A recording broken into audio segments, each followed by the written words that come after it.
AI Read to Me presents Dracula by Bram Stoker, narrated by AI Voices. Chapter 1.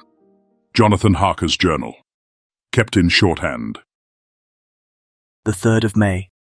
Bistritz. Left Munich at 8:35 p.m. on the 1st of May, arriving at Vienna early next morning. Should have arrived at 6:46, but train was an hour late. Budapest seems a wonderful place, from the glimpse which I got of it from the train, and the little I could walk through the streets. I feared to go very far from the station, as we had arrived late and would start as near the correct time as possible. The impression I had was that we were leaving the west and entering the east, the most western of splendid bridges over the Danube, which is here of noble width and depth, took us among the traditions of Turkish rule. We left in pretty good time and came after nightfall to Klausenburg. Here I stopped for the night at the Hotel Royal. I had for dinner, or rather supper, a chicken done up some way with red pepper, which was very good but thirsty. Memorandum, get recipe for Mina. I asked the waiter and he said it was called paprika Händel, and that, as it was a national dish, I should be able to get it anywhere along the Carpathians. I found my smattering of German very useful here. Indeed, I don't know how I should be able to get on without it. Having had some time at my disposal when in London, I had visited the British Museum and made search among the books and maps in the library regarding Transylvania. It had struck me that some foreknowledge of the country could hardly fail to have some importance in dealing with a nobleman of that country. I find that the district he named is in the extreme east of the country, just on the borders of 3 states, Transylvania, Moldavia and Bukovina, in the midst of the Carpathian Mountains, one of the wildest and least known portions of Europe. I was not able to light on any map or work giving the exact locality of the Castle Dracula, as there are no maps of this country as yet to compare with our own Ordnance Survey maps, but I found that Bistritz, the post town named by Count Dracula, is a fairly well-known place. I shall enter here some of my notes, as they may refresh my memory when I talk over my travels with Mina. In the population of Transylvania, there are 4 distinct nationalities: Saxons in the south, and mixed with them the Wallachs, who are the descendants of the Dacians, Magyars in the west and Szekelys in the east and north. I am going among the latter, who claim to be descended from Attila and the Huns. This may be so, for when the Magyars conquered the country in the 11th century, they found the Huns settled in it. I read that every known superstition in the world is gathered into the horseshoe of the Carpathians, as if it were the centre of some sort of imaginative whirlpool. If so, my stay may be very interesting. Memorandum, I must ask the Count all about them. I did not sleep well, though my bed was comfortable enough, for I had all sorts of queer dreams. There was a dog howling all night under my window, which may have had something to do with it, or it may have been the paprika, for I had to drink up all the water in my carafe, and was still thirsty. Towards morning I slept, and was wakened by the continuous knocking at my door, so I guess I must have been sleeping soundly then. I had for breakfast more paprika, and a sort of porridge of maize flour which they said was mamaliga, and eggplant stuffed with forcemeat, a very excellent dish, which they call impletata. Memorandum, get recipe for this also. I had to hurry breakfast, for the train started a little before 8, or rather it ought to have done so, for after rushing to the station at 7:30, I had to sit in the carriage for more than an hour before we began to move. It seems to me that the further east you go, the more unpunctual are the trains. What ought they to be in China? All day long we seemed to dawdle through a country which was full of beauty of every kind. Sometimes we saw little towns or castles on the top of steep hills, such as we see in old missals. Sometimes we ran by rivers and streams which seemed from the wide stony margin on each side of them to be subject to great floods.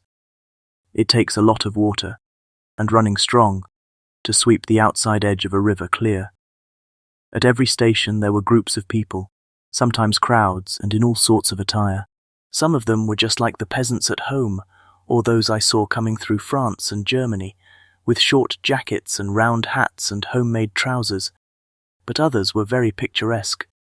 The women looked pretty, except when you got near them, but they were very clumsy about the waist. They had all full white sleeves of some kind or other, and most of them had big belts with a lot of strips of something fluttering from them like the dresses in a ballet. But of course there were petticoats under them. The strangest figures we saw were the Slovaks, who were more barbarian than the rest, with their big cowboy hats, great baggy dirty white trousers, white linen shirts, and enormous heavy leather belts nearly a foot wide, all studded over with brass nails. They wore high boots with their trousers tucked into them, and had long black hair and heavy black moustaches. They are very picturesque, but do not look prepossessing. On the stage they would be set down at once as some old oriental band of brigands. They are, however, I am told, very harmless and rather wanting in natural self-assertion. It was on the dark side of twilight when we got to Bistritz, which is a very interesting old place. Being practically on the frontier, for the Borgo Pass leads from it into Bukovina, it has had a very stormy existence, and it certainly shows marks of it. 50 years ago a series of great fires took place which made terrible havoc on 5 separate occasions. At the very beginning of the 17th century it underwent a siege of 3 weeks and lost 13,000 people, the casualties of war proper being assisted by famine and disease. Count Dracula had directed me to go to the Golden Crone Hotel, which I found, to my great delight, to be thoroughly old-fashioned, for of course I wanted to see all I could of the ways of the country. I was evidently expected, for when I got near the door I faced a cheery-looking elderly woman in the usual peasant dress, white undergarment with long double apron, front and back, of coloured stuff fitting almost too tight for modesty. When I came close she bowed and said, "The Herr Englishman?" "Yes," I said. "Jonathan Harker." She smiled and gave some message to an elderly man in white shirt-sleeves who had followed her to the door. He went, but immediately returned with a letter. My friend, welcome to the Carpathians. I am anxiously expecting you. Sleep well tonight. At 3 tomorrow the diligence will start for Bukovina. A place on it is kept for you. At the Borgo Pass, my carriage will await you and will bring you to me. I trust that your journey from London has been a happy one, and that you will enjoy your stay in my beautiful land. Your friend, Dracula. The 4th of May. I found that my landlord had got a letter from the Count, directing him to secure the best place on the coach for me, but on making inquiries as to details he seemed somewhat reticent, and pretended that he could not understand my German. This could not be true, because up to then he had understood it perfectly. At least, he answered my questions exactly as if he did. He and his wife, the old lady who had received me, looked at each other in a frightened sort of way. He mumbled out that the money had been sent in a letter, and that was all he knew. When I asked him if he knew Count Dracula and could tell me anything of his castle, both he and his wife crossed themselves, and saying that they knew nothing at all, simply refused to speak further. It was so near the time of starting that I had no time to ask anyone else, for it was all very mysterious and not by any means comforting. Just before I was leaving, the old lady came up to my room and said in a very hysterical way, "Must you go? Oh, young Herr, must you go?" She was in such an excited state that she seemed to have lost her grip of what German she knew, and mixed it all up with some other language which I did not know at all. I was just able to follow her by asking many questions. When I told her that I must go at once and that I was engaged on important business, she asked again, "Do you know what day it is?" I answered that it was the 4th of May. She shook her head as she said again, "Oh, yes, I know that. But do you know what day it is?" On my saying that I did not understand, she went on, "It is the eve of St. George's Day. Do you not know that tonight, when the clock strikes midnight, all the evil things in the world will have full sway? Do you know where you are going, and what you're going to?" She was in such evident distress that I tried to comfort her, but without effect. Finally she went down on her knees and implored me not to go, at least to wait a day or 2 before starting. It was all very ridiculous, but I did not feel comfortable. However, there was business to be done, and I could allow nothing to interfere with it. I therefore tried to raise her up, and said as gravely as I could that I thanked her, but my duty was imperative and that I must go. She then rose and dried her eyes, and taking a crucifix from her neck, offered it to me. I did not know what to do, for as an English churchman, I have been taught to regard such things as in some measure idolatrous, and yet it seemed so ungracious to refuse an old lady meaning so well and in such a state of mind. She saw, I suppose, the doubt in my face, for she put the rosary round my neck and said, "For your mother's sake," and went out of the room. I'm writing up this part of the diary whilst I'm waiting for the coach, which is of course late, and the crucifix is still round my neck. Whether it is the old lady's fear, or the many ghostly traditions of this place, or the crucifix itself, I do not know, but I am not feeling nearly as easy in my mind as usual. If this book should ever reach Mina before I do, let it bring my goodbye. Here comes the coach. The 5th of May. The castle. The grey of the morning has passed, and the sun is high over the distant horizon, which seems jagged, whether with trees or hills I know not, for it is so far off that big things and little are mixed. I am not sleepy, and as I am not to be called till I awake, naturally I write till sleep comes. There are many odd things to put down, and lest who reads them may fancy that I dined too well before I left Bistritz, let me put down my dinner exactly. I dined on what they called robber steak, bits of bacon, onion and beef, seasoned with red pepper and strung on sticks and roasted over the fire in the simple style of the London cat's meat. The wine was golden Mediash, which produces a queer sting on the tongue, which is, however, not disagreeable. I had only a couple of glasses of this and nothing else. When I got on the coach, the driver had not taken his seat, and I saw him talking with the landlady.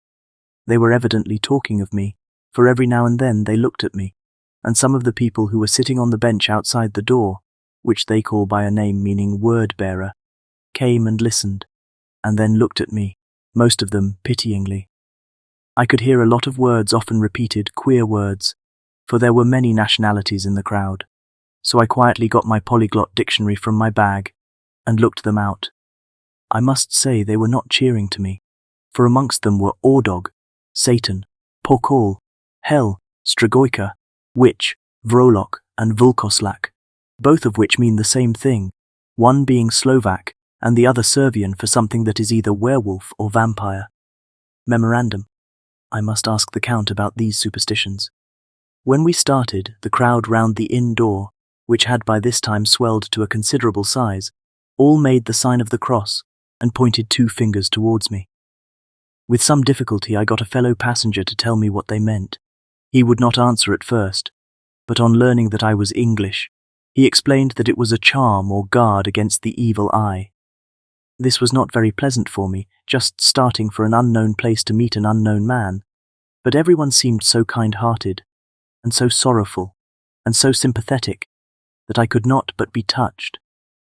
I shall never forget the last glimpse which I had of the inn-yard and its crowd of picturesque figures, all crossing themselves, as they stood round the wide archway, with its background of rich foliage of oleander and orange trees in green tubs clustered in the centre of the yard.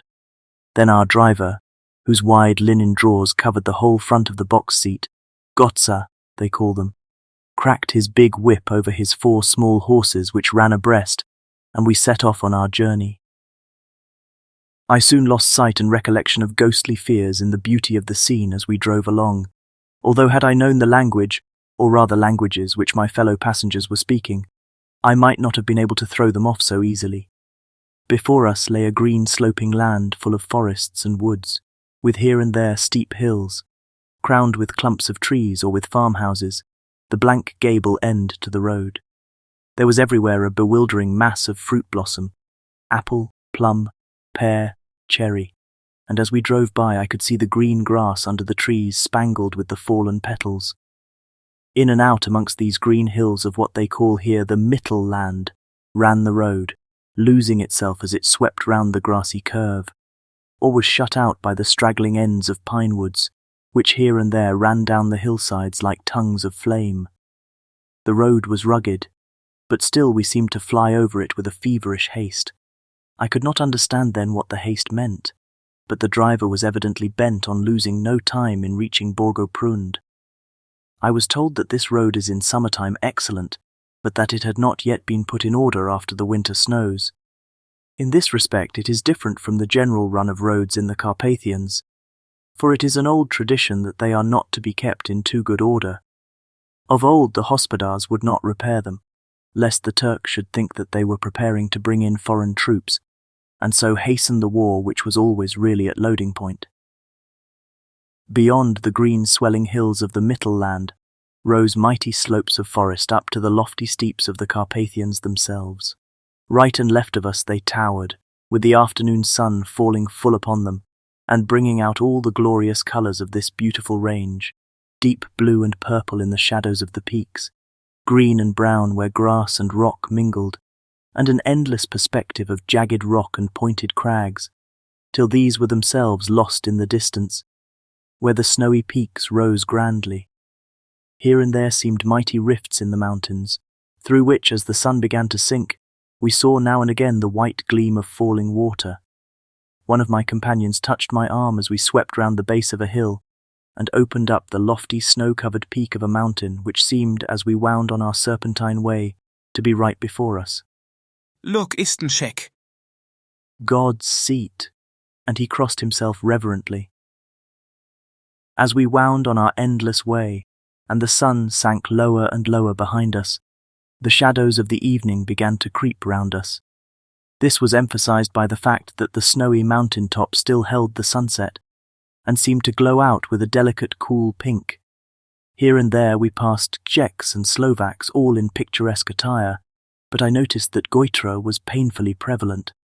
By the roadside were many crosses, and as we swept by, my companions all crossed themselves. Here and there was a peasant man or woman kneeling before a shrine, who did not even turn round as we approached, but seemed in the self-surrender of devotion to have neither eyes nor ears for the outer world. There were many things new to me. For instance, hayricks in the trees, and here and there very beautiful masses of weeping birch, their white stems shining like silver through the delicate green of the leaves.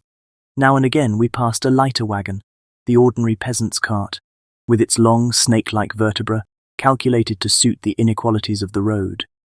On this were sure to be seated quite a group of homecoming peasants, the Czechs with their white, and the Slovaks with their coloured sheepskins, the latter carrying lance-fashion their long staves with axe at end.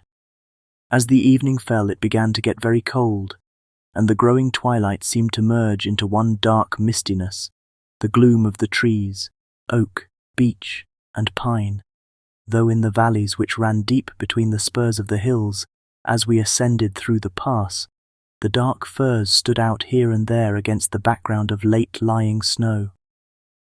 Sometimes, as the road was cut through the pine woods that seemed in the darkness to be closing down upon us, great masses of greyness, which here and there bestrewed the trees, produced a peculiarly weird and solemn effect, which carried on the thoughts and grim fancies engendered earlier in the evening, when the falling sunset threw into strange relief the ghost-like clouds which amongst the Carpathians seemed to wind ceaselessly through the valleys. Sometimes the hills were so steep that, despite our driver's haste, the horses could only go slowly. I wished to get down and walk up them, as we do at home, but the driver would not hear of it. No, He said, you must not walk here. The dogs are too fierce. and then he added, with what he evidently meant for grim pleasantry, for he looked round to catch the approving smile of the rest. And you may have enough of such matters before you go to sleep. The only stop he would make was a moment's pause to light his lamps. When it grew dark, there seemed to be some excitement amongst the passengers, and they kept speaking to him, one after the other, as though urging him to further speed. He lashed the horses unmercifully with his long whip, and with wild cries of encouragement, urged them on to further exertions. Then, through the darkness, I could see a sort of patch of grey light ahead of us, as though there were a cleft in the hills. The excitement of the passengers grew greater. The crazy coach rocked on its great leather springs and swayed like a boat tossed on a stormy sea. I had to hold on. The road grew more level, and we appeared to fly along. Then the mountains seemed to come nearer to us on each side and to frown down upon us. We were entering on the Borgo Pass. One by one, several of the passengers offered me gifts, which they pressed upon me with an earnestness which would take no denial. These were certainly of an odd and varied kind, but each was given in simple good faith, with a kindly word and a blessing, and that strange mixture of fear-meaning movements which I had seen outside the hotel at Bistritz, the sign of the cross and the guard against the evil eye. Then, as we flew along, the driver leaned forward, and on each side the passengers, craning over the edge of the coach, peered eagerly into the darkness. It was evident that something very exciting was either happening or expected, but though I asked each passenger, no one would give me the slightest explanation. This state of excitement kept on for some little time, and at last we saw before us the pass opening out on the eastern side. There were dark, rolling clouds overhead, and in the air, the heavy, oppressive sense of thunder. It seemed as though the mountain range had separated two atmospheres, and that now we had got into the thunderous one. I was now myself looking out for the conveyance which was to take me to the Count. Each moment I expected to see the glare of lamps through the blackness, but all was dark. The only light was the flickering rays of our own lamps, in which the steam from our hard-driven horses rose in a white cloud. We could see now the sandy road lying white before us, but there was on it no sign of a vehicle. The passengers drew back with a sigh of gladness, which seemed to mock my own disappointment. I was already thinking what I had best do, when the driver, looking at his watch, said to the others something which I could hardly hear. It was spoken so quietly and in so low a tone. I thought it was, An hour less than the time. Then turning to me, he said in German worse than my own, There is no carriage here. The Herr is not expected after all. He will now come on to Bukowina and return tomorrow or the next day. Better the next day. Whilst he was speaking, the horses began to neigh and snort and plunge wildly, so that the driver had to hold them up. Then, amongst a chorus of screams from the peasants and a universal crossing of themselves, a calèche with 4 horses drove up behind us, overtook us, and drew up beside the coach. I could see from the flash of our lamps as the rays fell on them that the horses were coal-black and splendid animals. They were driven by a tall man, with a long brown beard and a great black hat, which seemed to hide his face from us. I could only see the gleam of a pair of very bright eyes, which seemed red in the lamplight, as he turned to us. He said to the driver, You are early tonight, my friend. The man stammered in reply, The English Herr was in a hurry. to which the stranger replied, That is why I suppose you wished him to go on to Bukowina. You cannot deceive me, my friend. I know too much, and my horses are swift. As he spoke, he smiled, and the lamplight fell on a hard-looking mouth, with very red lips and sharp-looking teeth, as white as ivory. One of my companions whispered to another the line from Berger's Lenore, Denn die Toten reiten schnell. For the dead travel fast. The strange driver evidently heard the words, for he looked up with a gleaming smile. The passenger turned his face away, at the same time putting out his 2 fingers and crossing himself. Give me the Herr's luggage. Said the driver, and with exceeding alacrity, my bags were handed out and put in the calèche. Then I descended from the side of the coach, as the calèche was close alongside, the driver helping me with a hand which caught my arm in a grip of steel. His strength must have been prodigious. Without a word he shook his reins, the horses turned, and we swept into the darkness of the pass. As I looked back, I saw the steam from the horses of the coach by the light of the lamps, and projected against it the figures of my late companions crossing themselves. Then the driver cracked his whip and called to his horses, and off they swept on their way to Bukowina. As they sank into the darkness, I felt a strange chill, and a lonely feeling came over me. But a cloak was thrown over my shoulders, and a rug across my knees, and the driver said in excellent German, The night is chill, mein Herr, and my master the Count bade me take all care of you. There is a flask of Slivovitz, the plum brandy of the country, underneath the seat if you should require it. I did not take any, but it was a comfort to know it was there all the same. I felt a little strangely and not a little frightened. I think had there been any alternative I should have taken it, instead of prosecuting that unknown night journey. The carriage went at a hard pace straight along. Then we made a complete turn and went along another straight road. It seemed to me that we were simply going over and over the same ground again, and so I took note of some salient point, and found that this was so. I would have liked to have asked the driver what this all meant, but I really feared to do so, for I thought that, placed as I was, any protest would have had no effect in case there had been an intention to delay. By and by, however, as I was curious to know how time was passing, I struck a match, and by its flame looked at my watch. It was within a few minutes of midnight. This gave me a sort of shock, for I suppose the general superstition about midnight was increased by my recent experiences. I waited with a sick feeling of suspense. Then a dog began to howl somewhere in a farmhouse far down the road, a long, agonized wailing, as if from fear. The sound was taken up by another dog, and then another and another, till, borne on the wind which now sighed softly through the pass, a wild howling began, which seemed to come from all over the country, as far as the imagination could grasp it through the gloom of the night.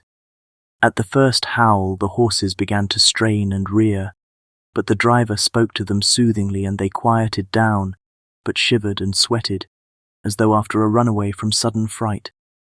Then, far off in the distance, from the mountains on each side of us began a louder and a sharper howling, that of wolves, which affected both the horses and myself in the same way, for I was minded to jump from the caleche and run, whilst they reared again and plunged madly, so that the driver had to use all his great strength to keep them from bolting. In a few minutes, however, my own ears got accustomed to the sound, and the horses so far became quiet that the driver was able to descend and to stand before them.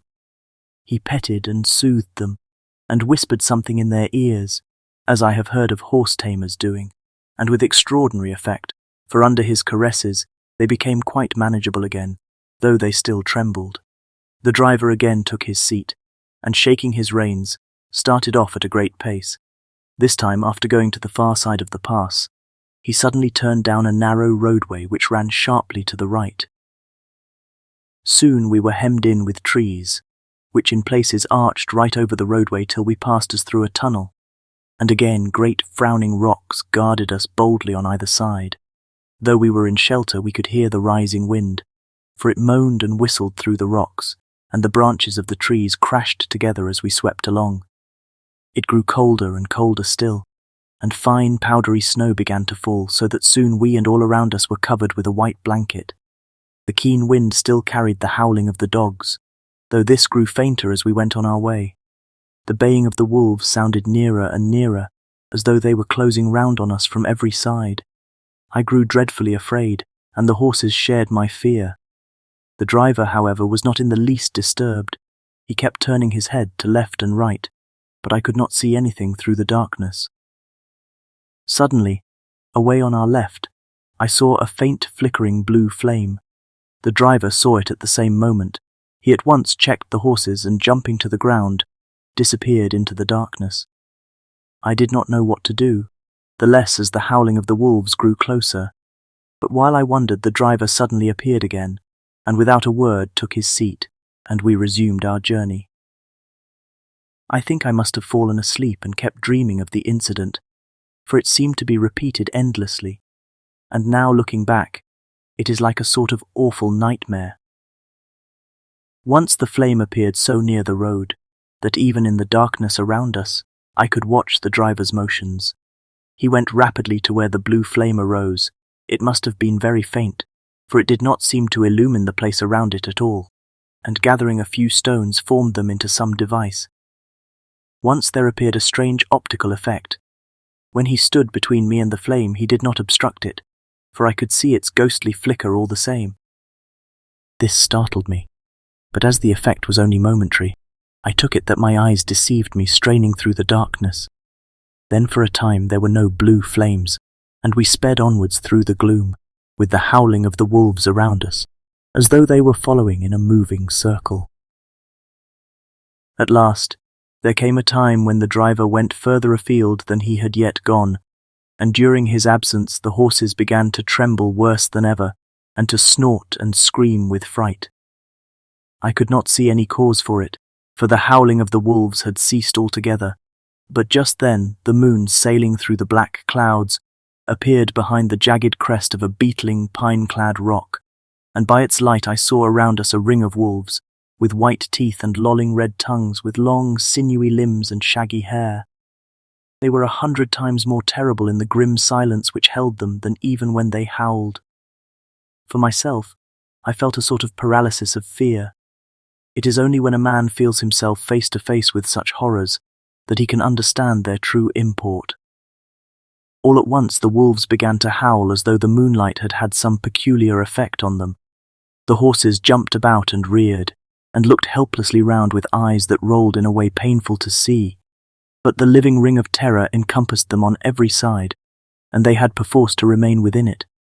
I called to the coachman to come, for it seemed to me that our only chance was to try to break out through the ring and to aid his approach. I shouted and beat the side of the caleche, hoping by the noise to scare the wolves from that side, so as to give him a chance of reaching the trap. How he came there I know not, but I heard his voice raised in a tone of imperious command, and looking towards the sound saw him stand in the roadway. As he swept his long arms, as though brushing aside some impalpable obstacle, the wolves fell back and back further still. Just then, a heavy cloud passed across the face of the moon, so that we were again in darkness. When I could see again, the driver was climbing into the caleche, and the wolves had disappeared. This was all so strange and uncanny that a dreadful fear came upon me, and I was afraid to speak or move. The time seemed interminable as we swept on our way, now in almost complete darkness, for the rolling clouds obscured the moon. We kept on ascending with occasional periods of quick descent, but in the main always ascending. Suddenly, I became conscious of the fact that the driver was in the act of pulling up the horses in the courtyard of a vast ruined castle, from whose tall black windows came no ray of light, and whose broken battlements showed a jagged line against the moonlit sky. Chapter 2. Jonathan Harker's Journal. Continued. The 5th of May.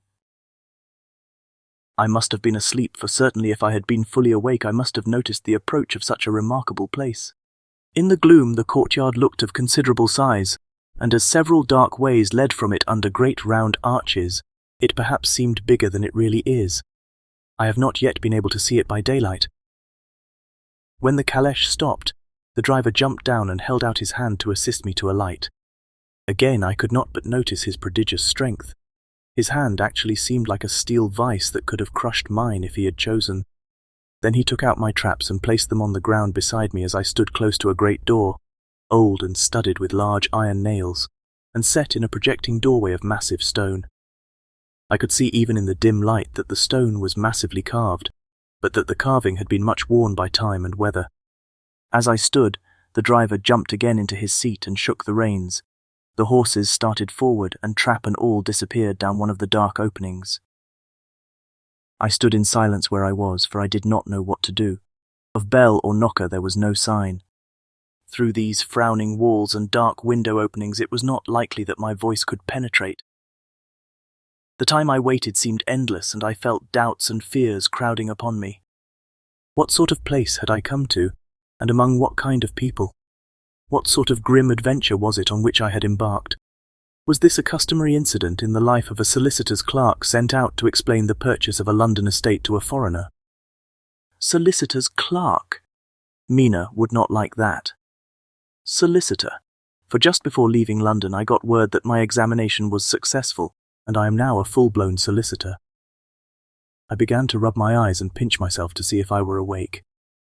It all seemed like a horrible nightmare to me, and I expected that I should suddenly awake and find myself at home, with the dawn struggling in through the windows, as I had now and again felt in the morning after a day of overwork. But my flesh answered the pinching test, and my eyes were not to be deceived. I was indeed awake and among the Carpathians. All I could do now was to be patient and to wait the coming of the morning. Just as I had come to this conclusion, I heard a heavy step approaching behind the great door, and saw through the chinks the gleam of a coming light. Then there was the sound of rattling chains and the clanking of massive bolts drawn back. A key was turned with the loud grating noise of long disuse, and the great door swung back. Within stood a tall old man, clean-shaven save for a long white moustache and clad in black from head to foot without a single speck of colour about him anywhere.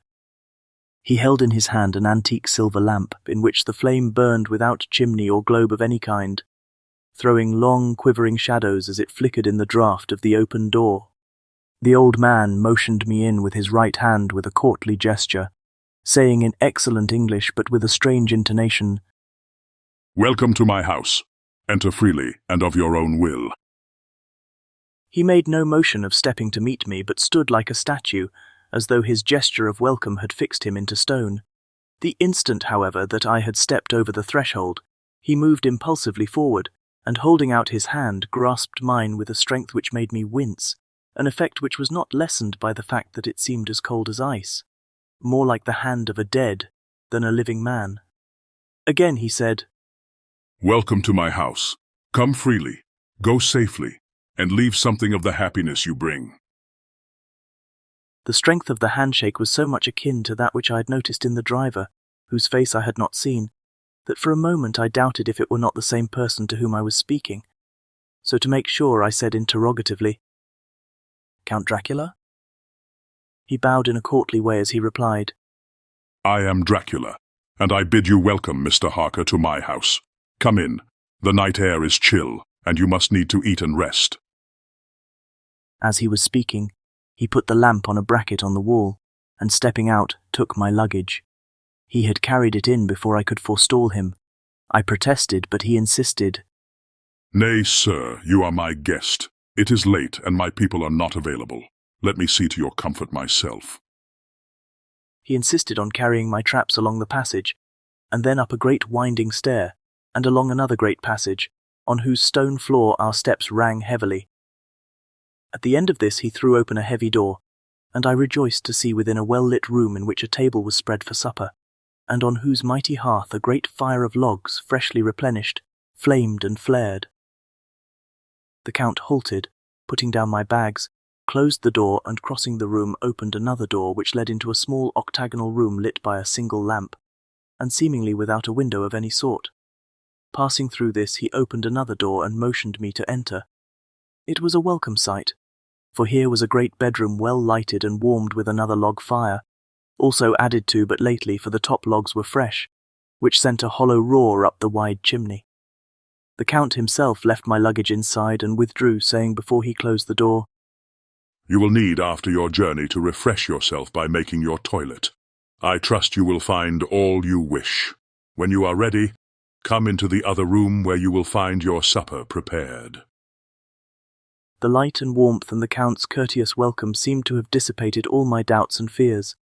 Having then reached my normal state, I discovered that I was half famished with hunger. So making a hasty toilet, I went into the other room. I found supper already laid out. My host, who stood on one side of the great fireplace leaning against the stonework, made a graceful wave of his hand to the table and said, "I pray you be seated and sup how you please.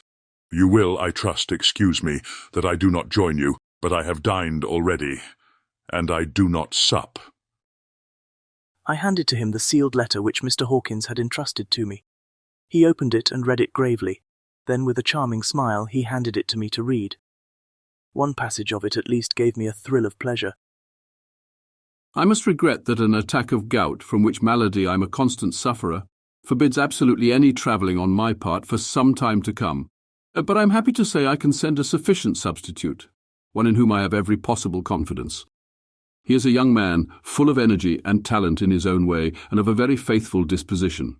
He is discreet and silent, and has grown into manhood in my service.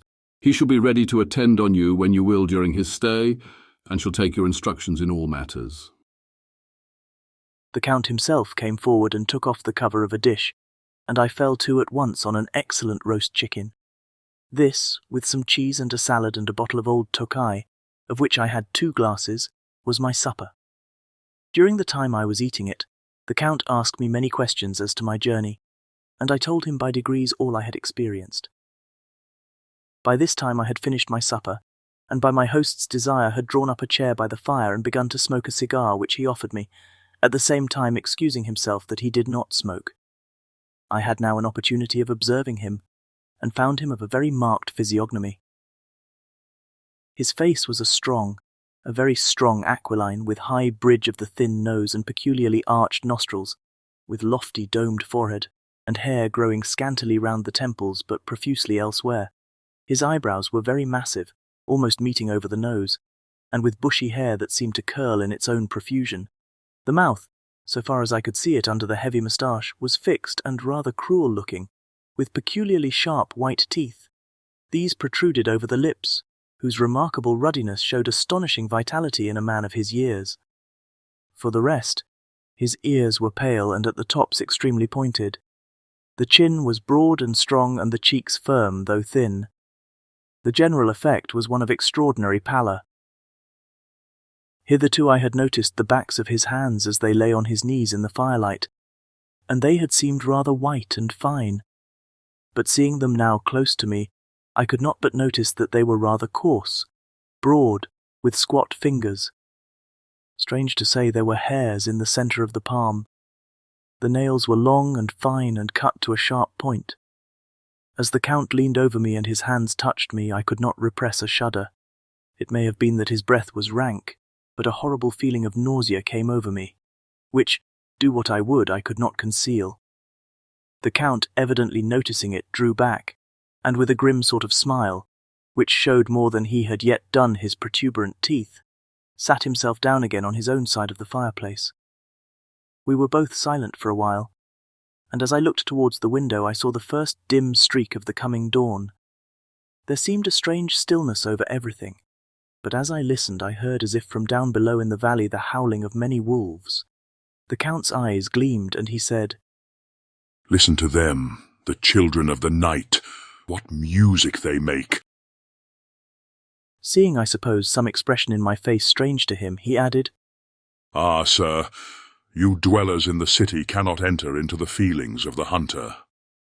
Then he rose and said, But you must be tired.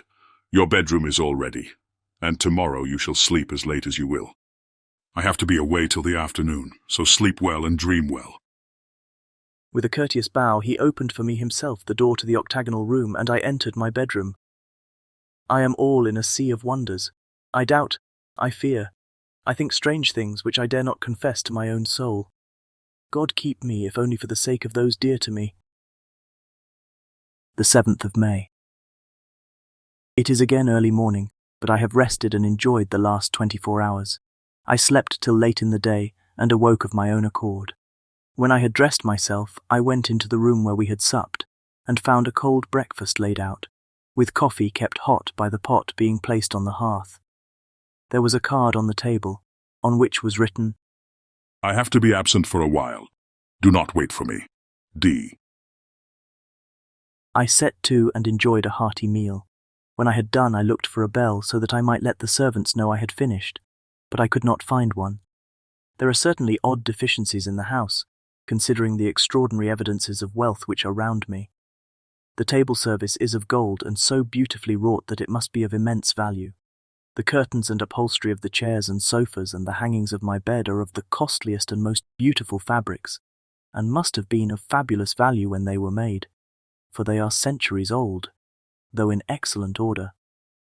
I saw something like them in Hampton Court, but there they were, worn and frayed and moth-eaten. But still in none of the rooms is there a mirror.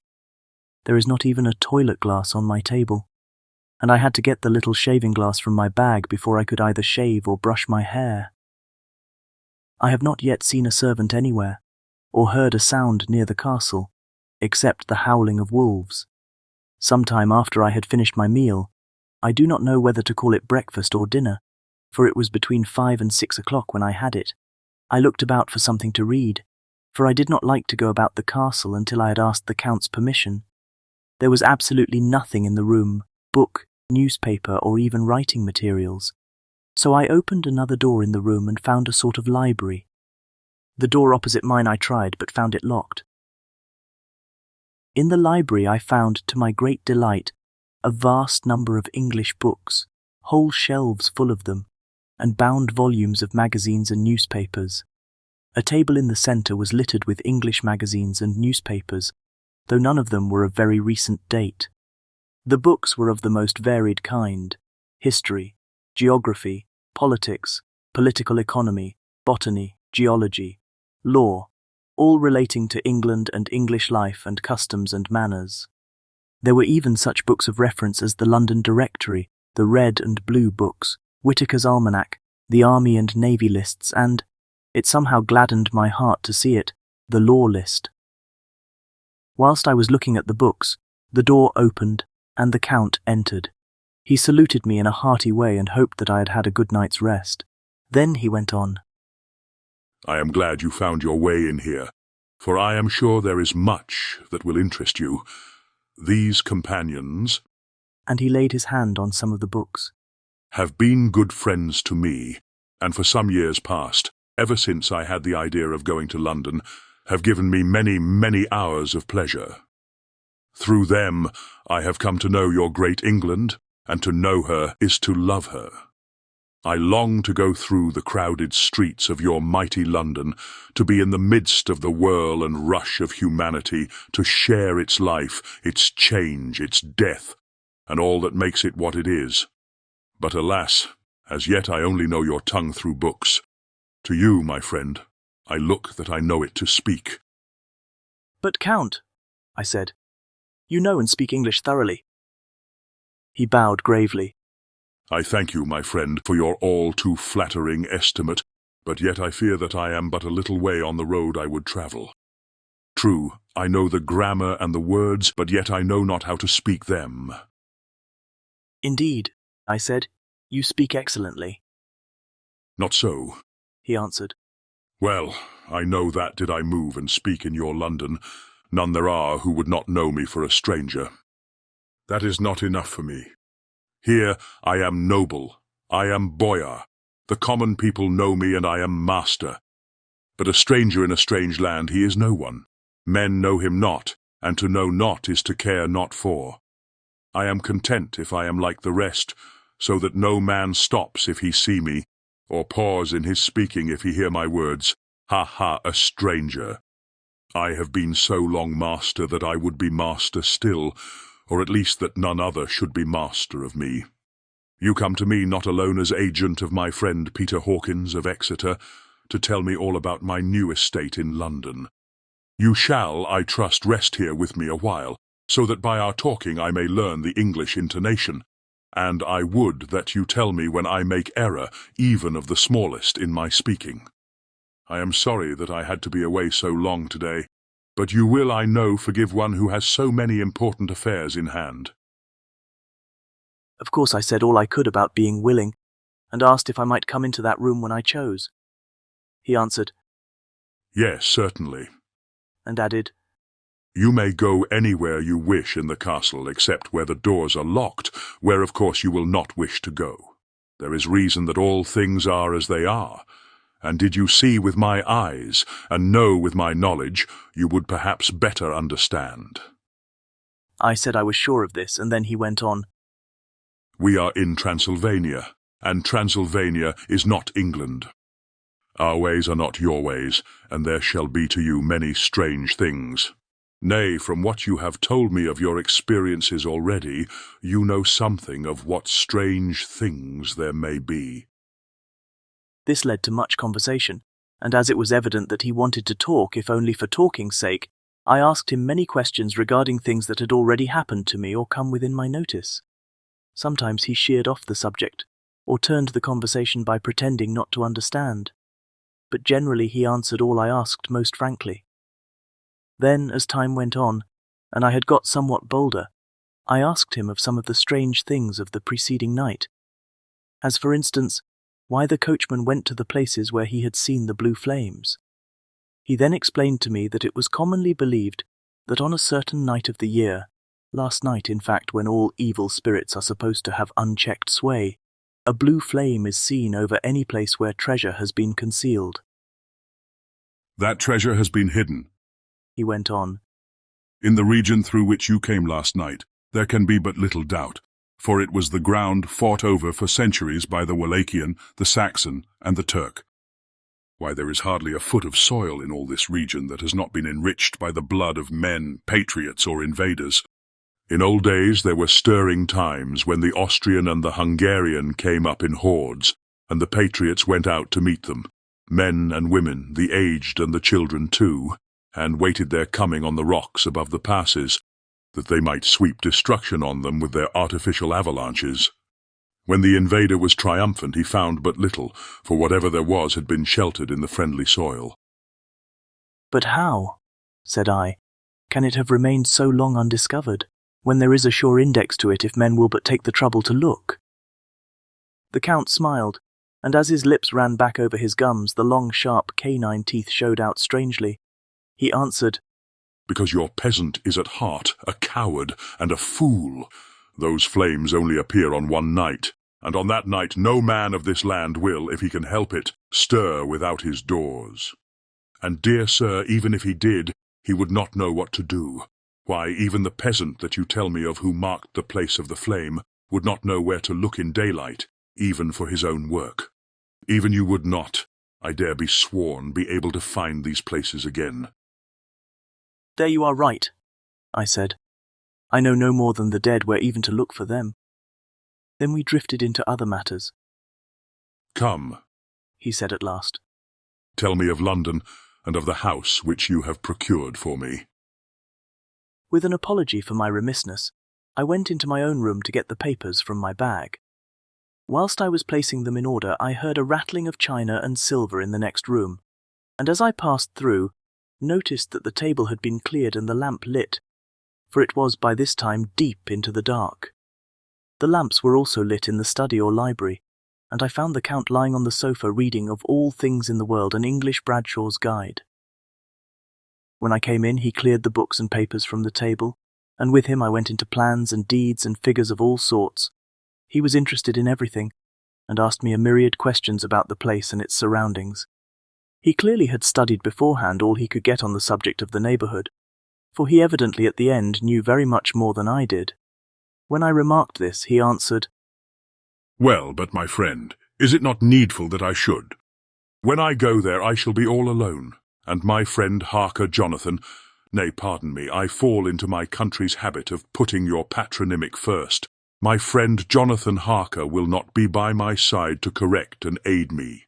He will be in Exeter, miles away, probably working at papers of the law with my other friend Peter Hawkins. So—" We went thoroughly into the business of the purchase of the estate at Purfleet. When I had told him the facts and got his signature to the necessary papers, and had written a letter with them ready to post to Mr. Hawkins, he began to ask me how I had come across so suitable a place. I read to him the notes which I had made at the time and which I inscribe here. At Purfleet, on a by-road, I came across just such a place as seemed to be required, and where was displayed a dilapidated notice that the place was for sale.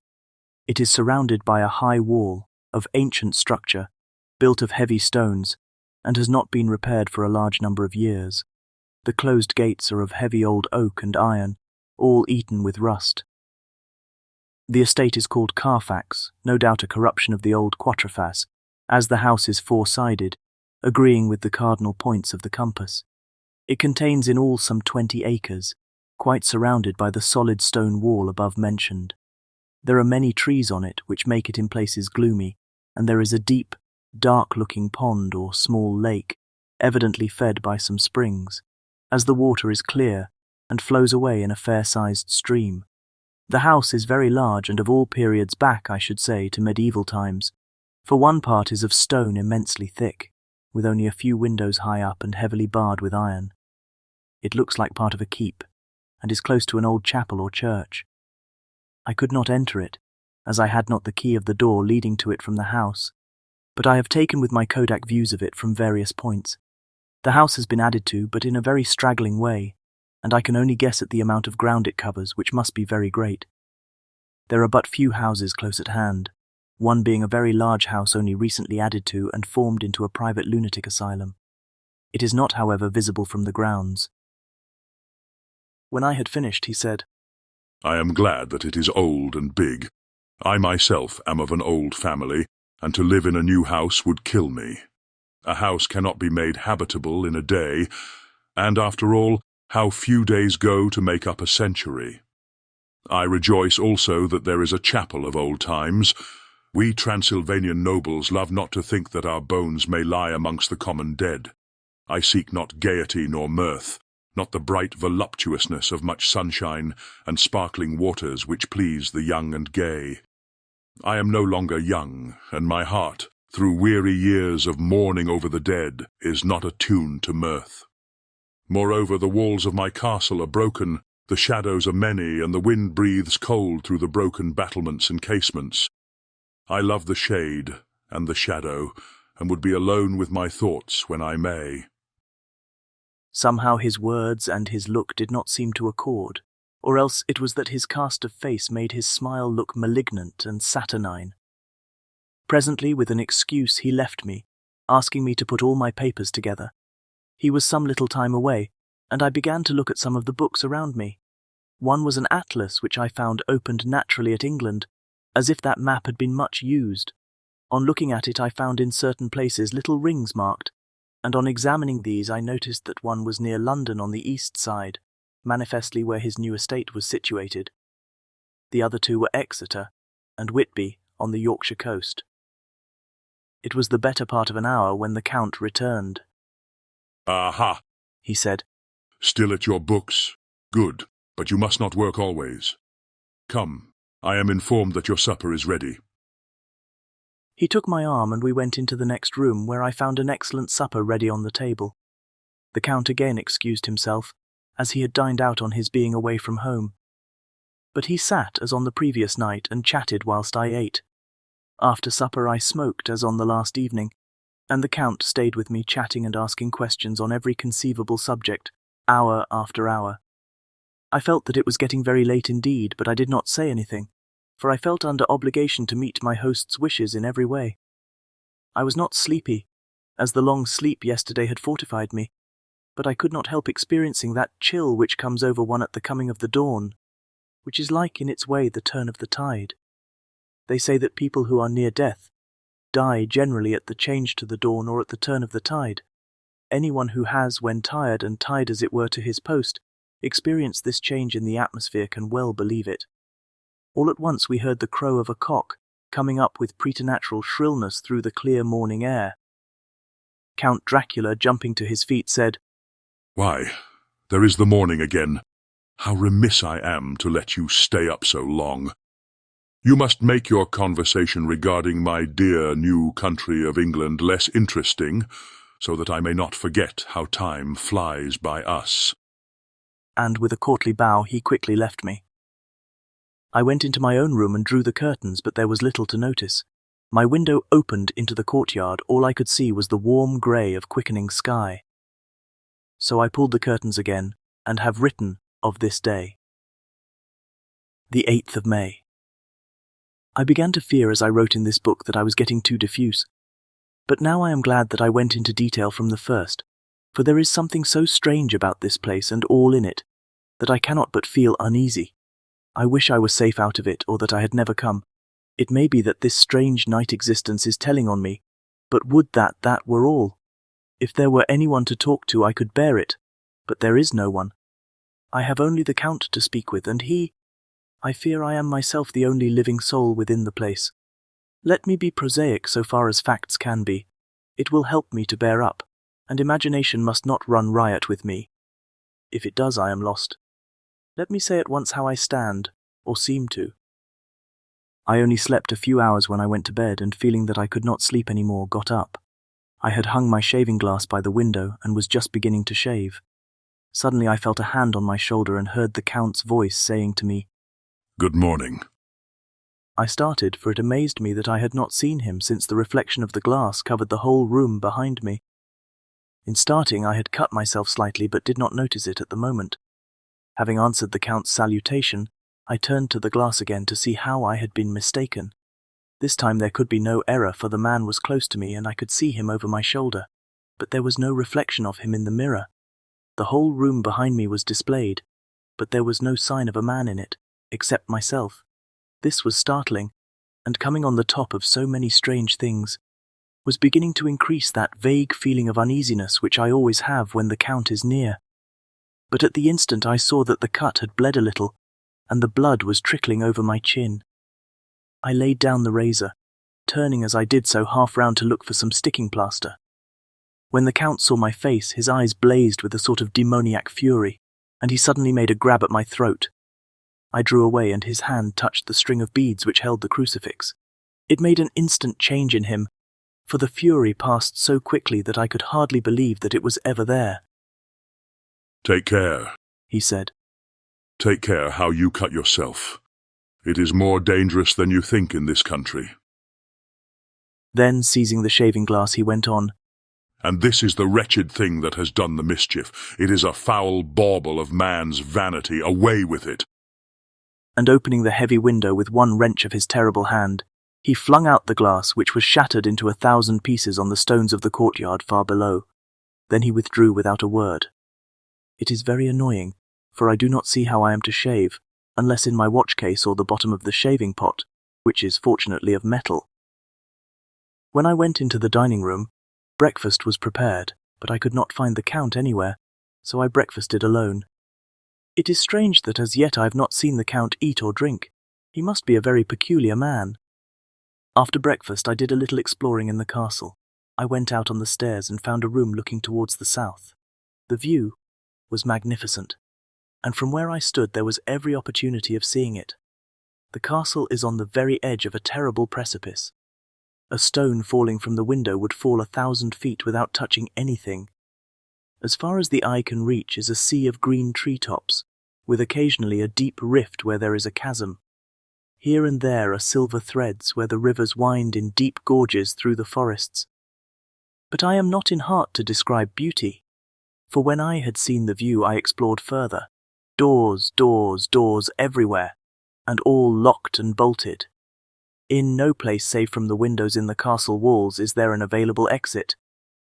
The castle is a veritable prison, and I am a prisoner. Chapter 3. Jonathan Harker's Journal.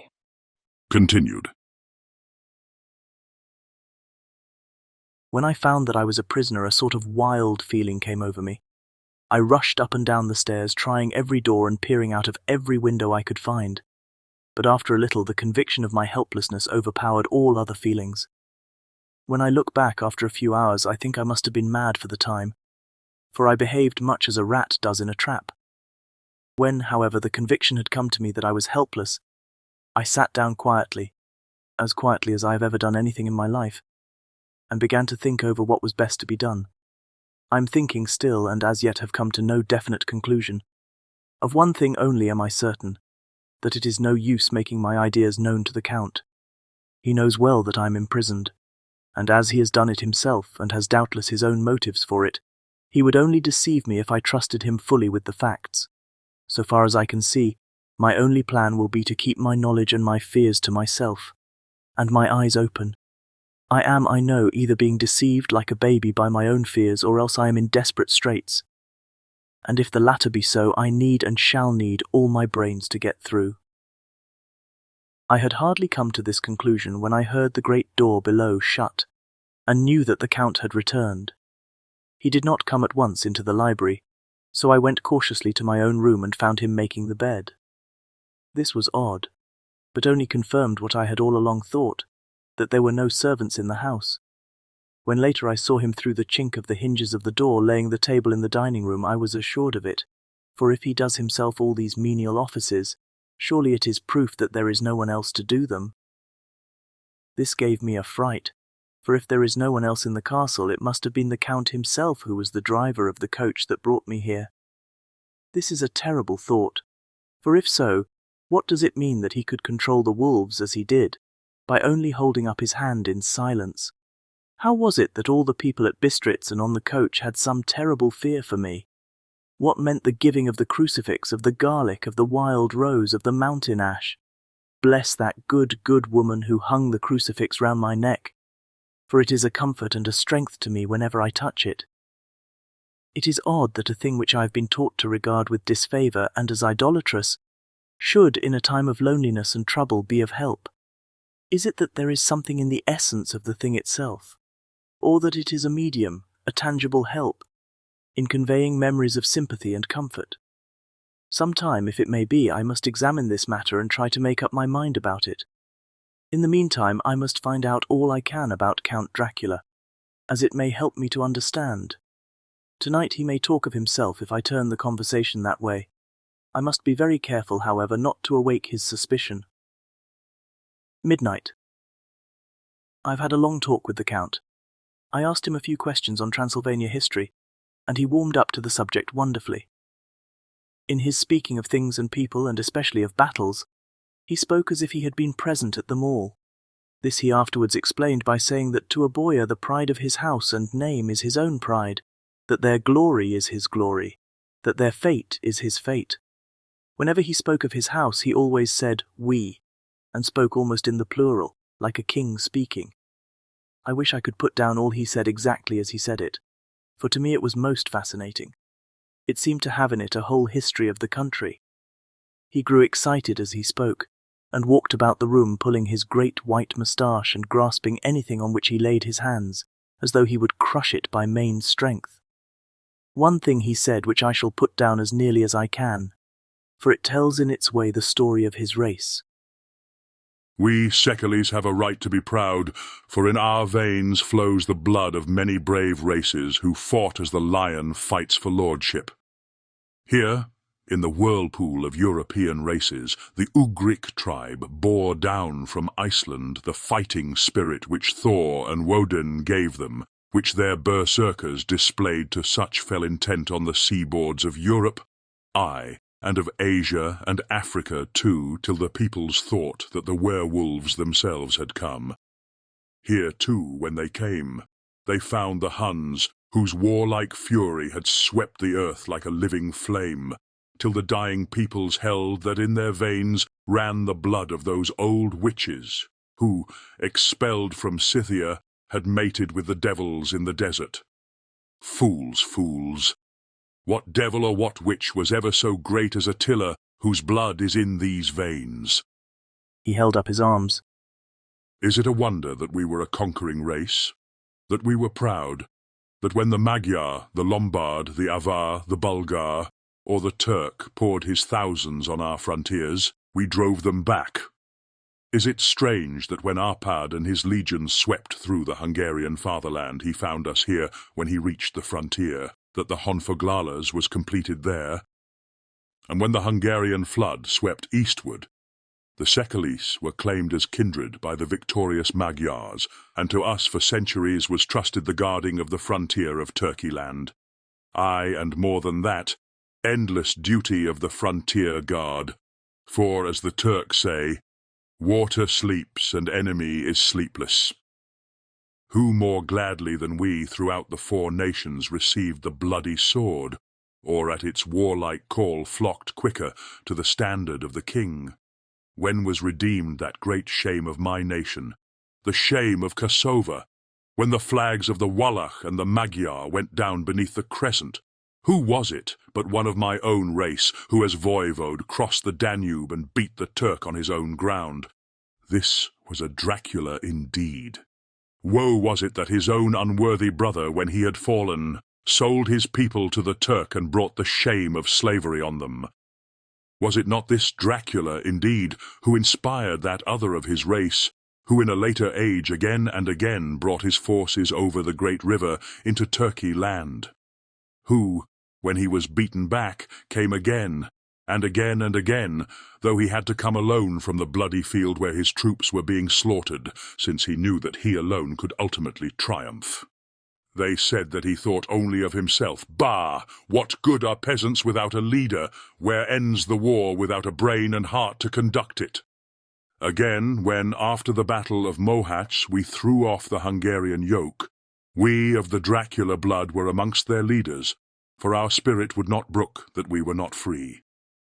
Ah, young sir, the Seceles and the Dracula, as their heart's blood, their brains and their swords, can boast a record that mushroom growths like the Habsburgs and the Romanovs can never reach. The warlike days are over. Blood is too precious a thing in these days of dishonorable peace, and the glories of the great races are as a tale that is told. It was by this time close on morning, and we went to bed. Memorandum. This diary seems horribly like the beginning of the Arabian Nights, for everything has to break off at cockcrow, or like the ghost of Hamlet's father. The 12th of May. Let me begin with facts, bare, meagre facts verified by books and figures, and of which there can be no doubt. I must not confuse them with experiences which will have to rest on my own observation or my memory of them. Last evening, when the Count came from his room, he began by asking me questions on legal matters and on the doing of certain kinds of business.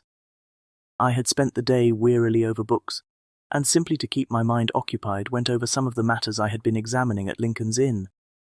There was a certain method in the Count's inquiries, so I shall try to put them down in sequence. The knowledge may somehow or sometime be useful to me. First, he asked if a man in England might have 2 solicitors, or more. I told him he might have a dozen if he wished, but that it would not be wise to have more than 1 solicitor engaged in one transaction, as only one could act at a time, and that to change would be certain to militate against his interest.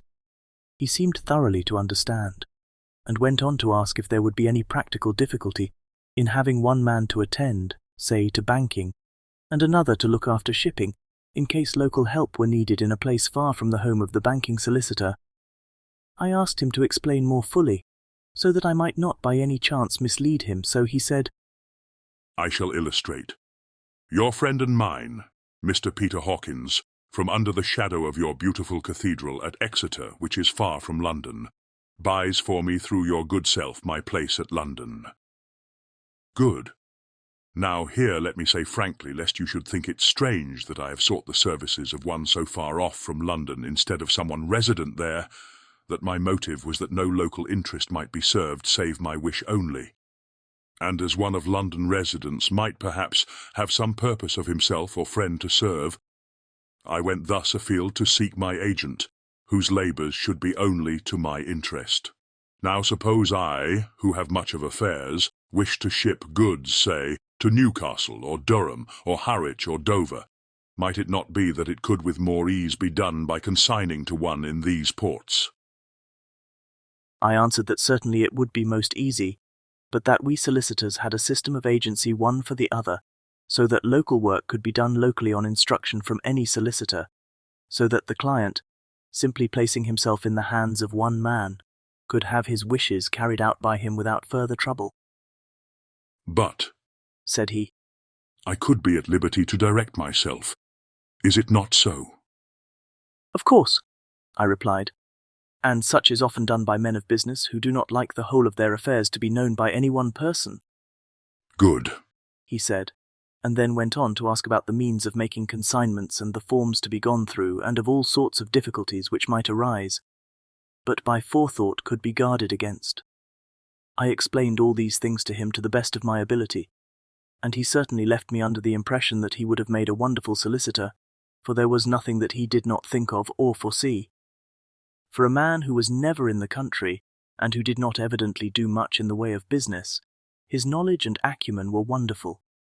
When he had satisfied himself on these points of which he had spoken, and I had verified all as well as I could by the books available, he suddenly stood up and said, Have you written since your first letter to our friend Mr. Peter Hawkins, or to any other?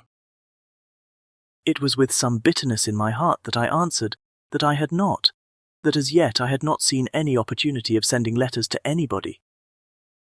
Then write now, my young friend, he said, laying a heavy hand on my shoulder. Write to our friend and to any other, and say, if it will please you, that you shall stay with me until a month from now. Do you wish me to stay so long? I asked, for my heart grew cold at the thought. I desire it much. Nay, I will take no refusal. When your master, employer, what you will, engaged that someone should come on his behalf, it was understood that my needs only were to be consulted. I have not stinted. Is it not so? What could I do but bow acceptance? It was Mr. Hawkins's interest, not mine, and I had to think of him, not myself. And besides, while Count Dracula was speaking, there was that in his eyes and in his bearing which made me remember that I was a prisoner, and that if I wished it I could have no choice. The Count saw his victory in my bow and his mastery in the trouble of my face, for he began at once to use them, but in his own smooth, resistless way. I pray you, my good young friend, that you will not discourse of things other than business in your letters. It will doubtless please your friends to know that you are well, and that you look forward to getting home to them. Is it not so? As he spoke, he handed me 3 sheets of notepaper and 3 envelopes. They were all of the thinnest foreign post, and looking at them, then at him, and noticing his quiet smile with the sharp, canine teeth lying over the red underlip, I understood as well as if he had spoken that I should be careful what I wrote, for he would be able to read it. So I determined to write only formal notes now, but to write fully to Mr. Hawkins in secret, and also to Mina, for to her I could write in shorthand which would puzzle the Count if he did see it. When I had written my 2 letters, I sat quiet, reading a book whilst the Count wrote several notes, referring as he wrote them to some books on his table.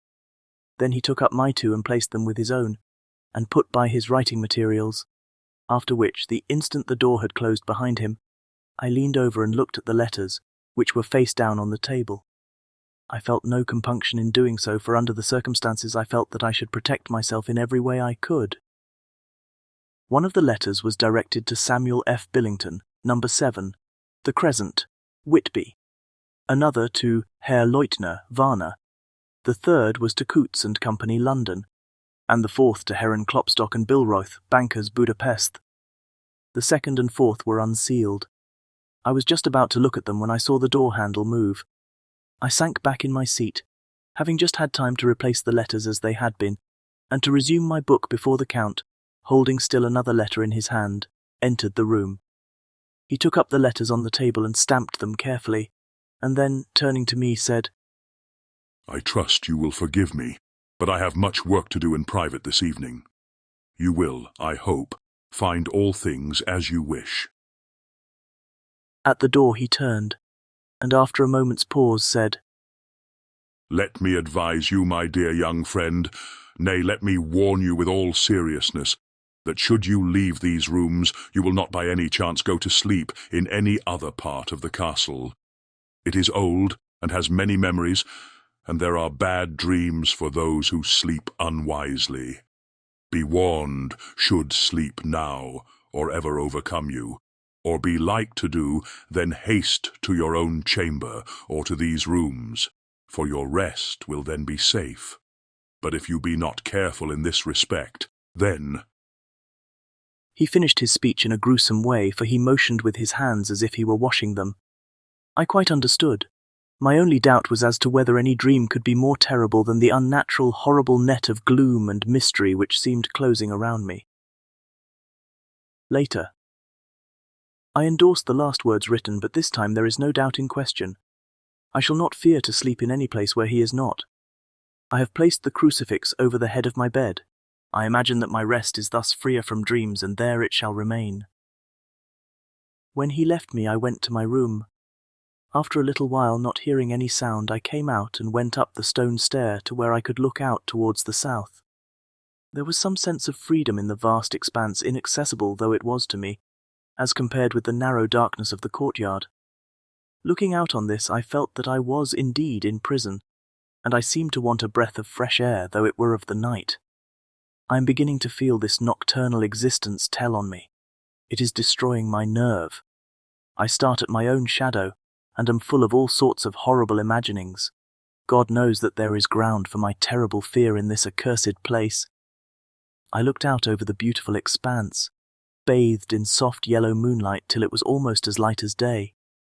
In the soft light the distant hills became melted, and the shadows in the valleys and gorges of velvety blackness. The mere beauty seemed to cheer me. There was peace and comfort in every breath I drew. As I leaned from the window, my eye was caught by something moving a story below me, and somewhat to my left, where I imagined, from the order of the rooms, that the windows of the Count's own room would look out.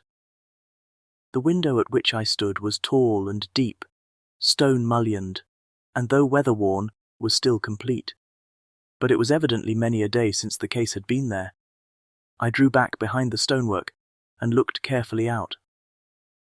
What I saw was the Count's head coming out from the window, I did not see the face, but I knew the man by the neck and the movement of his back and arms. In any case, I could not mistake the hands which I had had so many opportunities of studying. I was at first interested and somewhat amused, for it is wonderful how small a matter will interest and amuse a man when he is a prisoner. But my very feelings changed to repulsion and terror when I saw the whole man slowly emerge from the window and begin to crawl down the castle wall over that dreadful abyss, face down with his cloak spreading out around him like great wings. At first I could not believe my eyes. I thought it was some trick of the moonlight, some weird effect of shadow. But I kept looking, and it could be no delusion. I saw the fingers and toes grasp the corners of the stones, worn clear of the mortar by the stress of years, and by thus using every projection and inequality move downwards with considerable speed, just as a lizard moves along a wall. What manner of man is this, or what manner of creature is it in the semblance of man? I feel the dread of this horrible place overpowering me.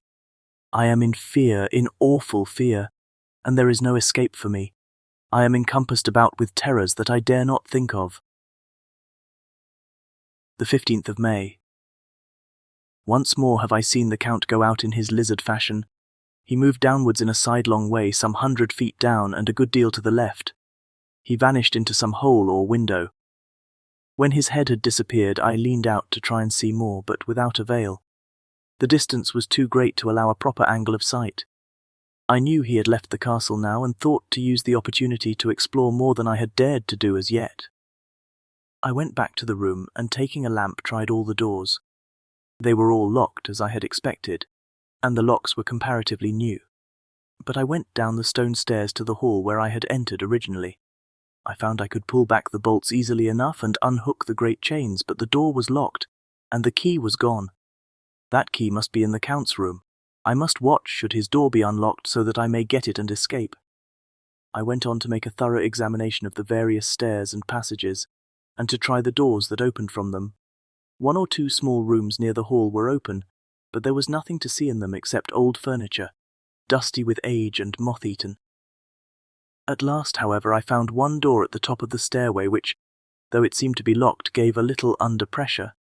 I tried it harder and found that it was not really locked, but that the resistance came from the fact that the hinges had fallen somewhat, and the heavy door rested on the floor.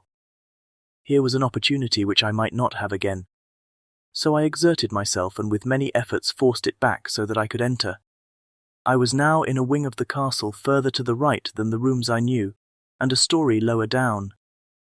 From the windows I could see that the suite of rooms lay along to the south of the castle, the windows of the end room looking out both west and south. On the latter side, as well as to the former, there was a great precipice. The castle was built on the corner of a great rock, so that on 3 sides it was quite impregnable, and great windows were placed here where sling or bow or culverin could not reach, and consequently light and comfort, impossible to a position which had to be guarded, were secured. To the west was a great valley, and then, rising far away, great jagged mountain fastnesses, rising peak on peak, the sheer rock studded with mountain ash and thorn, whose roots clung in cracks and crevices and crannies of the stone. This was evidently the portion of the castle occupied by the ladies in bygone days, for the furniture had more air of comfort than any I had seen. The windows were curtainless, and the yellow moonlight, flooding in through the diamond panes, enabled one to see even colours, whilst it softened the wealth of dust which lay over all, and disguised in some measure the ravages of time and the moth. My lamp seemed to be of little effect in the brilliant moonlight, but I was glad to have it with me, for there was a dread loneliness in the place which chilled my heart and made my nerves tremble. Still, it was better than living alone in the rooms which I had come to hate from the presence of the Count, and after trying a little to school my nerves, I found a soft quietude come over me. Here I am, sitting at a little oak table where in old times possibly some fair lady sat to pen, with much thought and many blushes, her ill-spelt love-letter, and writing in my diary in shorthand all that has happened since I closed it last. It is 19th century, up to date with a vengeance, and yet, unless my senses deceive me, the old centuries had and have powers of their own which mere modernity cannot kill. Later, the morning of May 16th. God preserve my sanity, for to this I am reduced. Safety and the assurance of safety are things of the past. Whilst I live on here, there is but one thing to hope for, that I may not go mad, if, indeed, I be not mad already.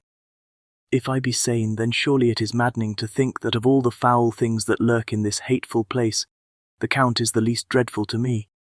That to him alone I can look for safety, even though this be only whilst I can serve his purpose. Great God, merciful God, let me be calm, for out of that way lies madness indeed. I begin to get new lights on certain things which have puzzled me. Up to now I never quite knew what Shakespeare meant when he made Hamlet say, "My tablets, quick, my tablets. 'Tis meet that I put it down," etc. For now, feeling as though my own brain were unhinged, or as if the shock had come which must end in its undoing, I turned to my diary for repose. The habit of entering accurately must help to soothe me. The Count's mysterious warning frightened me at the time. It frightens me more now when I think of it, for in future he has a fearful hold upon me. I shall fear to doubt what he may say. When I had written in my diary, and had fortunately replaced the book and pen in my pocket, I felt sleepy. The Count's warning came into my mind, but I took a pleasure in disobeying it. The sense of sleep was upon me, and with it the obstinacy which sleep brings as outrider. The soft moonlight soothed, and the wide expanse without gave a sense of freedom which refreshed me. I determined not to return tonight to the gloom-haunted rooms, but to sleep here where, of old, ladies had sat and sung and lived sweet lives, whilst their gentle breasts were sad for their menfolk, away in the midst of remorseless wars. I drew a great couch out of its place near the corner, so that as I lay I could look at the lovely view to east and south, and unthinking of and uncaring for the dust, composed myself for sleep. I suppose I must have fallen asleep. I hope so. But I fear, for all that followed was startlingly real, so real that now sitting here in the broad full sunlight of the morning, I cannot in the least believe that it was all sleep. I was not alone. The room was the same, unchanged in any way since I came into it. I could see along the floor in the brilliant moonlight my own footsteps marked where I had disturbed the long accumulation of dust. In the moonlight opposite me were 3 young women, ladies by their dress and manner. I thought at the time that I must be dreaming when I saw them, for, though the moonlight was behind them, they threw no shadow on the floor. They came close to me and looked at me for some time, and then whispered together. 2 were dark and had high aquiline noses like the Count, and great dark piercing eyes that seemed to be almost red when contrasted with the pale yellow moon. The other was fair as can be, with great wavy masses of golden hair and eyes like pale sapphires. I seemed somehow to know her face, and to know it in connection with some dreamy fear, but I could not recollect at the moment how or where. All 3 had brilliant white teeth that shone like pearls against the ruby of their voluptuous lips. There was something about them that made me uneasy, some longing and at the same time some deadly fear. I felt in my heart a wicked burning desire that they would kiss me with those red lips. It is not good to note this down, lest some day it should meet Mina's eyes and cause her pain, but it is the truth. They whispered together, and then they all 3 laughed, such a silvery musical laugh, but as hard as though the sound never could have come through the softness of human lips. It was like the intolerable tingling sweetness of water glasses when played on by a cunning hand. The fair girl shook her head coquettishly, and the other 2 urged her on. One said, "Go on, you are first and we shall follow. Yours is the right to begin." The other added, "He is young and strong. There are kisses for us all." I lay quiet, looking out under my eyelashes in an agony of delightful anticipation. The fair girl advanced and bent over me till I could feel the movement of her breath upon me. Sweet it was in one sense, honey-sweet, and sent the same tingling through the nerves as her voice, but with a bitter underlying the sweet, a bitter offensiveness, as one smells in blood. I was afraid to raise my eyelids, but looked out and saw perfectly under the lashes. The girl went on her knees and bent over me, simply gloating. There was a deliberate voluptuousness which was both thrilling and repulsive, and as she arched her neck she actually licked her lips like an animal, till I could see in the moonlight the moisture shining on the scarlet lips and on the red tongue as it lapped the white sharp teeth. Lower and lower went her head as the lips went below the range of my mouth and chin, and seemed about to fasten on my throat. Then she paused, and I could hear the churning sound of her tongue as it licked her teeth and lips, and could feel the hot breath on my neck. Then the skin of my throat began to tingle as one's flesh does when the hand that is to tickle it approaches nearer, nearer.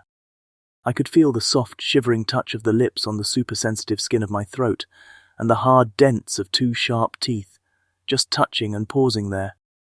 I closed my eyes in a languorous ecstasy and waited with beating heart. But at that instant another sensation swept through me as quick as lightning. I was conscious of the presence of the Count, and of his being as if lapped in a storm of fury.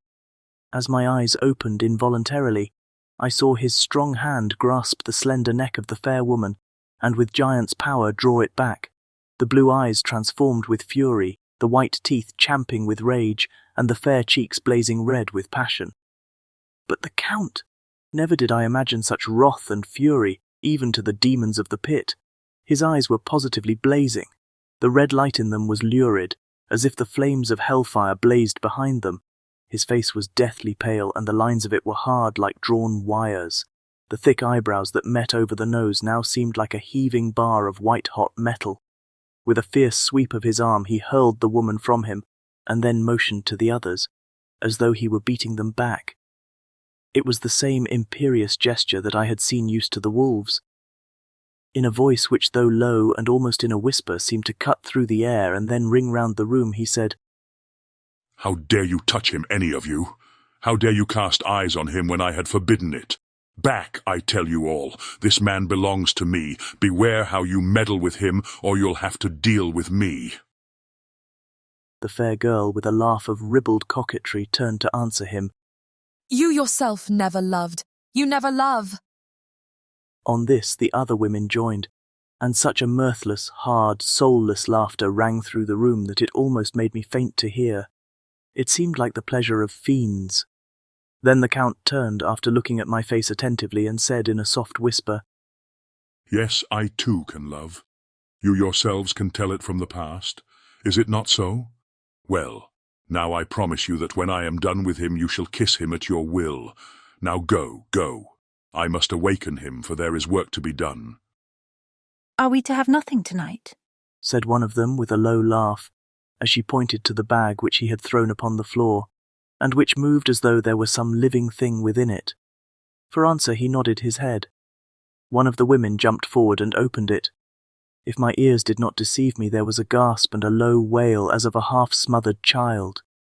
The women closed round whilst I was aghast with horror, but as I looked they disappeared, and with them the dreadful bag. There was no door near them, and they could not have passed me without my noticing.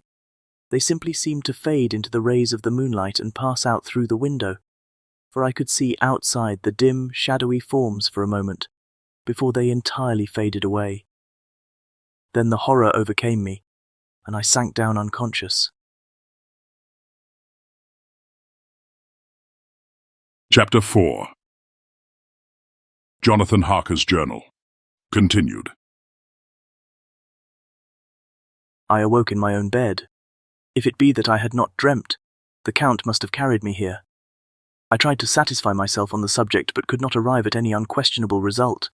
To be sure, there were certain small evidences, such as that my clothes were folded and laid by in a manner which was not my habit.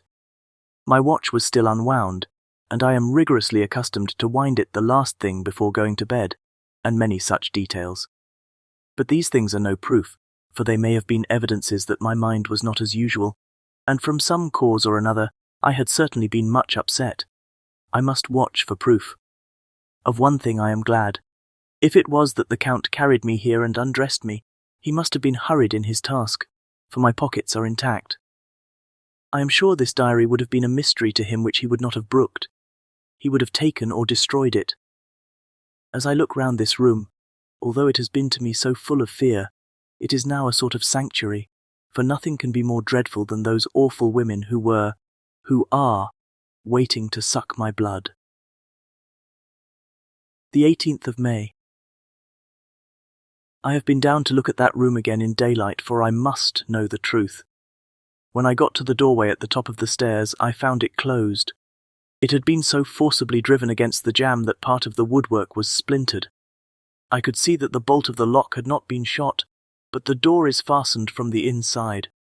I fear it was no dream and must act on this surmise. The 19th of May. I am surely in the toils. Last night the Count asked me in the suavest tones to write 3 letters, one saying that my work here was nearly done, and that I should start for home within a few days, another that I was starting on the next morning from the time of the letter, and the third, that I had left the castle and arrived at Bistritz. I would fain have rebelled, but felt that in the present state of things it would be madness to quarrel openly with the Count whilst I am so absolutely in his power, and to refuse would be to excite his suspicion and to arouse his anger. He knows that I know too much and that I must not live lest I be dangerous to him. My only chance is to prolong my opportunities. Something may occur which will give me a chance to escape. I saw in his eyes something of that gathering wrath which was manifest when he hurled that fair woman from him.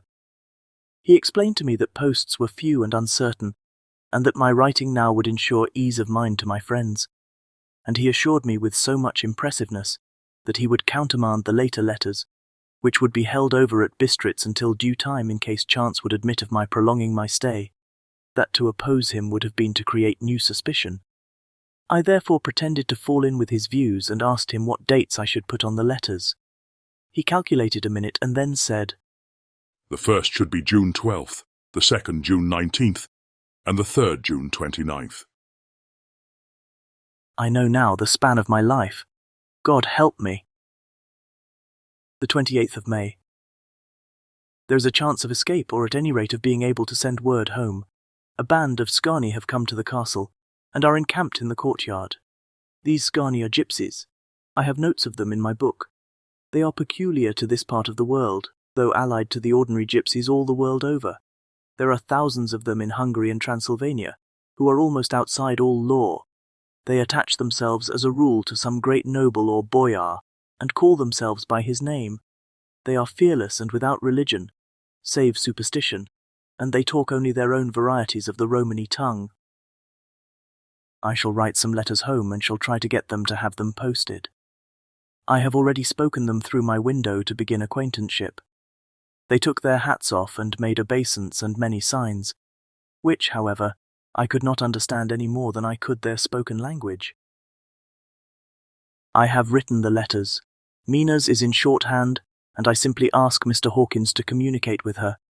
To her I have explained my situation, but without the horrors which I may only surmise. It would shock and frighten her to death were I to expose my heart to her. Should the letters not carry, then the Count shall not yet know my secret or the extent of my knowledge. I have given the letters. I threw them through the bars of my window with a gold piece, and made what signs I could to have them posted. The man who took them pressed them to his heart and bowed, and then put them in his cap. I could do no more. I stole back to the study and began to read. As the Count did not come in, I have written here. The Count has come. He sat down beside me and said in his smoothest voice as he opened 2 letters, The Scani has given me these, of which though I know not whence they come, I shall of course take care. See. He must have looked at it. One is from you, and to my friend Peter Hawkins. The other. Here he caught sight of the strange symbols as he opened the envelope, and the dark look came into his face and his eyes blazed wickedly. The other is a vile thing, an outrage upon friendship and hospitality. It is not signed. Well, so it cannot matter to us. And he calmly held letter and envelope in the flame of the lamp till they were consumed. Then he went on. The letter to Hawkins, that I shall, of course, send on, since it is yours. Your letters are sacred to me. Your pardon, my friend, that unknowingly I did break the seal. Will you not cover it again? He held out the letter to me and with a courteous bow handed me a clean envelope. I could only redirect it and hand it to him in silence. When he went out of the room, I could hear the key turn softly. A minute later I went over and tried it, and the door was locked. When an hour or 2 after the Count came quietly into the room, his coming awakened me, for I had gone to sleep on the sofa. He was very courteous and very cheery in his manner, and seeing that I had been sleeping, he said, So, my friend, you are tired. Get to bed. There is the surest rest. I may not have the pleasure to talk tonight, since there are many labours to me, but you will sleep, I pray. I passed to my room and went to bed, and strange to say, slept without dreaming. Despair has its own calms. The 31st of May. This morning when I woke, I thought I would provide myself with some paper and envelopes from my bag and keep them in my pocket, so that I might write in case I should get an opportunity, but again, a surprise. Again a shock. Every scrap of paper was gone, and with it all my notes, my memoranda, relating to railways and travel, my letter of credit. In fact, all that might be useful to me were I once outside the castle. I sat and pondered a while, and then some thought occurred to me, and I made search of my portmanteau, and in the wardrobe where I had placed my clothes. The suit in which I had travelled was gone, and also my overcoat and rug. I could find no trace of them anywhere. This looked like some new scheme of villainy. The 17th of June. This morning, as I was sitting on the edge of my bed cudgelling my brains, I heard without a cracking of whips and pounding and scraping of horses' feet up the rocky path beyond the courtyard. With joy I hurried to the window and saw drive into the yard 2 great lighter wagons, each drawn by 8 sturdy horses, and at the head of each pair a Slovak, with his wide hat, great nail-studded belt, dirty sheepskin, and high boots. They had also their long staves in hand. I ran to the door, intending to descend and try and join them through the main hall, as I thought that way might be opened for them. Again a shock. My door was fastened on the outside. Then I ran to the window and cried to them. They looked up at me stupidly and pointed. But just then, the hetman of the Shgani came out, and seeing them pointing to my window, said something, at which they laughed. Henceforth no effort of mine, no piteous cry or agonized entreaty would make them even look at me. They resolutely turned away. The lighter wagons contained great square boxes, with handles of thick rope. These were evidently empty by the ease with which the Slovaks handled them, and by their resonance as they were roughly moved. When they were all unloaded and packed in a great heap in one corner of the yard, the Slovaks were given some money by the Shgani, and spitting on it for luck, lazily went each to his horse's head. Shortly afterwards I heard the cracking of their whips die away in the distance. The 24th of June before morning. Last night the Count left me early and locked himself into his own room. As soon as I dared, I ran up the winding stair and looked out of the window which opened south. I thought I would watch for the Count, for there is something going on. The Shgani are quartered somewhere in the castle and are doing work of some kind. I know it, for now and then I hear a far-away muffled sound as of mattock and spade, and whatever it is, it must be the end of some ruthless villainy. I had been at the window somewhat less than half an hour, when I saw something coming out of the Count's window. I drew back and watched carefully and saw the whole man emerge. It was a new shock to me to find that he had on the suit of clothes which I had worn whilst travelling here, and slung over his shoulder the terrible bag which I had seen the women take away. There could be no doubt as to his quest, and in my garb too. This, then, is his new scheme of evil, that he will allow others to see me as they think, so that he may both leave evidence that I have been seen in the towns or villages posting my own letters, and that any wickedness which he may do shall by the local people be attributed to me. It makes me rage to think that this can go on, and whilst I am shut up here a veritable prisoner, but without that protection of the law which is even a criminal's right and consolation. I thought I would watch for the Count's return, and for a long time sat doggedly at the window. Then I began to notice that there were some quaint little specks floating in the rays of the moonlight. They were like the tiniest grains of dust, and they whirled round and gathered in clusters in a nebulous sort of way. I watched them with a sense of soothing, and a sort of calm stole over me. I leaned back in the embrasure in a more comfortable position, so that I could enjoy more fully the aerial gambolling. Something made me start up, a low, piteous howling of dogs somewhere far below in the valley, which was hidden from my sight. Louder it seemed to ring in my ears, and the floating motes of dust to take new shapes to the sound as they danced in the moonlight. I felt myself struggling to awake to some call of my instincts. Nay, my very soul was struggling, and my half-remembered sensibilities were striving to answer the call. I was becoming hypnotized, Quicker and quicker danced the dust. The moonbeams seemed to quiver as they went by me into the mass of gloom beyond. More and more they gathered till they seemed to take dim, phantom shapes. And then I started, broad awake and in full possession of my senses, and ran screaming from the place. The phantom shapes, which were becoming gradually materialized from the moonbeams, were those of the 3 ghostly women to whom I was doomed. I fled, and felt somewhat safer in my own room, where there was no moonlight and where the lamp was burning brightly. When a couple of hours had passed, I heard something stirring in the Count's room, something like a sharp wail quickly suppressed. And then there was silence, deep, awful silence which chilled me. With a beating heart I tried the door, but I was locked in my prison and could do nothing. I sat down and simply cried. As I sat, I heard a sound in the courtyard without, the agonized cry of a woman. I rushed to the window and, throwing it up, peered out between the bars. There indeed was a woman with dishevelled hair, holding her hands over her heart as one distressed with running.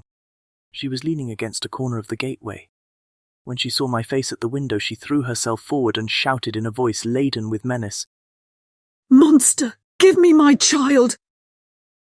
She threw herself on her knees and, raising up her hands, cried the same words in tones which wrung my heart.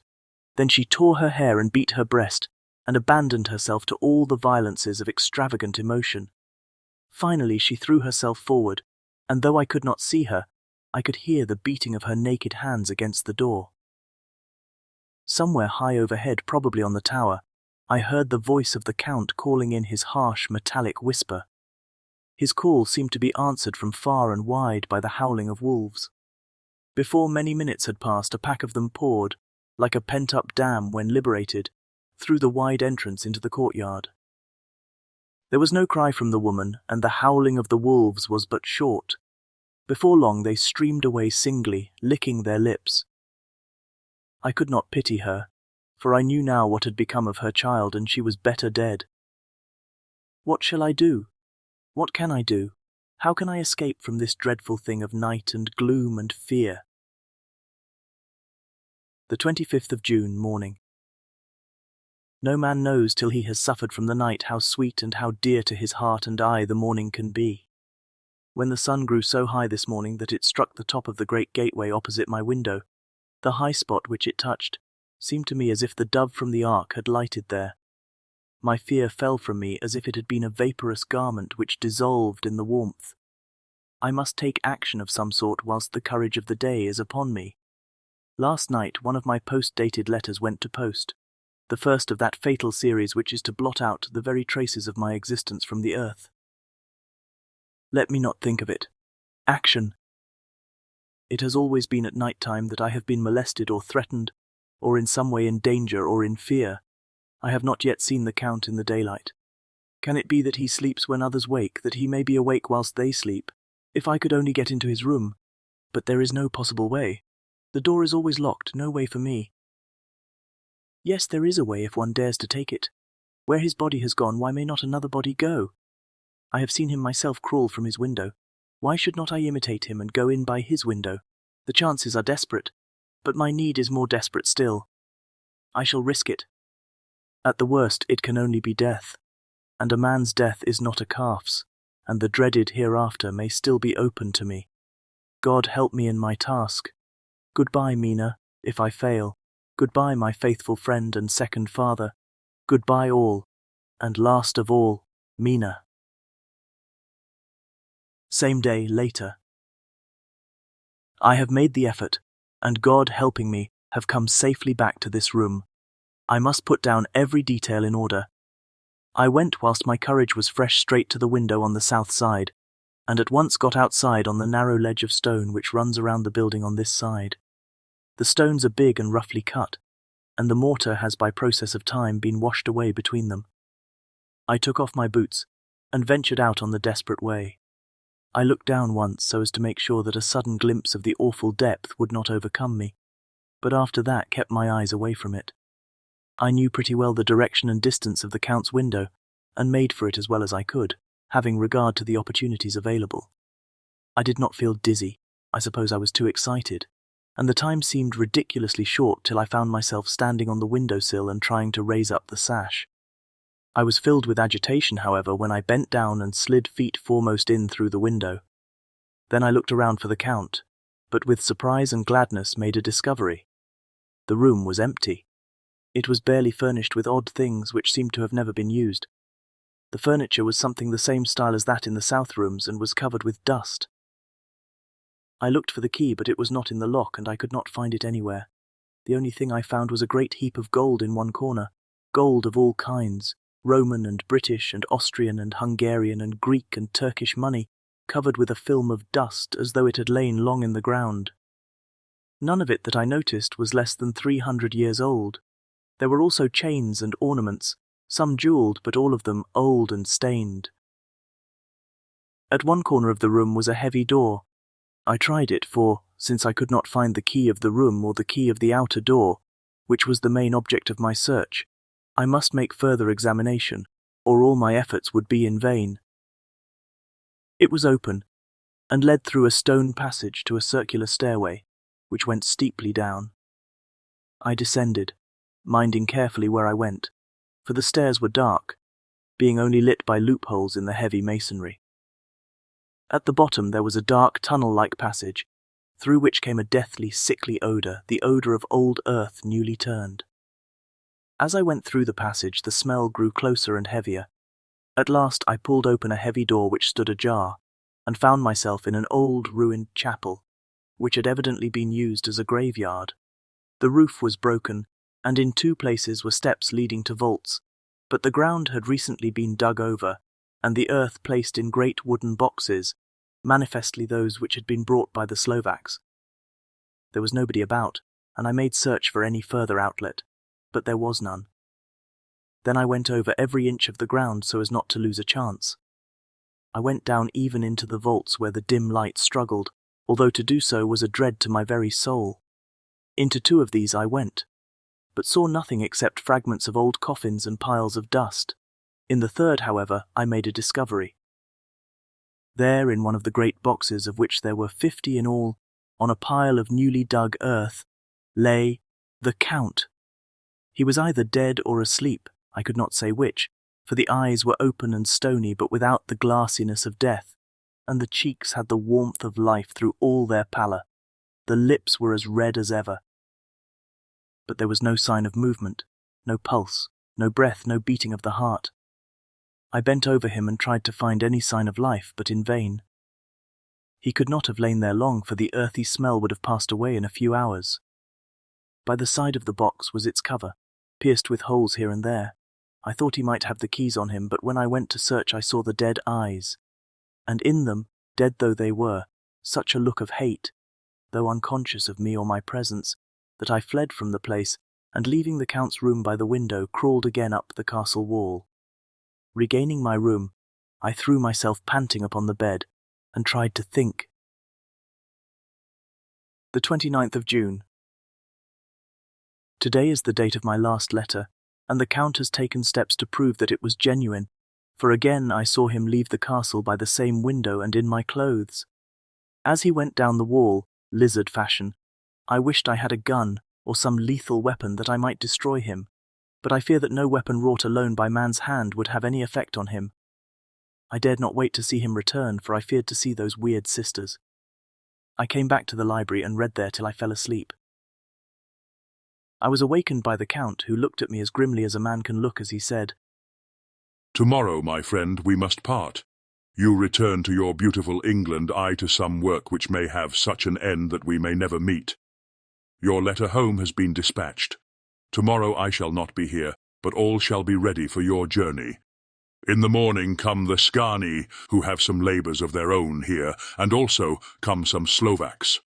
When they have gone, my carriage shall come for you, and shall bear you to the Borgo Pass to meet the diligence from Bukovina to Bistritz. But I am in hopes that I shall see more of you at Castle Dracula." I suspected him and determined to test his sincerity. Sincerity! It seems like a profanation of the word to write it in connection with such a monster, so asked him point blank, "Why may I not go tonight?" "Because, dear sir, My coachman and horses are away on a mission. But I would walk with pleasure. I want to get away at once. He smiled, such a soft, smooth, diabolical smile that I knew there was some trick behind his smoothness. He said, And your baggage? I do not care about it. I can send for it some other time. The Count stood up and said with a sweet courtesy which made me rub my eyes, it seemed so real. You English have a saying which is close to my heart, for its spirit is that which rules our boyars. Welcome the coming, speed the parting guest. Come with me, my dear young friend. Not an hour shall you wait in my house against your will, though sad am I at your going, and that you so suddenly desire it. Come. With a stately gravity, he with the lamp preceded me down the stairs and along the hall. Suddenly he stopped. Hark! Close at hand came the howling of many wolves. It was almost as if the sound sprang up at the rising of his hand, just as the music of a great orchestra seems to leap under the baton of the conductor. After a pause of a moment, he proceeded in his stately way to the door, drew back the ponderous bolts, unhooked the heavy chains and began to draw it open. To my intense astonishment, I saw that it was unlocked. Suspiciously, I looked all round but could see no key of any kind. As the door began to open, the howling of the wolves without grew louder and angrier. Their red jaws with champing teeth and their blunt-clawed feet as they leapt came in through the opening door. I knew then that to struggle at the moment against the Count was useless. With such allies as these at his command I could do nothing, but still the door continued slowly to open, and only the Count's body stood in the gap. Suddenly it struck me that this might be the moment and means of my doom. I was to be given to the wolves and at my own instigation. There was a diabolical wickedness in the idea great enough for the Count, and as a last chance I cried out, "Shut the door, I shall wait till morning," and covered my face with my hands to hide my tears of bitter disappointment. With one sweep of his powerful arm, the Count threw the door shut, and the great bolts clanged and echoed through the hall as they shot back into their places.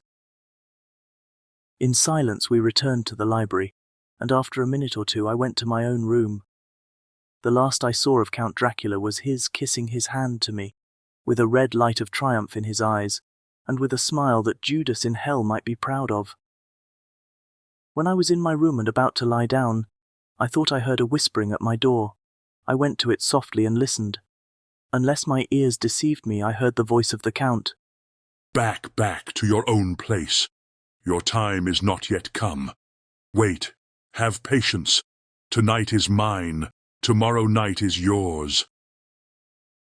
There was a low, sweet ripple of laughter, and in a rage I threw open the door and saw without the three terrible women licking their lips. As I appeared, they all joined in a horrible laugh and ran away. I came back to my room and threw myself on my knees. It is then so near the end?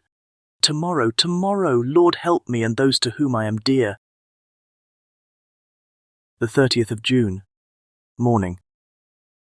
These may be the last words I ever write in this diary. I slept till just before the dawn, and when I woke threw myself on my knees, for I determined that if death came he should find me ready. At last I felt that subtle change in the air and knew that the morning had come. Then came the welcome cock-crow, and I felt that I was safe. With a glad heart I opened my door and ran down to the hall. I had seen that the door was unlocked and now escape was before me. With hands that trembled with eagerness I unhooked the chains and drew back the massive bolts. But the door would not move. Despair seized me. I pulled and pulled at the door and shook it till, massive as it was, it rattled in its casement. I could see the bolt shot. It had been locked after I left the Count.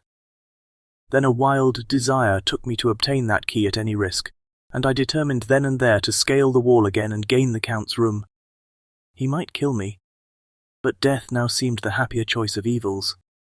Without a pause I rushed up to the east window and scrambled down the wall as before into the Count's room. It was empty, but that was as I expected. I could not see a key anywhere, but the heap of gold remained. I went through the door in the corner and down the winding stair, and along the dark passage to the old chapel. I knew now well enough where to find the monster I sought. The great box was in the same place, close against the wall, but the lid was laid on it. not fastened down but with the nails ready in their places to be hammered home. I knew I must reach the body for the key, so I raised the lid and laid it back against the wall. And then I saw something which filled my very soul with horror. There lay the Count, but looking as if his youth had been half renewed, for the white hair and moustache were changed to dark iron grey. The cheeks were fuller, and the white skin seemed ruby red underneath. The mouth was redder than ever, for on the lips were gouts of fresh blood, which trickled from the corners of the mouth and ran over the chin and neck. Even the deep burning eyes seemed set amongst swollen flesh, for the lids and pouches underneath were bloated. It seemed as if the whole awful creature were simply gorged with blood. He lay like a filthy leech, exhausted with his repletion. I shuddered as I bent over to touch him, and every sense in me revolted at the contact, but I had to search or I was lost. The coming night might see my own body a banquet in a similar way to those horrid three. I felt all over the body, but no sign could I find of the key. Then I stopped and looked at the Count. There was a mocking smile on the bloated face which seemed to drive me mad. This was the being I was helping to transfer to London, where, perhaps for centuries to come, he might, amongst its teeming millions, satiate his lust for blood, and create a new and ever-widening circle of semi-demons to batten on the helpless. The very thought drove me mad. A terrible desire came upon me to rid the world of such a monster. There was no lethal weapon at hand, but I seized a shovel which the workman had been using to fill the cases, and lifting it high, struck with the edge downward at the hateful face. But as I did so, the head turned, and the eyes fell full upon me with all their blaze of basilisk horror. The sight seemed to paralyze me, and the shovel turned in my hand and glanced from the face, merely making a deep gash above the forehead. The shovel fell from my hand across the box, and as I pulled it away, the flange of the blade caught the edge of the lid, which fell over again, and hid the horrid thing from my sight. The last glimpse I had was of the bloated face, blood-stained and fixed with a grin of malice, which would have held its own in the nethermost hell. I thought, and thought what should be my next move, but my brain seemed on fire, and I waited with a despairing feeling growing over me. As I waited, I heard in the distance a gypsy song sung by merry voices coming closer, and through their song the rolling of heavy wheels and the cracking of whips. The Shgani and the Slovaks of whom the Count had spoken were coming. With a last look around, and at the box which contained the vile body, I ran from the place and gained the Count's room, determined to rush out at the moment the door should be opened. With strained ears I listened, and heard downstairs the grinding of the key in the great lock and the falling back of the heavy door.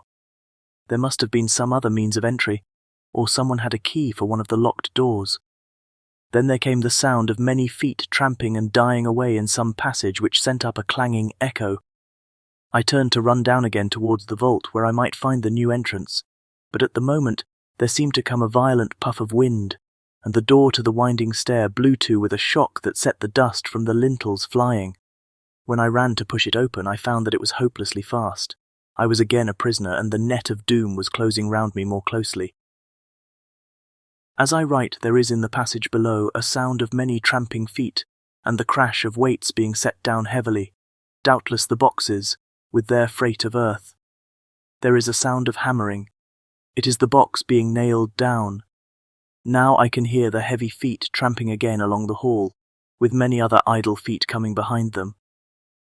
The door is shut, and the chains rattle. There is a grinding of the key in the lock. I can hear the key withdraw. Then another door opens and shuts. I hear the creaking of lock and bolt. Hark! In the courtyard and down the rocky way the roll of heavy wheels, the crack of whips and the chorus of the Shgani as they pass into the distance. I am alone in the castle with those awful women. Foch, Mina is a woman, and there is naught in common. They are devils of the pit. I shall not remain alone with them. I shall try to scale the castle wall farther than I have yet attempted. I shall take some of the gold with me, lest I want it later. I may find a way from this dreadful place. And then away for home, away to the quickest and nearest train, away from this cursed spot, from this cursed land, where the devil and his children still walk with earthly feet. At least God's mercy is better than that of these monsters, and the precipice is steep and high. At its foot a man may sleep, as a man. Goodbye all. Mina. Chapter 5. Letter from Miss Mina Murray to Miss Lucy Westenra. The 9th of May. My dearest Lucy, forgive my long delay in writing, but I have been simply overwhelmed with work. The life of an assistant schoolmistress is sometimes trying. I am longing to be with you and by the sea, where we can talk together freely and build our castles in the air. I have been working very hard lately, because I want to keep up with Jonathan's studies, and I have been practicing shorthand very assiduously. When we are married, I shall be able to be useful to Jonathan, and if I can stenograph well enough, I can take down what he wants to say in this way, and write it out for him on the typewriter, at which also I am practicing very hard. He and I sometimes write letters in shorthand, and he is keeping a stenographic journal of his travels abroad. When I am with you, I shall keep a diary in the same way. I don't mean one of those 2 pages to the week with Sunday squeezed in a corner diaries, but a sort of journal which I can write in whenever I feel inclined. I do not suppose there will be much of interest to other people, but it is not intended for them. I may show it to Jonathan some day if there is in it anything worth sharing, but it is really an exercise book. I shall try to do what I see lady journalists do, interviewing and writing descriptions, and trying to remember conversations. I am told that, with a little practice, one can remember all that goes on or that one hears said during a day. However, we shall see. I will tell you of my little plans when we meet. I have just had a few hurried lines from Jonathan from Transylvania. He is well and will be returning in about a week. I am longing to hear all his news. It must be so nice to see strange countries. I wonder if Jonathan and I, shall ever see them together. There is the 10 o'clock bell ringing. Goodbye. Your loving, Mina. Tell me all the news when you write. You have not told me anything for a long time. I hear rumours, and especially of a tall, handsome, curly-haired man. Letter. Lucy Westenra to Mina Murray. 17. Chatham Street, Wednesday. My dearest Mina, I must say you tax me very unfairly with being a bad correspondent. I wrote to you twice since we parted, and your last letter was only your second. Besides, I have nothing to tell you. There is really nothing to interest you. Town is very pleasant just now, and we go a good deal to picture galleries, and for walks and rides in the park. As to the tall, curly-haired man, I suppose it was the one who was with me at the last pop. Someone has evidently been telling tales. That was Mr. Holmwood. He often comes to see us, and he and Mamma get on very well together. They have so many things to talk about in common. We met some time ago a man that would just do for you if you were not already engaged to Jonathan. He is an excellent party, being handsome, well off, and of good birth. He is a doctor and really clever. Just fancy! He is only 29, and he has an immense lunatic asylum all under his own care. Mr. Holmwood introduced him to me, and he called here to see us and often comes now. I think he is one of the most resolute men I ever saw, and yet the most calm. He seems absolutely imperturbable. I can fancy what a wonderful power he must have over his patients. He has a curious habit of looking one straight in the face, as if trying to read one's thoughts. He tries this on very much with me, but I flatter myself he has got a tough nut to crack. I know that from my glass. Do you ever try to read your own face? I do, and I can tell you it is not a bad study, and gives you more trouble than you can well fancy if you have never tried it. He says that I afford him a curious psychological study, and I humbly think I do. I do not, as you know, take sufficient interest in dress to be able to describe the new fashions. Dress is a bore. That is slang again, but never mind. Arthur says that every day. There, it is all out. Mina, we have told all our secrets to each other since we were children. We have slept together, and eaten together, and laughed and cried together. And now, though I have spoken, I would like to speak more. Oh, Mina, couldn't you guess? I love him. I am blushing as I write, for although I think he loves me, he has not told me so in words. But oh, Mina, I love him, I love him, I love him. There, that does me good. I wish I were with you, dear, sitting by the fire undressing as we used to sit, and I would try to tell you what I feel. I do not know how I'm writing this even to you. I'm afraid to stop, or I should tear up the letter, and I don't want to stop, for I do so want to tell you all. Let me hear from you at once, and tell me all that you think about it. Mina, I must stop. Good night. Bless me in your prayers, and Mina, pray for my happiness. Lucy. P.S. I need not tell you this is a secret. Good night again. L. Letter. Lucy Westenra to Mina Murray. The 24th of May.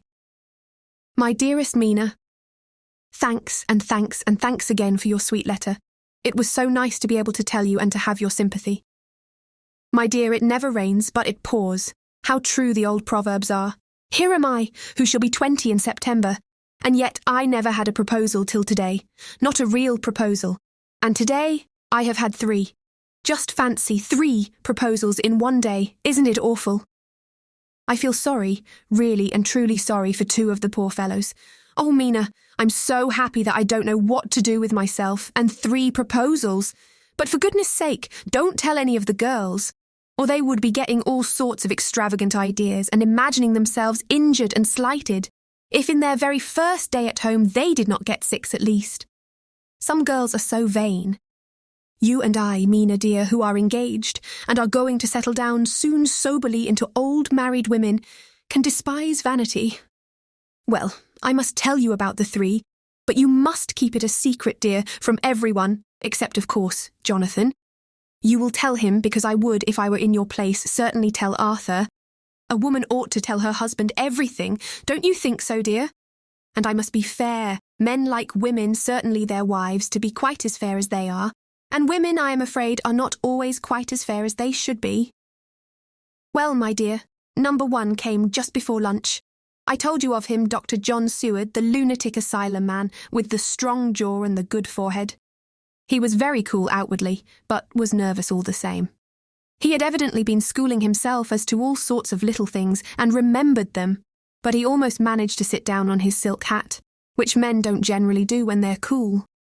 And then, when he wanted to appear at ease, he kept playing with a lancet in a way that made me nearly scream. He spoke to me, Mina, very straightforwardly. He told me how dear I was to him, though he had known me so little, and what his life would be with me to help and cheer him. He was going to tell me how unhappy he would be if I did not care for him, but when he saw me cry, he said that he was a brute and would not add to my present trouble. Then he broke off and asked if I could love him in time. And when I shook my head, his hands trembled, and then with some hesitation he asked me if I cared already for anyone else. He put it very nicely, saying that he did not want to wring my confidence from me, but only to know, because if a woman's heart was free, a man might have hope. And then, Mina, I felt a sort of duty to tell him that there was someone. I only told him that much, and then he stood up, and he looked very strong and very grave as he took both my hands in his and said he hoped I would be happy, and that if I ever wanted a friend I must count him one of my best.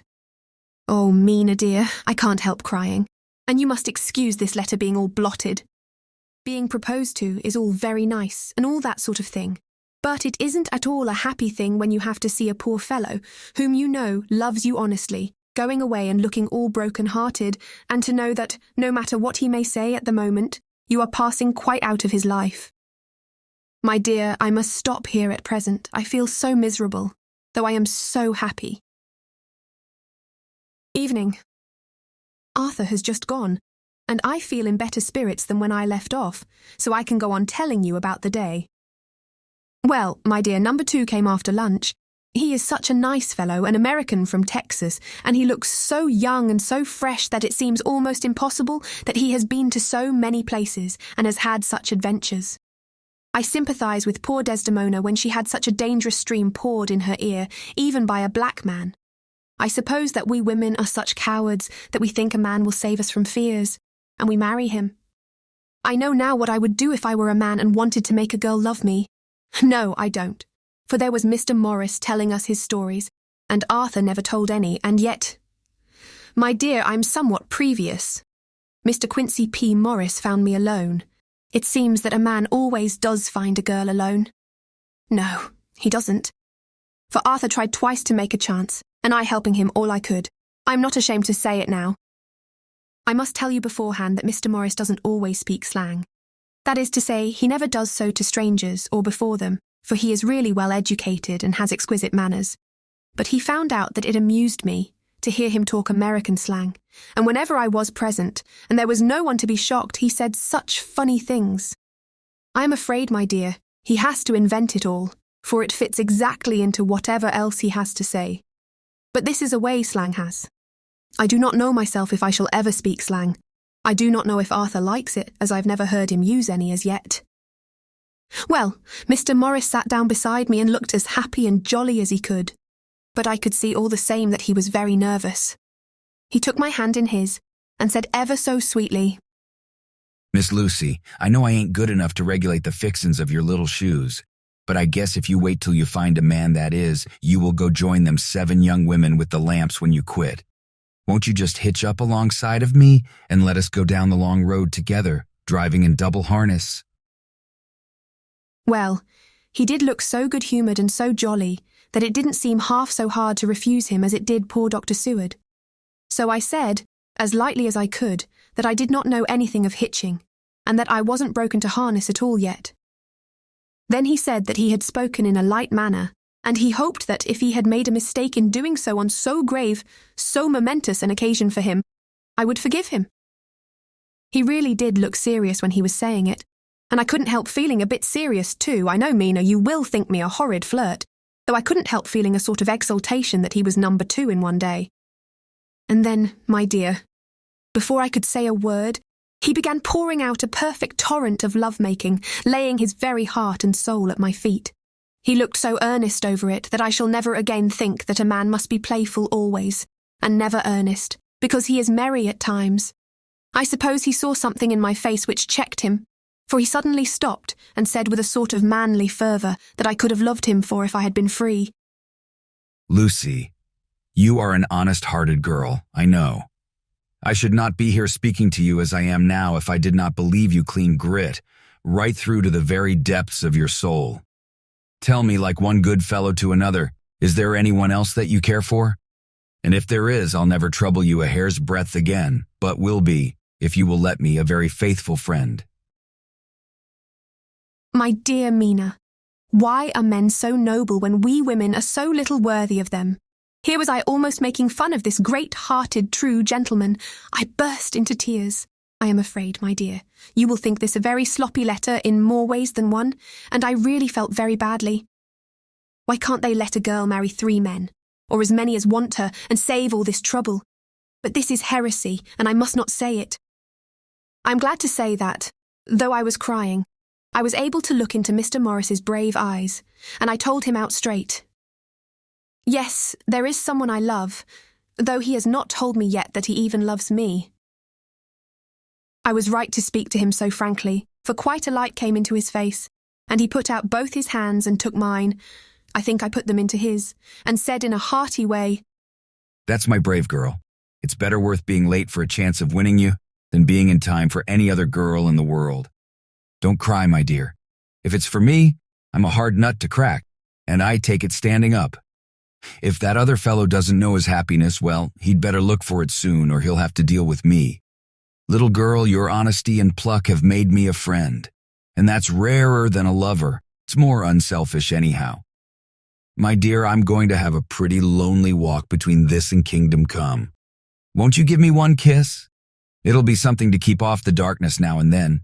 You can, you know, if you like, for that other good fellow. He must be a good fellow, my dear, and a fine fellow, or you could not love him. Hasn't spoken yet. That quite won me, Mina, for it was brave and sweet of him, and noble too to a rival, wasn't it? And he so sad. So I leant over and kissed him. He stood up with my 2 hands in his, and as he looked down into my face, I am afraid I was blushing very much. He said, Little girl, I hold your hand and you've kissed me, and if these things don't make us friends, nothing ever will. Thank you for your sweet honesty to me, and goodbye. He wrung my hand, and taking up his hat, went straight out of the room without looking back, without a tear or a quiver or a pause, and I am crying like a baby. Oh, why must a man like that be made unhappy when there are lots of girls about who would worship the very ground he trod on? I know I would if I were free, only I don't want to be free. My dear, this quite upset me, and I feel I cannot write of happiness just at once after telling you of it, and I don't wish to tell of the number 3 until it can be all happy. Ever your loving, Lucy. P.S. Oh, about number 3. I needn't tell you of number 3, need I? Besides, it was also confused. It seemed only a moment from his coming into the room till both his arms were round me and he was kissing me. I'm very, very happy, and I don't know what I have done to deserve it. I must only try in the future to show that I am not ungrateful to God for all his goodness to me in sending to me such a lover, such a husband, and such a friend. Goodbye.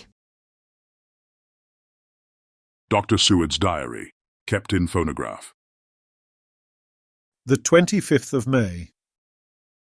Ebb tide in appetite today. Cannot eat, cannot rest, so diary instead. Since my rebuff of yesterday, I have a sort of empty feeling. Nothing in the world seems of sufficient importance to be worth the doing. As I knew that the only cure for this sort of thing was work, I went down amongst the patients. I picked out one who has afforded me a study of much interest. He is so quaint that I am determined to understand him as well as I can. Today, I seem to get nearer than ever before to the heart of his mystery. I questioned him more fully than I had ever done, with a view to making myself master of the facts of his hallucination. In my manner of doing it there was, I now see, something of cruelty. I seemed to wish to keep him to the point of his madness, a thing which I avoid with the patients as I would the mouth of hell. Memorandum, under what circumstances would I not avoid the pit of hell? Omnia Rome venalia sunt. Hell has its price. Verb sap. If there be anything behind this instinct, it will be valuable to trace it afterwards accurately, so I had better commence to do so, therefore. R. M. Renfield, Itat 59. Sanguine temperament, great physical strength, morbidly excitable, periods of gloom, ending in some fixed idea which I cannot make out. I presume that the sanguine temperament itself and the disturbing influence end in a mentally accomplished finish. A possibly dangerous man, probably dangerous if unselfish. In selfish men, caution is as secure an armour for their foes as for themselves. What I think of on this point is, when self is the fixed point, the centripetal force is balanced with the centrifugal. When duty, a cause, etc., is the fixed point, the latter force is paramount, and only accident or a series of accidents can balance it. Letter. Quincy P. Morris to Honourable Arthur Holmwood. The 25th of May. My dear Art, we've told yarns by the campfire in the prairies and dressed one another's wounds after trying a landing at the Marquesas and drunk healths on the shore of Titicaca. There are more yarns to be told and other wounds to be healed and another health to be drunk. Won't you let this be at my campfire tomorrow night? I have no hesitation in asking you, as I know a certain lady is engaged to a certain dinner party and that you are free. There will only be one other, our old pal at the Korea, Jack Seward.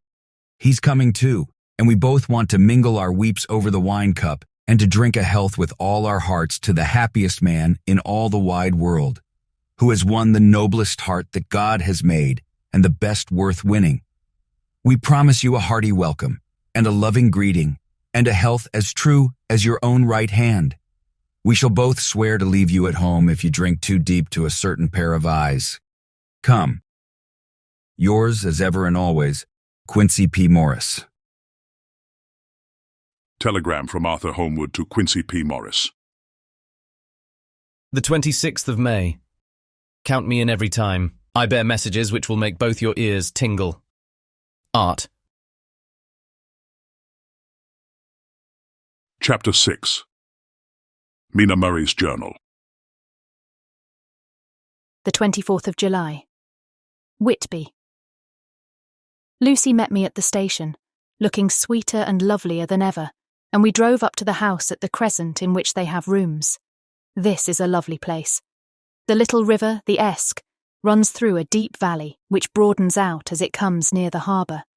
A great viaduct runs across, with high piers, through which the view seems somehow further away than it really is. The valley is beautifully green, and it is so steep that when you are on the high land on either side, you look right across it, unless you are near enough to see down.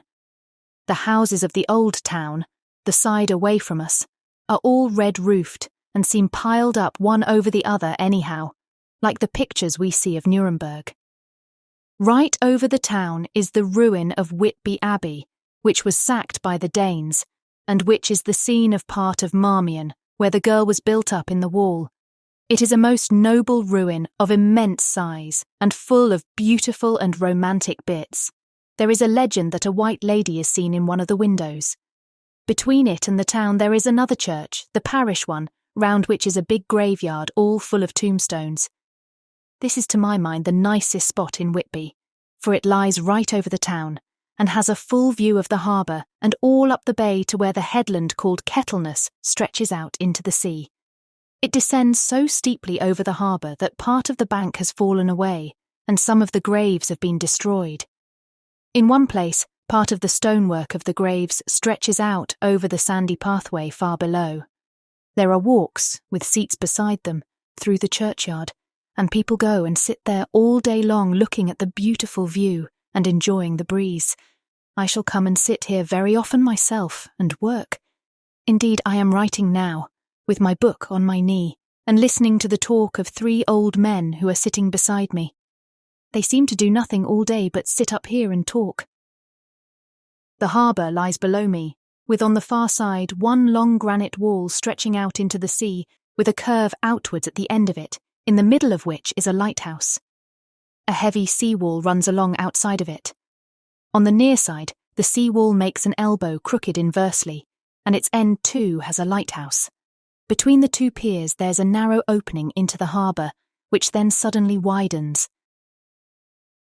It is nice at high water, but when the tide is out it shoals away to nothing, and there is merely the stream of the Esk running between banks of sand, with rocks here and there.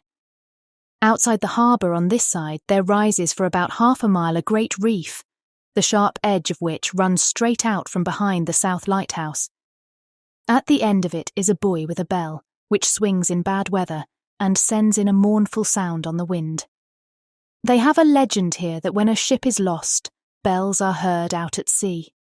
I must ask the old man about this. He is coming this way. He is a funny old man. He must be awfully old, for his face is all gnarled and twisted like the bark of a tree. He tells me that he is nearly 100, and that he was a sailor in the Greenland fishing fleet when Waterloo was fought. He is, I'm afraid, a very sceptical person, for when I asked him about the bells at sea and the White Lady at the Abbey, he said very brusquely, "I wouldn't fash mussel about them, miss. Them things be all wore out. Mind, I don't say that they never was, but I do say that they wasn't in my time. They be all very well for comers and trippers and the like, but not for a nice young lady like you. Them feet folks from York and Leeds that be always eating cured herrings and drinking tea and looking out to buy cheap jet would creed aught. I wonder, Marsel, who'd be bothered telling lies to them, even the newspapers, which is full of fool talk." I thought he would be a good person to learn interesting things from, so I asked him if he would mind telling me something about the whale fishing in the old days. He was just settling himself to begin when the clock struck 6, whereupon he laboured to get up, and said, "I must gang Aegeanwards home now, miss. My granddaughter doesn't like to be kept waiting when the tea is ready, for it takes me time to crammel aboon the grees, for there be a many of 'em. And, miss, I lack belly timber sairly by the clock." He hobbled away, and I could see him hurrying as well as he could down the steps. The steps are a great feature on the place. They lead from the town up to the church.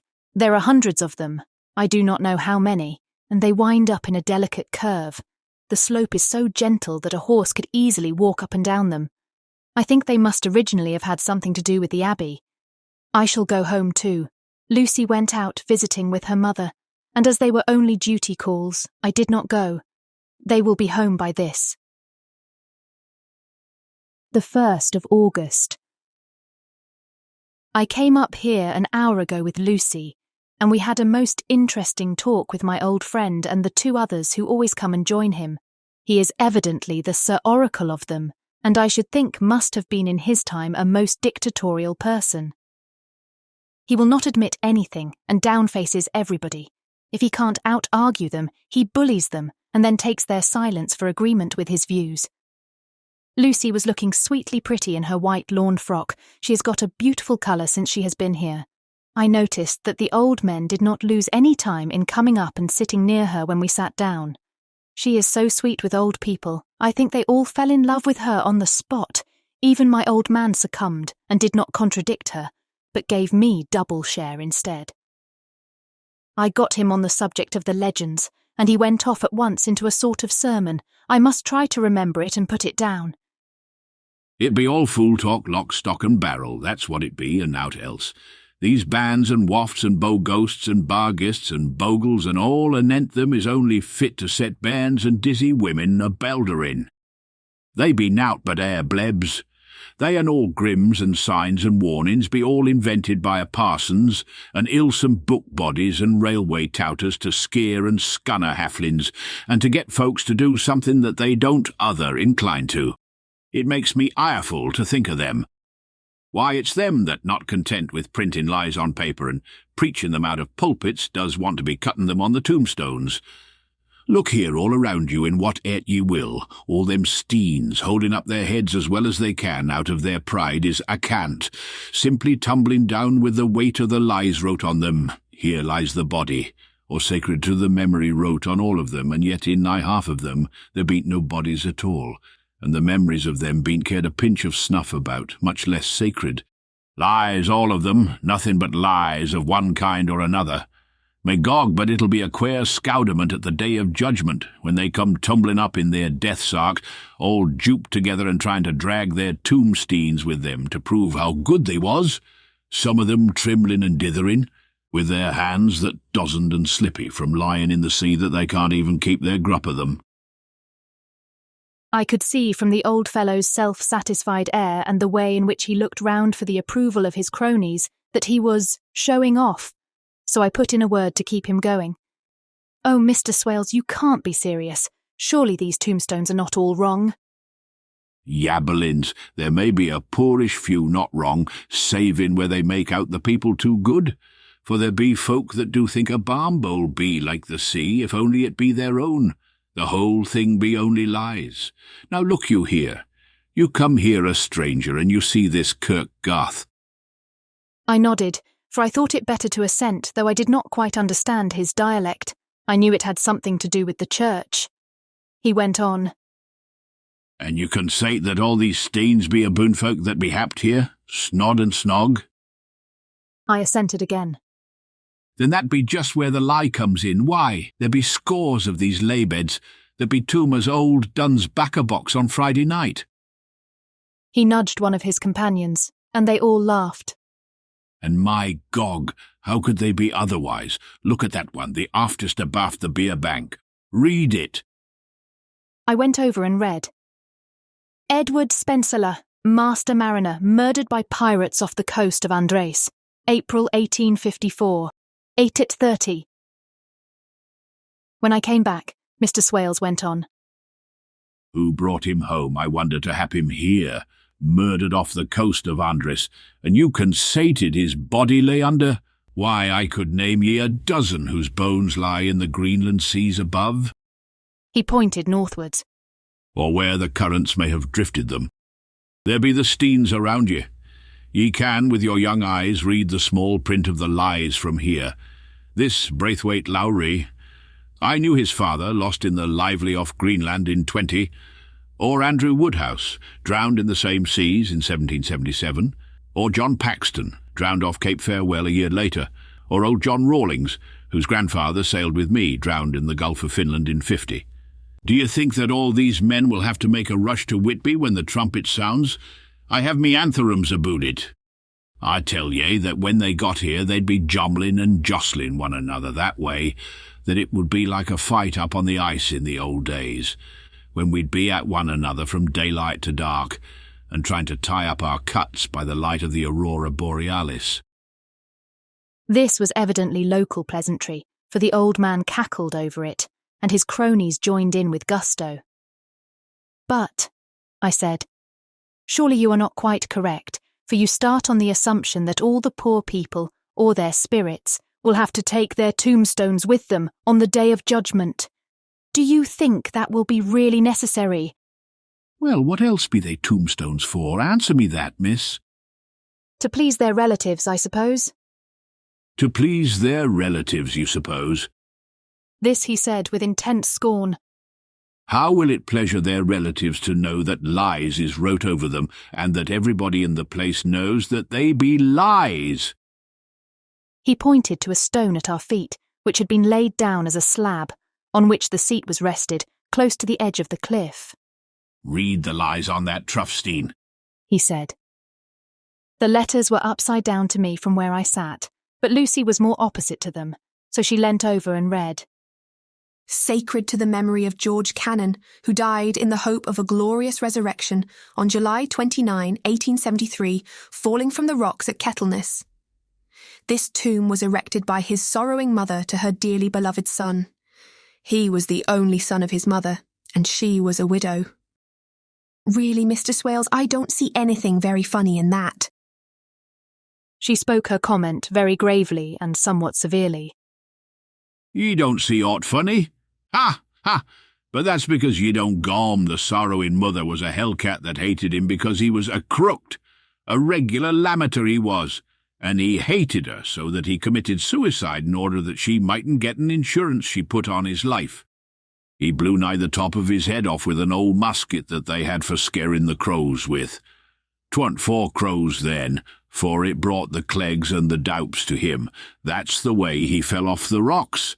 And as to hopes of a glorious resurrection, I've often heard him say mazel, that he hoped he'd go to hell, for his mother was so pious that she'd be sure to go to heaven, and he didn't want to addle where she was. Now isn't that Steen at any rate?" He hammered it with his stick as he spoke. "A pack of lies, and won't it make Gabriel keckle when Geordie comes panting up the grease with the tombstone balanced on his hump and asks it to be took as evidence?" I did not know what to say, but Lucy turned the conversation as she said, rising up. "Oh, why did you tell us of this? It is my favourite seat and I cannot leave it, and now I find I must go on sitting over the grave of a suicide."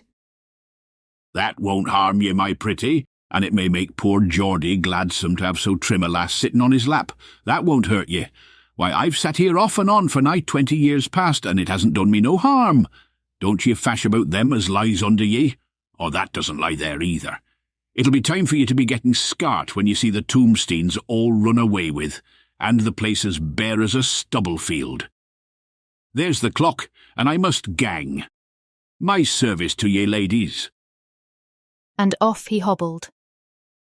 Lucy and I sat a while, and it was all so beautiful before us that we took hands as we sat, and she told me all over again about Arthur and their coming marriage. That made me just a little heartsick, for I haven't heard from Jonathan for a whole month. The same day. I came up here alone, for I am very sad. There was no letter for me. I hope there cannot be anything the matter with Jonathan. The clock has just struck 9. I see the lights scattered all over the town, sometimes in rows where the streets are, and sometimes singly. They run right up the Esk and die away in the curve of the valley. To my left, the view is cut off by a black line of roof of the old house next the abbey. The sheep and lambs are bleating in the fields away behind me, and there is a clatter of a donkey's hooves up the paved road below. The band on the pier is playing a harsh waltz in good time, and further along the quay, there is a Salvation Army meeting in a back street. Neither of the bands hears the other, but up here I hear and see them both. I wonder where Jonathan is and if he's thinking of me. I wish he were here. Dr. Seward's Diary. The 5th of June. The case of Renfield grows more interesting the more I get to understand the man.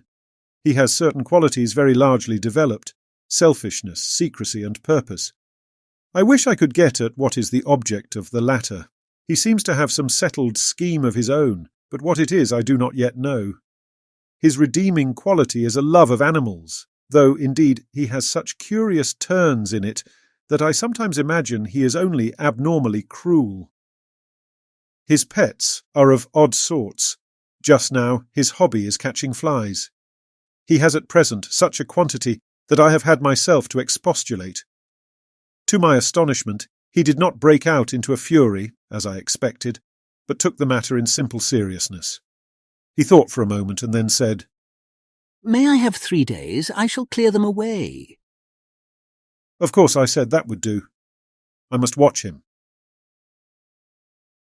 The 18th of June. He has turned his mind now to spiders, and has got several very big fellows in a box. He keeps feeding them with his flies, and the number of the latter is becoming sensibly diminished, although he has used half his food in attracting more flies from outside to his room. The 1st of July. His spiders are now becoming as great a nuisance as his flies, and today I told him that he must get rid of them. He looked very sad at this, so I said that he must clear out some of them at all events. He cheerfully acquiesced in this, and I gave him the same time as before for reduction. He disgusted me much while with him, for when a horrid blowfly, bloated with some carrion food, buzzed into the room, he caught it, held it exultantly for a few moments between his finger and thumb, and, before I knew what he was going to do, put it in his mouth and ate it. I scolded him for it, but he argued quietly that it was very good and very wholesome, that it was life, strong life, and gave life to him. This gave me an idea, or the rudiment of one. I must watch how he gets rid of his spiders. He has evidently some deep problem in his mind, for he keeps a little notebook in which he is always jotting down something. Whole pages of it are filled with masses of figures, generally single numbers added up in batches, and then the totals added in batches again as though he were focusing some account, as the auditors put it. The 8th of July. There is a method in his madness, and the rudimentary idea in my mind is growing. It will be a whole idea soon, and then, oh, unconscious cerebration, you will have to give the wall to your conscious brother. I kept away from my friend for a few days so that I might notice if there were any change. Things remain as they were, except that he has parted with some of his pets and got a new one. He has managed to get a sparrow and has already partially tamed it. His means of taming is simple, for already the spiders have diminished. Those that do remain, however, are well fed, for he still brings in the flies by tempting them with his food. The 19th of July. We are progressing. My friend has now a whole colony of sparrows, and his flies and spiders are almost obliterated. When I came in, he ran to me and said he wanted to ask me a great favour, a very, very great favour, and as he spoke he fawned on me like a dog. I asked him what it was, and he said with a sort of rapture in his voice and bearing, "A kitten, a nice little, sleek, playful kitten that I can play with and teach and feed and feed and feed." I was not unprepared for this request, for I had noticed how his pets went on, increasing in size and vivacity, but I did not care that his pretty family of tame sparrows should be wiped out in the same manner as the flies and the spiders. So I said I would see about it, and asked him if he would not rather have a cat than a kitten. His eagerness betrayed him as he answered, "Oh, yes, I would like a cat. I only asked for a kitten lest you should refuse me a cat. No one would refuse me a kitten, would they?" I shook my head and said that at present I feared it would not be possible, but that I would see about it. His face fell, and I could see a warning of danger in it, for there was a sudden fierce sidelong look which meant killing. The man is an undeveloped homicidal maniac. I shall test him with his present craving and see how it will work out. Then I shall know more. 10 p.m. I have visited him again, and found him sitting in a corner brooding. When I came in, he threw himself on his knees before me, and implored me to let him have a cat, that his salvation depended upon it. I was firm, however, and told him that he could not have it, whereupon he went without a word, and sat down, gnawing his fingers in the corner where I had found him. I shall see him in the morning early. the 20th of July. Visited Renfield very early, before the attendant went his rounds. Found him up and humming a tune. He was spreading out his sugar, which he had saved, in the window, and was manifestly beginning his fly-catching again, and beginning it cheerfully, and with a good grace. I looked around for his birds, and not seeing them, asked him where they were. He replied, without turning round, that they had all flown away. There were a few feathers about the room, and on his pillow a drop of blood. I said nothing, but went and told the keeper to report to me if there were anything odd about him during the day. 11 a.m. The attendant has just been to me to say that Renfield has been very sick and has disgorged a whole lot of feathers. My belief is, Doctor, he said, that he has eaten his birds and that he just took and ate them raw. 11 p.m. I gave Renfield a strong opiate tonight, enough to make even him sleep, and took away his pocketbook to look at it. The thought that has been buzzing about my brain lately is complete, and the theory proved. My homicidal maniac is of a peculiar kind. I shall have to invent a new classification for him, and call him Esophagus, life-eating maniac. What he desires is to absorb as many lives as he can, and he has laid himself out to achieve it in a cumulative way. He gave many flies to one spider, and many spiders to one bird, and then wanted a cat to eat the many birds. What would have been his later steps? It would almost be worthwhile to complete the experiment. It might be done if there were only a sufficient cause. Men sneered at vivisection, and yet look at its results today. Why not advance science in its most difficult and vital aspect, the knowledge of the brain? Had I even the secret of one such mind, did I hold the key to the fancy of even one lunatic, I might advance my own branch of science to a pitch compared with which Burton Sanderson's physiology or Ferrier's brain knowledge would be as nothing, if only there were a sufficient cause. I must not think too much of this, or I may be tempted. A good cause might turn the scale with me, for may not I too be of an exceptional brain congenitally? How well the man reasoned. Lunatics always do within their own scope. I wonder at how many lives he values a man, or if at only one. He has closed the account most accurately, and today begun a new record. How many of us begin a new record with each day of our lives? To me it seems only yesterday that my whole life ended with my new hope, and that truly I began a new record. So it will be until the great recorder sums me up and closes my ledger account with a balance to profit or loss. Oh, Lucy, Lucy, I cannot be angry with you, nor can I be angry with my friend whose happiness is yours, but I must only wait on hopeless and work. Work, work. If I only could have as strong a cause as my poor mad friend there, a good, unselfish cause to make me work, that would be indeed happiness. Mina Murray's Journal. The 26th of July. I'm anxious, and it soothes me to express myself here. It is like whispering to oneself and listening at the same time. And there's also something about the shorthand symbols that makes it different from writing. I am unhappy about Lucy and about Jonathan. I had not heard from Jonathan for some time, and was very concerned, but yesterday dear Mr. Hawkins, who is always so kind, sent me a letter from him. I had written asking him if he had heard, and he said the enclosed had just been received. It is only a line dated from Castle Dracula, and says that he is just starting for home. That is not like Jonathan. I do not understand it, and it makes me uneasy. Then, too, Lucy, although she is so well, has lately taken to her old habit of walking in her sleep. Her mother has spoken to me about it, and we have decided that I am to lock the door of our room every night. Mrs. Westenra has got an idea that sleepwalkers always go out on roofs of houses and along the edges of cliffs, and then get suddenly wakened and fall over with a despairing cry that echoes all over the place.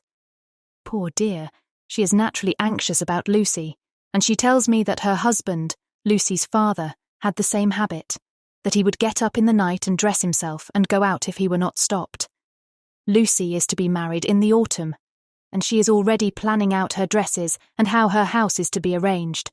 I sympathise with her, for I do the same. Only Jonathan and I will start in life in a very simple way and shall have to try to make both ends meet. Mr. Holmwood, He is the Honourable Arthur Holmwood, only son of Lord Godalming, is coming up here very shortly, as soon as he can leave town, for his father is not very well, and I think dear Lucy is counting the moments till he comes. She wants to take him up to the seat on the churchyard cliff and show him the beauty of Whitby.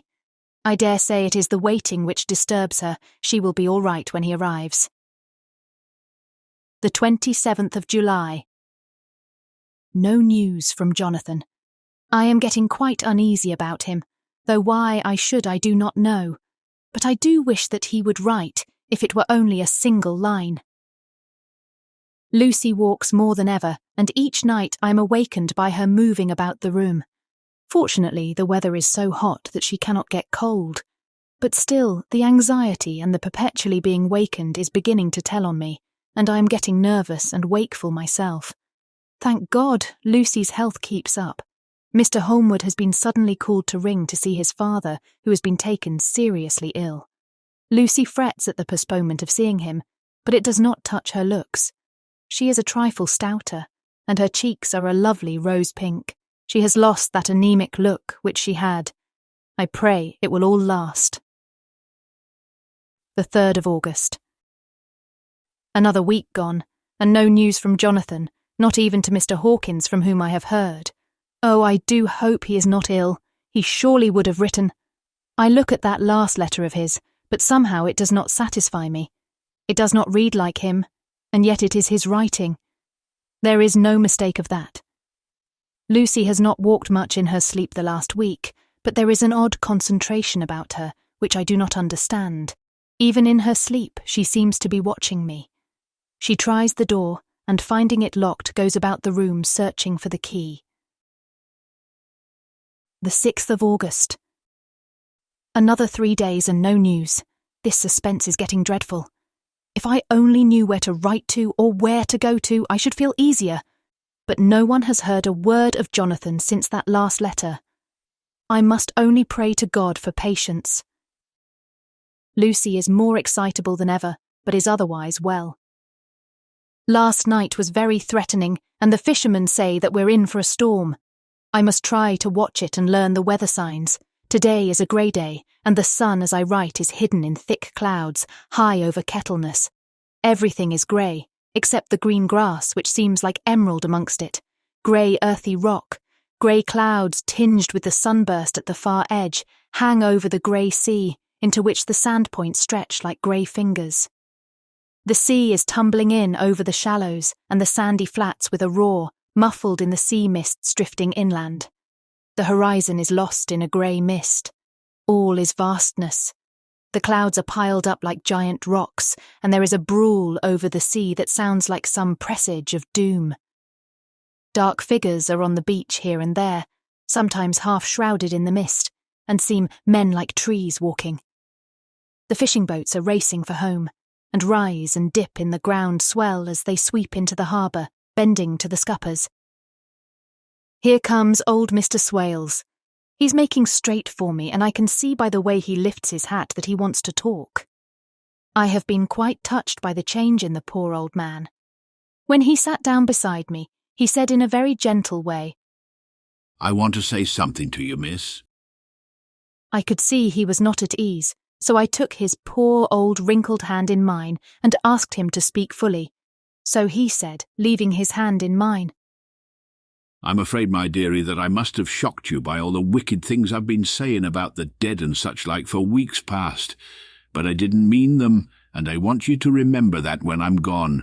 We odd folks that be daffled, and with 1 foot abaft the crock-hole, don't altogether like to think of it, and we don't want to feel scart of it. And that's why I've took to making light of it, so that I'd cheer up my own heart a bit. But Lord love ye, miss, I ain't afraid of dying, not a bit. Only I don't want to die if I can help it. My time must be nigh at hand now, for I be old, and 100 years is too much for any man to expect, and I'm so nigh it that the old man is already whetting his scythe. You see, I can't get out of the habit of caffing about it all at once. The shafts will wag as they be used to. Some day soon the angel of death will sound his trumpet for me. But don't ye duel and greet, my dearie." For he saw that I was crying. "If he should come this very night, I'd not refuse to answer his call. For life be, after all, only a waiting for something else than what we're doing, and death be all that we can rightly depend on. But I'm content, for it's coming to me, my dearie, and coming quick. It may be coming while we be looking and wondering. Maybe it's in that wind out over the sea that's bringing with it loss and wreck, and sore distress, and sad hearts. Look, look! He cried suddenly. There's something in that wind and in the host beyond that sounds and looks and tastes and smells like death. It's in the air, I feel it coming. Lord, make me answer cheerful when my call comes. He held up his arms devoutly and raised his hat. His mouth moved as though he were praying. After a few minutes' silence, he got up, shook hands with me and blessed me, and said goodbye, and hobbled off. It all touched me and upset me very much. I was glad when the Coast Guard came along, with his spyglass under his arm. He stopped to talk with me, as he always does, but all the time kept looking at a strange ship. I can't make her out, he said.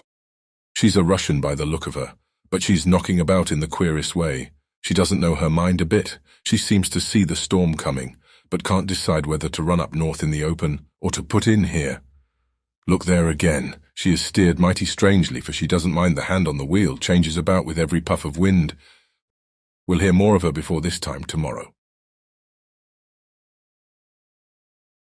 Chapter 7. Cutting from the Daily Graph, 8th of August. Pasted in Mina Murray's journal, from a correspondent. Whitby. One of the greatest and suddenest storms on record has just been experienced here, with results both strange and unique. The weather had been somewhat sultry, but not to any degree uncommon in the month of August. Saturday evening was as fine as was ever known, and the great body of holidaymakers laid out yesterday for visits to Mulgrave Woods, Robin Hood's Bay, Rig Mill, Runswick, Staithes, and the various trips in the neighbourhood of Whitby. The steamers, Emma and Scarborough, made trips up and down the coast, and there was an unusual amount of tripping both to and from Whitby. The day was unusually fine till the afternoon, when some of the gossips who frequent the East Cliff churchyard, and from that commanding eminence watch the wide sweep of sea visible to the north and east, called attention to a sudden show of mares' tails high in the sky to the northwest. The wind was then blowing from the southwest in the mild degree which in barometrical language is ranked number 2, light breeze. The Coast Guard on duty at once made report, and one old fisherman, who for more than half a century has kept watch on weather signs from the East Cliff, foretold in an emphatic manner the coming of a sudden storm. The approach of sunset was so very beautiful, so grand in its masses of splendidly coloured clouds, that there was quite an assemblage on the walk along the cliff in the old churchyard to enjoy the beauty. Before the sun dipped below the black mass of Kettleness, standing boldly athwart the western sky, its downward way was marked by myriad clouds of every sunset colour, flame, purple, pink, green, violet, and all the tints of gold, with here and there masses not large, but of seemingly absolute blackness in all sorts of shapes, as well outlined as colossal silhouettes. The experience was not lost on the painters, and doubtless some of the sketches of the Prelude to the Great Storm will grace the RA and RI walls in May next. More than one captain made up his mind then and there that his cobble or his mule, as they termed the different classes of boats, would remain in the harbour till the storm had passed. The wind fell away entirely during the evening, and at midnight there was a dead calm, a sultry heat, and that prevailing intensity which on the approach of thunder affects persons of a sensitive nature. There were but few lights in sight at sea, for even the coasting steamers, which usually hug the shore so closely, kept well to seaward, and but few fishing boats were in sight. The only sail noticeable was a foreign schooner with all sails set, which was seemingly going westwards. The foolhardiness or ignorance of her officers was a prolific theme for comment whilst she remained in sight, and efforts were made to signal her to reduce sail in face of her danger. Before the night shut down, she was seen with sails idly flapping as she gently rolled on the undulating swell of the sea, as idle as a painted ship upon a painted ocean. Shortly before 10 o'clock, the stillness of the air grew quite oppressive, and the silence was so marked that the bleating of a sheep inland or the barking of a dog in the town was distinctly heard, and the band on the pier, with its lively French air, was like a discord in the great harmony of nature's silence. A little after midnight came a strange sound from over the sea, and high overhead the air began to carry a strange, faint, hollow booming. Then without warning the tempest broke, with a rapidity which at the time seemed incredible, and even afterwards is impossible to realize. The whole aspect of nature at once became convulsed. The waves rose in growing fury, each overtopping its fellow, till in a very few minutes the lately glassy sea was like a roaring and devouring monster.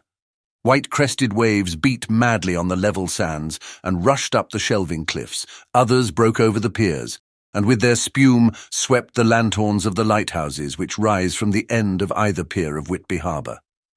The wind roared like thunder, and blew with such force that it was with difficulty that even strong men kept their feet, or clung with grim clasp to the iron stanchions. It was found necessary to clear the entire piers from the mass of onlookers, or else the fatalities of the night would have been increased manifold. To add to the difficulties and dangers of the time, masses of sea fog came drifting inland, white, wet clouds, which swept by in ghostly fashion, so dank and damp and cold that it needed but little effort of imagination to think that the spirits of those lost at sea were touching their living brethren with the clammy hands of death, and many a one shuddered as the wreaths of sea mist swept by. At times the mist cleared, and the sea for some distance could be seen in the glare of the lightning, which now came thick and fast, followed by such sudden peals of thunder that the whole sky overhead seemed trembling under the shock of the footsteps of the storm. Some of the scenes thus revealed were of immeasurable grandeur and of absorbing interest. The sea, running mountains high, threw skywards with each wave mighty masses of white foam, which the tempest seemed to snatch at and whirl away into space. Here and there a fishing boat, with a rag of sail, running madly for shelter before the blast. Now and again, the white wings of a storm-tossed seabird. On the summit of the east cliff, the new searchlight was ready for experiment, but had not yet been tried. The officers in charge of it got it into working order, and in the pauses of the inrushing mist swept with it the surface of the sea. Once or twice its service was most effective, as when a fishing boat with gunwale under water rushed into the harbour, able, by the guidance of the sheltering light, to avoid the danger of dashing against the piers. As each boat achieved the safety of the port, there was a shout of joy from the mass of people on shore, a shout which for a moment seemed to cleave the gale and was then swept away in its rush. Before long, the searchlight discovered some distance away a schooner with all sails set, apparently the same vessel which had been noticed earlier in the evening. The wind had by this time backed to the east, and there was a shudder amongst the watchers on the cliff as they realized the terrible danger in which she now was. Between her and the port lay the great flat reef on which so many good ships have from time to time suffered, and with the wind blowing from its present quarter, it would be quite impossible that she should fetch the entrance of the harbour.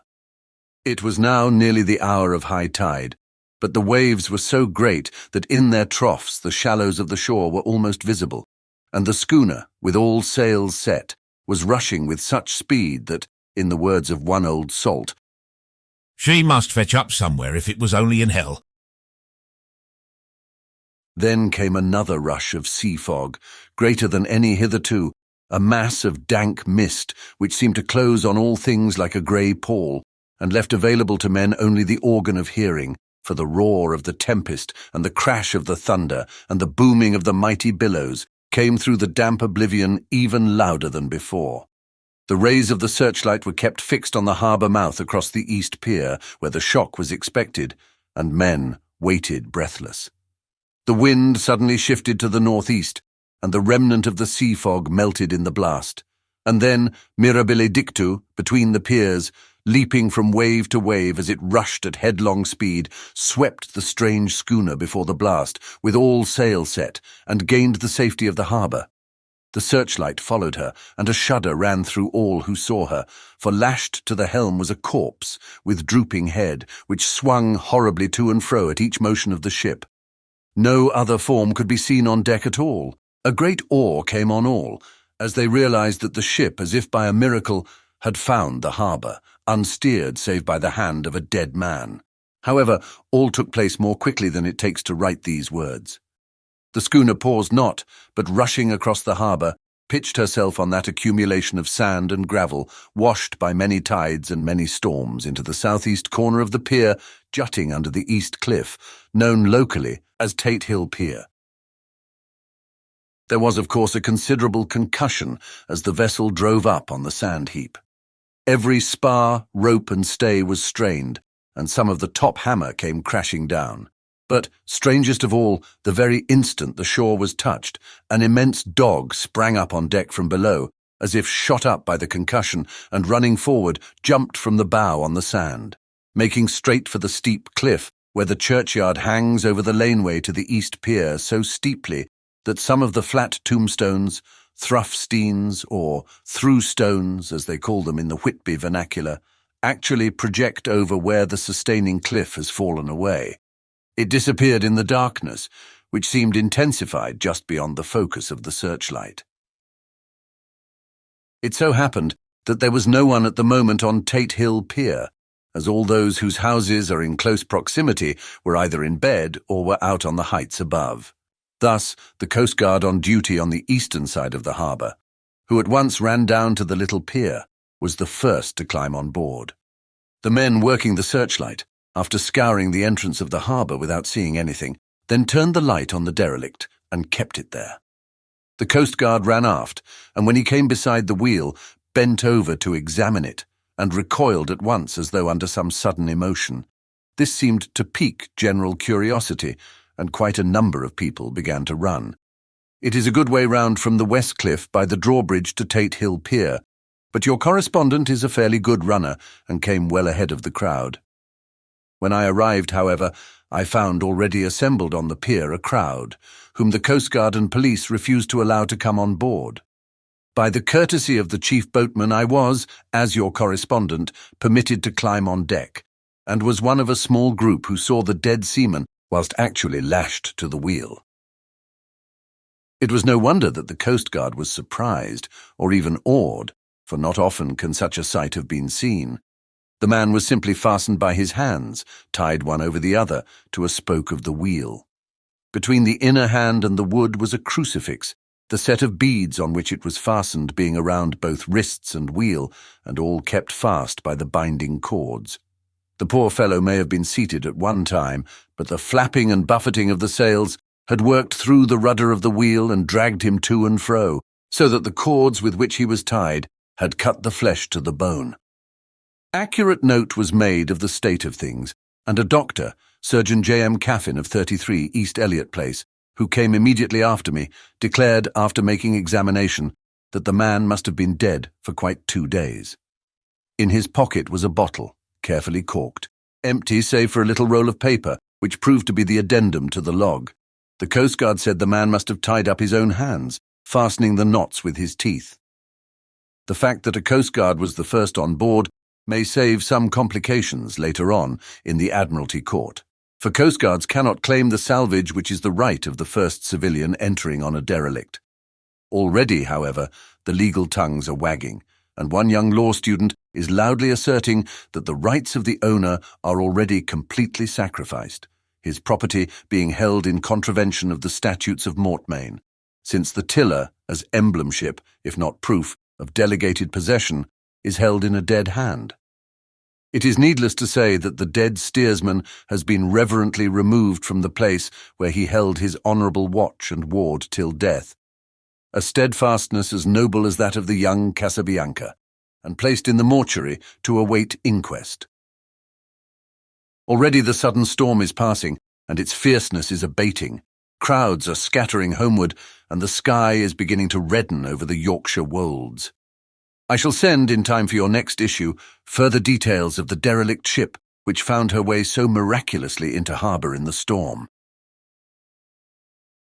Whitby, the 9th of August, The sequel to the strange arrival of the derelict in the storm last night is almost more startling than the thing itself.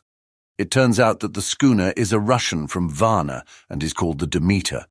She is almost entirely in ballast of silver sand, with only a small amount of cargo, a number of great wooden boxes filled with mould. This cargo was consigned to a Whitby solicitor, Mr. S.F. Billington, of 7, the Crescent, who this morning went aboard and formally took possession of the goods consigned to him. The Russian consul, too, acting for the charter party, took formal possession of the ship and paid all harbour dues, etc. Nothing is talked about here today except the strange coincidence. The officials of the Board of Trade have been most exacting in seeing that every compliance has been made with existing regulations, as the matter is to be a 9 days wonder. They are evidently determined that there shall be no cause of after-complaint. A good deal of interest was abroad concerning the dog which landed when the ship struck, and more than a few of the members of the SPCA, which is very strong in Whitby, have tried to befriend the animal. To the general disappointment, however, it was not to be found. It seems to have disappeared entirely from the town. It may be that it was frightened and made its way onto the moors, where it is still hiding in terror. There are some who look with dread on such a possibility, lest later on it should in itself become a danger, for it is evidently a fierce brute. Early this morning a large dog, a half-bred mastiff belonging to a coal merchant close to Tate Hill Pier, was found dead in the roadway opposite to its master's yard. It had been fighting and manifestly had had a savage opponent, for its throat was torn away, and its belly was slit open as if with a savage claw. Later. By the kindness of the Board of Trade Inspector, I have been permitted to look over the logbook of the Demeter, which was in order up to within 3 days, but contained nothing of special interest, except as to facts of missing men. The greatest interest, however, is with regard to the paper found in the bottle, which was today produced at the inquest, and a more strange narrative than the two between them unfold, it has not been my lot to come across. As there is no motive for concealment, I am permitted to use them, and accordingly send you a rescript, simply omitting technical details of seamanship and supercargo. It almost seems as though the captain had been seized with some kind of mania before he had got well into blue water, and that this had developed persistently throughout the voyage. Of course, my statement must be taken cum grano, since I'm writing from the dictation of a clerk of the Russian consul, who kindly translated for me, time being short. Log of the Demeter. Varna to Whitby. Written the 18th of July, things so strange happening that I shall keep accurate note henceforth till we land. On the 6th of July we finished taking in cargo, silver sand and boxes of earth. At noon set sail. East wind fresh. Crew 5 hands, 2 mates, cook and myself, captain. On the 11th of July at dawn entered Bosphorus. Boarded by Turkish customs officers. Bakshish, all correct. Underway at 4 p.m. On the 12th of July through Dardanelles. More customs officers and flagboat of guarding squadron. Bakshish again, work of officers thorough, but quick. Want us off soon. At dark passed into archipelago. On the 13th of July, past Cape Matapan. Crew dissatisfied about something. Seemed scared but would not speak out. On the 14th of July was somewhat anxious about crew. Men all steady fellows who sailed with me before. Mate could not make out what was wrong. They only told him there was something and crossed themselves. Mate lost temper with one of them that day and struck him. Expected fierce quarrel, but all was quiet. On the 16th of July, mate reported in the morning that one of crew, Petrovsky, was missing. Could not account for it. Took larboard watch, 8 bells last night. Was relieved by Abramoff but did not go to bunk. Men more downcast than ever. All said they expected something of the kind, but would not say more than there was something aboard. Mate getting very impatient with them, feared some trouble ahead. On the 17th of July yesterday, one of the men, Olgarin, came to my cabin and in an awestruck way confided to me that he thought there was a strange man aboard the ship. He said that in his watch he had been sheltering behind the deck house, as there was a rainstorm, when he saw a tall, thin man, who was not like any of the crew, come up the companionway, and go along the deck forward and disappear. He followed cautiously, but when he got to bows found no one, and the hatchways were all closed. He was in a panic of superstitious fear, and I'm afraid the panic may spread. To allay it, I shall today search entire ship carefully from stem to stern. Later in the day I got together the whole crew, and told them, as they evidently thought there was someone in the ship, we would search from stem to stern. First mate, angry, said it was folly, and to yield to such foolish ideas would demoralize the men. Said he would engage to keep them out of trouble with a handspike. I let him take the helm while the rest began thorough search, all keeping abreast with lanterns. We left no corner unsearched. As there were only the big wooden boxes, there were no odd corners where a man could hide. Men much relieved when search over, and went back to work cheerfully. First mate scowled but said nothing. The 22nd of July. Rough weather last 3 days and all hands busy with sails. No time to be frightened. Men seem to have forgotten their dread. Mate cheerful again and all on good terms. Praised men for work in bad weather. Past Gibraltar and out through straits. All well. The 24th of July. There seems some doom over this ship. Already a hand short and entering on the Bay of Biscay with wild weather ahead. And yet last night another man lost. Disappeared. Like the first, he came off his watch and was not seen again. Men all in a panic of fear. Sent a round robin asking to have double watch as they fear to be alone. Mate angry. Fear there will be some trouble as either he or the men will do some violence. The 28th of July. 4 days in hell, knocking about in a sort of maelstrom and the wind a tempest. No sleep for anyone. Men all worn out. Hardly know how to set a watch since no one fit to go on. Second mate volunteered to steer and watch, and let men snatch a few hours' sleep. Wind abating, sea still terrific, but feel them less, as ship is steadier. The 29th of July. Another tragedy. Had single watch tonight, as crew too tired to double. When morning watch came on deck, could find no one except steersman. Raised outcry and all came on deck. Thorough search, but no one found. Are now without second mate and crew in a panic. Mate and I agreed to go armed henceforth, and wait for any sign of cause. The 30th of July, last night. Rejoiced we are nearing England.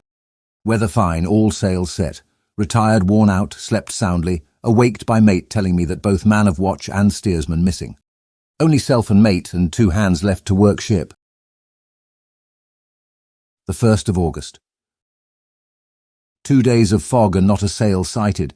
Had hoped when in the English Channel to be able to signal for help or get in somewhere. Not having power to work sails, have to run before wind. Dare not lower as could not raise them again. We seem to be drifting to some terrible doom. Mate now more demoralized than either of men. His stronger nature seems to have worked inwardly against himself. Men are beyond fear, working stolidly and patiently, with minds made up to worst. They are Russian, he Romanian. The 2nd of August, midnight. Woke up from few minutes' sleep by hearing a cry seemingly outside my port. Could see nothing in fog. Rushed on deck and ran against mate. Tells me heard cry and ran, but no sign of man on watch. One more gone. Lord help us. Mate says we must be past Straits of Dover. As in a moment of fog lifting he saw North Foreland, just as he heard the man cry out. If so, we are now off in the North Sea, and only God can guide us in the fog, which seems to move with us, and God seems to have deserted us. The 3rd of August. At midnight I went to relieve the man at the wheel, and when I got to it found no one there. The wind was steady, and as we ran before it there was no yawing. I dared not leave it, so shouted for the mate. After a few seconds he rushed up on deck in his flannels. He looked wild-eyed and haggard, and I greatly fear his reason has given way.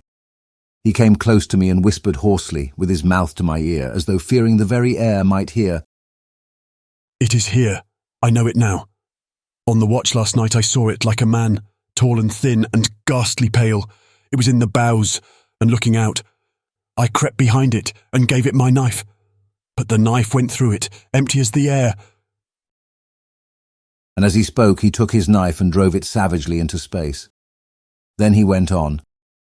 But it is here, and I'll find it. It is in the hold, perhaps in one of those boxes. I'll unscrew them one by one and see. You work the helm. And with a warning look and his finger on his lip, he went below.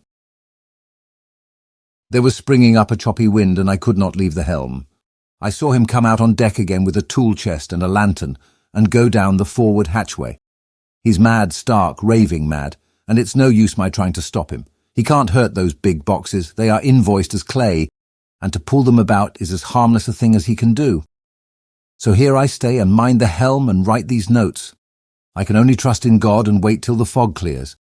Then if I can't steer to any harbour with the wind that is, I shall cut down sails and lie by, and signal for help. It is nearly all over now. Just as I was beginning to hope that the mate would come out calmer, for I heard him knocking away at something in the hold and work is good for him, there came up the hatchway a sudden startled scream, which made my blood run cold, and up on the deck he came as if shot from a gun, a raging madman with his eyes rolling and his face convulsed with fear. "Save me! Save me!" he cried, and then looked round on the blanket of fog. His horror turned to despair, and in a steady voice he said, "You had better come too, Captain, before it is too late. He is there. I know the secret now. The sea will save me from him, and it is all that is left."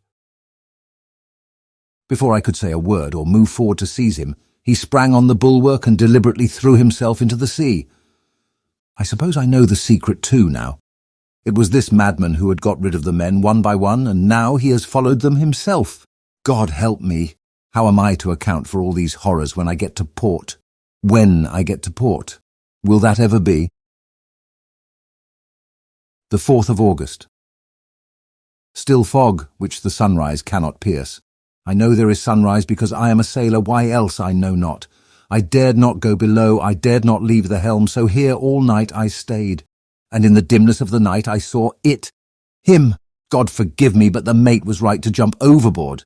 It was better to die like a man. To die like a sailor in blue water no man can object, but I am captain, and I must not leave my ship. But I shall baffle this fiend or monster, for I shall tie my hands to the wheel when my strength begins to fail, and along with them I shall tie that which it dare not touch, and then come good wind or foul, I shall save my soul and my honour as a captain. I am growing weaker, and the night is coming on. If he can look me in the face again, I may not have time to act. If we are wrecked, mayhap this bottle may be found, and those who find it may understand. If not, well then, all men shall know that I have been true to my trust. God and the Blessed Virgin and the saints help a poor, ignorant soul trying to do his duty. Of course, the verdict was an open one. There is no evidence to adduce, and whether or not the man himself committed the murders, there is now none to say. The folk here hold almost universally that the captain is simply a hero, and he is to be given a public funeral. Already it is arranged that his body is to be taken with a train of boats up the Esk for a piece, and then brought back to Tate Hill Pier and up the Abbey steps, for he is to be buried in the churchyard on the cliff. The owners of more than 100 boats have already given in their names as wishing to follow him to the grave. No trace has ever been found of the great dog, at which there is much mourning, for, with public opinion in its present state, he would, I believe, be adopted by the town. Tomorrow will see the funeral, and so will end this one more mystery of the sea. Mina Murray's Journal. The 8th of August. Lucy was very restless all night, and I too could not sleep. The storm was fearful, and as it boomed loudly among the chimney pots, it made me shudder. When a sharp puff came, it seemed to be like a distant gun. Strangely enough, Lucy did not wake, but she got up twice and dressed herself. Fortunately, each time I awoke in time and managed to undress her without waking her and got her back to bed. It is a very strange thing, this sleepwalking, for as soon as her will is thwarted in any physical way, her intention, if there be any, disappears, and she yields herself almost exactly to the routine of her life. Early in the morning we both got up and went down to the harbour to see if anything had happened in the night. There were very few people about, and though the sun was bright and the air clear and fresh, the big, grim-looking waves, that seemed dark themselves, because the foam that topped them was like snow, forced themselves in through the narrow mouth of the harbour, like a bullying man going through a crowd. Somehow I felt glad that Jonathan was not on the sea last night, but on land. But oh, is he on land or sea? Where is he and how? I am getting fearfully anxious about him. If I only knew what to do and could do anything. The 10th of August. The funeral of the poor sea captain today was most touching. Every boat in the harbour seemed to be there, and the coffin was carried by captains all the way from Tate Hill Pier up to the churchyard. Lucy came with me, and we went early to our old seat, whilst the cortege of boats went up the river to the viaduct and came down again. We had a lovely view, and saw the procession nearly all the way. The poor fellow was laid to rest quite near our seat, so that we stood on it when the time came and saw everything. Poor Lucy seemed much upset. She was restless and uneasy all the time, and I cannot but think that her dreaming at night is telling on her. She is quite odd in one thing. She will not admit to me that there is any cause for restlessness, or if there be, she does not understand it herself. There is an additional cause in that poor old Mr. Swales was found dead this morning on our seat, his neck being broken. He had evidently, as the doctor said, fallen back in the seat in some sort of fright, for there was a look of fear and horror on his face that the men said made them shudder. Poor dear old man. Perhaps he had seen death with his dying eyes. Lucy is so sweet and sensitive that she feels influences more acutely than other people do. Just now she was quite upset by a little thing which I did not much heed, though I am myself very fond of animals. One of the men who came up here often to look for the boats was followed by his dog. The dog is always with him. They are both quiet persons, and I never saw the man angry, nor heard the dog bark. During the service, the dog would not come to its master, who was on the seat with us, but kept a few yards off, barking and howling. Its master spoke to it gently, and then harshly, and then angrily, but it would neither come nor cease to make a noise. It was in a sort of fury, with its eyes savage, and all its hairs bristling out like a cat's tail, when puss is on the warpath. Finally, the man, too, got angry, and jumped down and kicked the dog, and then took it by the scruff of the neck, and half dragged and half threw it on the tombstone on which the seat is fixed. The moment it touched the stone, the poor thing became quiet and fell all into a tremble. It did not try to get away, but crouched down, quivering and cowering, and was in such a pitiable state of terror that I tried, though without effect, to comfort it. Lucy was full of pity too, but she did not attempt to touch the dog, but looked at it in an agonised sort of way. I greatly fear that she is of too supersensitive a nature to go through the world without trouble. She will be dreaming of this tonight, I am sure. The whole agglomeration of things, the ship steered into port by a dead man, his attitude tied to the wheel with a crucifix and beads, the touching funeral, the dog, now furious and now in terror, will all afford material for her dreams. I think it will be best for her to go to bed tired out physically, so I shall take her for a long walk by the cliffs to Robin Hood's Bay and back. She ought not to have much inclination for sleepwalking then. Chapter 8. Mina Murray's Journal. Same day, 11:00 p.m. Oh, but I am tired. If it were not that I had made my diary a duty, I should not open it tonight. We had a lovely walk. Lucy, after a while, was in gay spirits, owing, I think, to some dear cows who came nosing towards us in a field close to the lighthouse and frightened the wits out of us.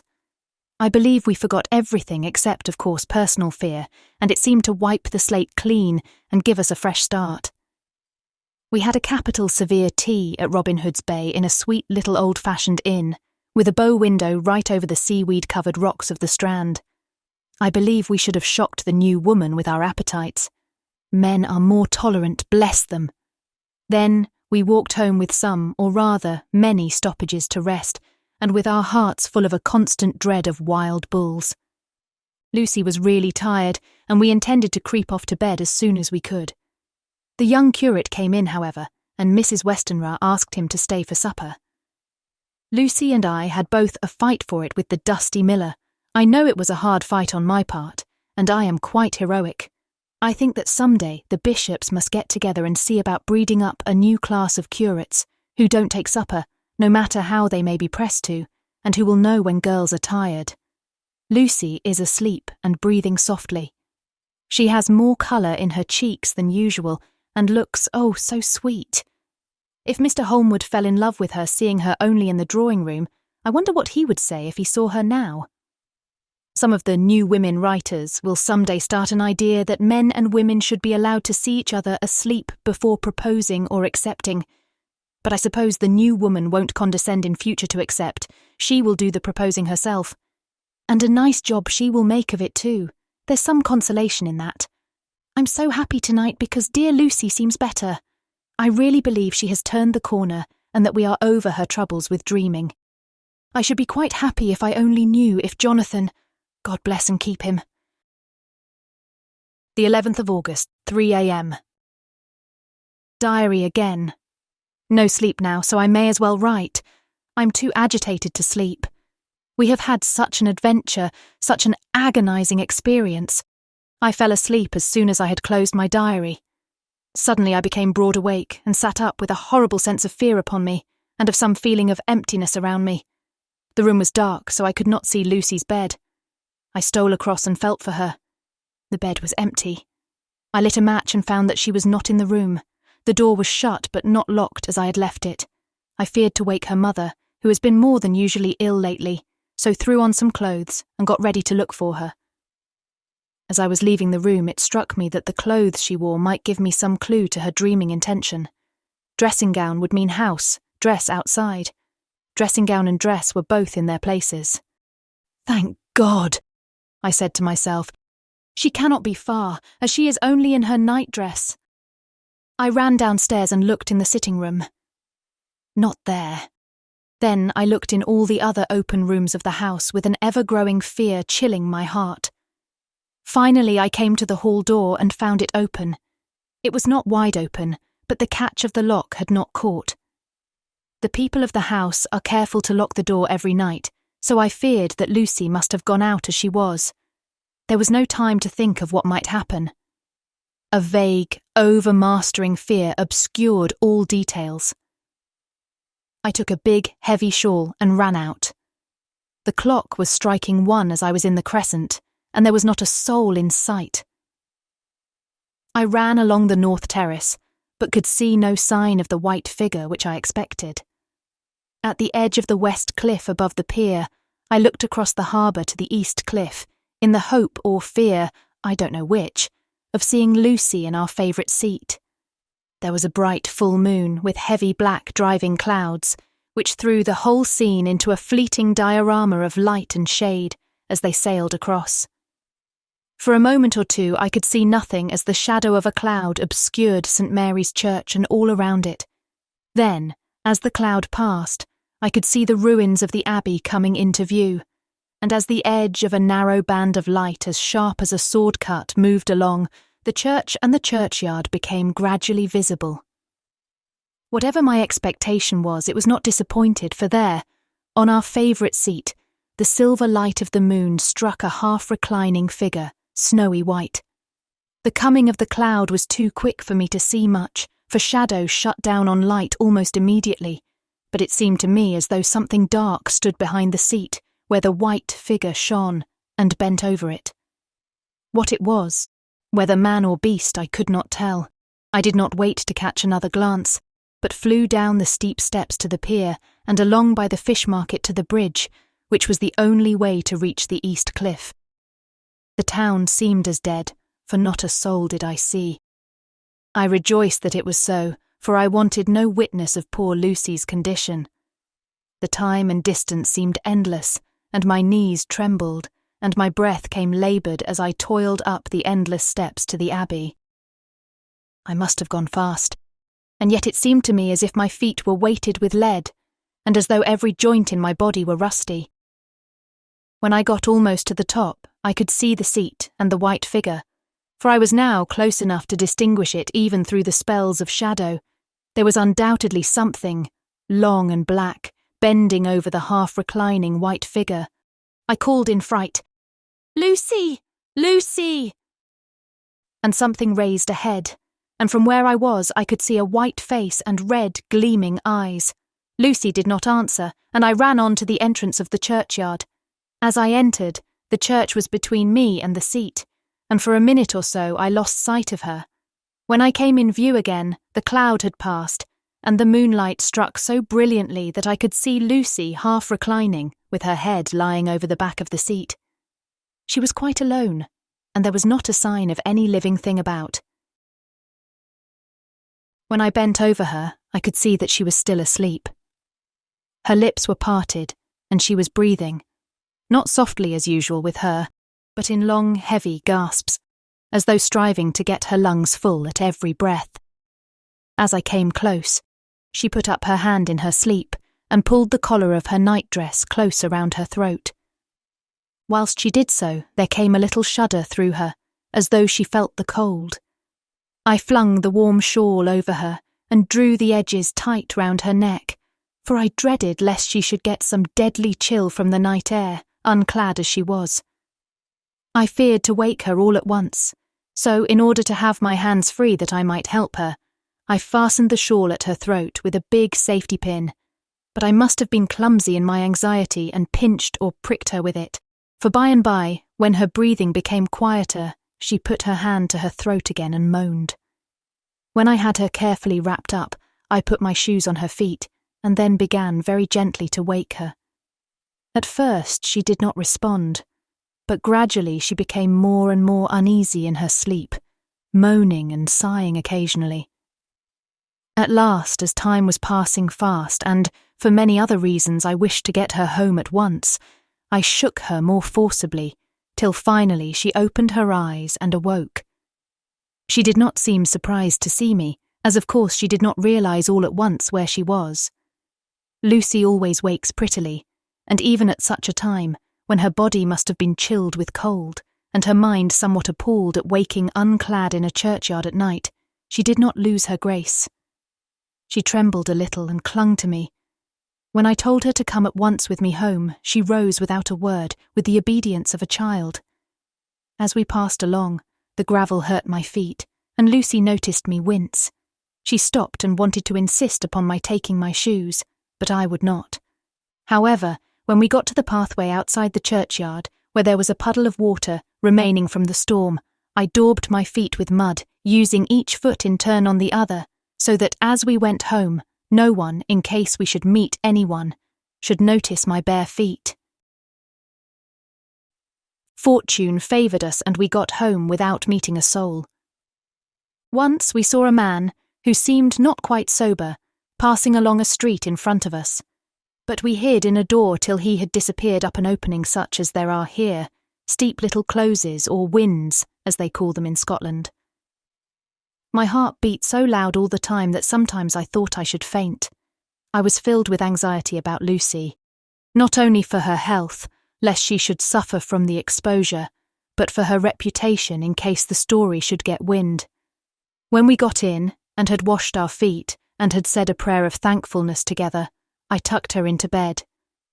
Before falling asleep, she asked, even implored me not to say a word to anyone, even her mother, about her sleep-walking adventure. I hesitated at first to promise, but on thinking of the state of her mother's health, and how the knowledge of such a thing would fret her, and thinking too of how such a story might become distorted, nay, infallibly would, in case it should leak out, I thought it wiser to do so. I hope I did right. I have locked the door, and the key is tied to my wrist, so perhaps I shall not be again disturbed. Lucy is sleeping soundly. The reflex of the dawn is high and far over the sea. Same day noon.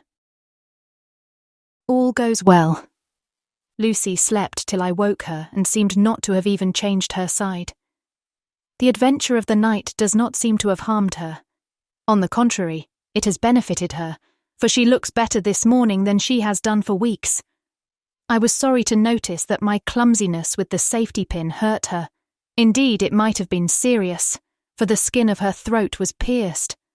I must have pinched up a piece of loose skin and have transfixed it, for there are 2 little red points like pinpricks, and on the band of her nightdress was a drop of blood. When I apologised and was concerned about it, she laughed and petted me, and said she did not even feel it. Fortunately, it cannot leave a scar as it is so tiny. Same day, night. We passed a happy day. The air was clear and the sun bright, and there was a cool breeze. We took our lunch to Mulgrave Woods, Mrs. Westenra driving by the road, and Lucy and I walking by the cliff path and joining her at the gate. I felt a little sad myself, for I could not but feel how absolutely happy it would have been had Jonathan been with me. But there, I must only be patient. In the evening we strolled in the casino terrace and heard some good music by Spohr and Mackenzie, and went to bed early. Lucy seems more restful than she has been for some time, and fell asleep at once. I shall lock the door and secure the key the same as before, though I do not expect any trouble tonight. The 12th of August. My expectations were wrong, for twice during the night I was wakened by Lucy trying to get out. She seemed, even in her sleep, to be a little impatient at finding the door shut, and went back to bed under a sort of protest. I woke with the dawn and heard the birds chirping outside of the window. Lucy woke too, and I was glad to see was even better than on the previous morning. All her old gaiety of manner seemed to have come back, and she came and snuggled in beside me and told me all about Arthur. I told her how anxious I was about Jonathan, and then she tried to comfort me. Well, she succeeded somewhat, for, though sympathy can't alter facts, it can help to make them more bearable. The 13th of August. Another quiet day, and to bed with the key on my wrist as before.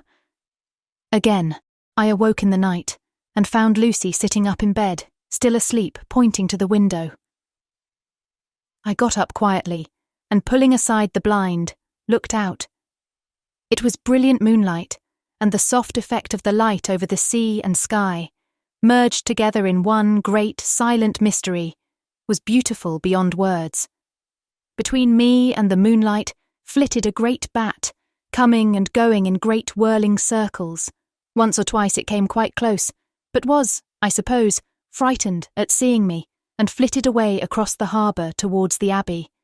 When I came back from the window, Lucy had lain down again, and was sleeping peacefully. She did not stir again all night. The 14th of August. On the East Cliff, reading and writing all day. Lucy seems to have become as much in love with the spot as I am, and it is hard to get her away from it when it is time to come home for lunch or tea or dinner. This afternoon, she made a funny remark. We were coming home for dinner, and had come to the top of the steps up from the West Pier, and stopped to look at the view, as we generally do. The setting sun, low down in the sky, was just dropping behind Kettleness. The red light was thrown over on the East Cliff and the old Abbey, and seemed to bathe everything in a beautiful rosy glow. We were silent for a while, and suddenly Lucy murmured as if to herself, "His red eyes again, they are just the same." It was such an odd expression, coming apropos of nothing, that it quite startled me. I slewed round a little so as to see Lucy well without seeming to stare at her, and saw that she was in a half-dreamy state, with an odd look on her face that I could not quite make out. So I said nothing, but followed her eyes. She appeared to be looking over at our own seat, whereon was a dark figure seated alone. I was a little startled myself, for it seemed for an instant as if the stranger had great eyes like burning flames. But a second look dispelled the illusion.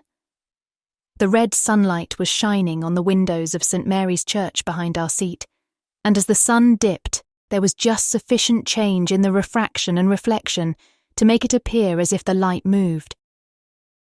I called Lucy's attention to the peculiar effect, and she became herself with a start, but she looked sad all the same. It may have been that she was thinking of that terrible night up there. We never refer to it, so I said nothing, and we went home to dinner. Lucy had a headache and went early to bed. I saw her asleep and went out for a little stroll myself.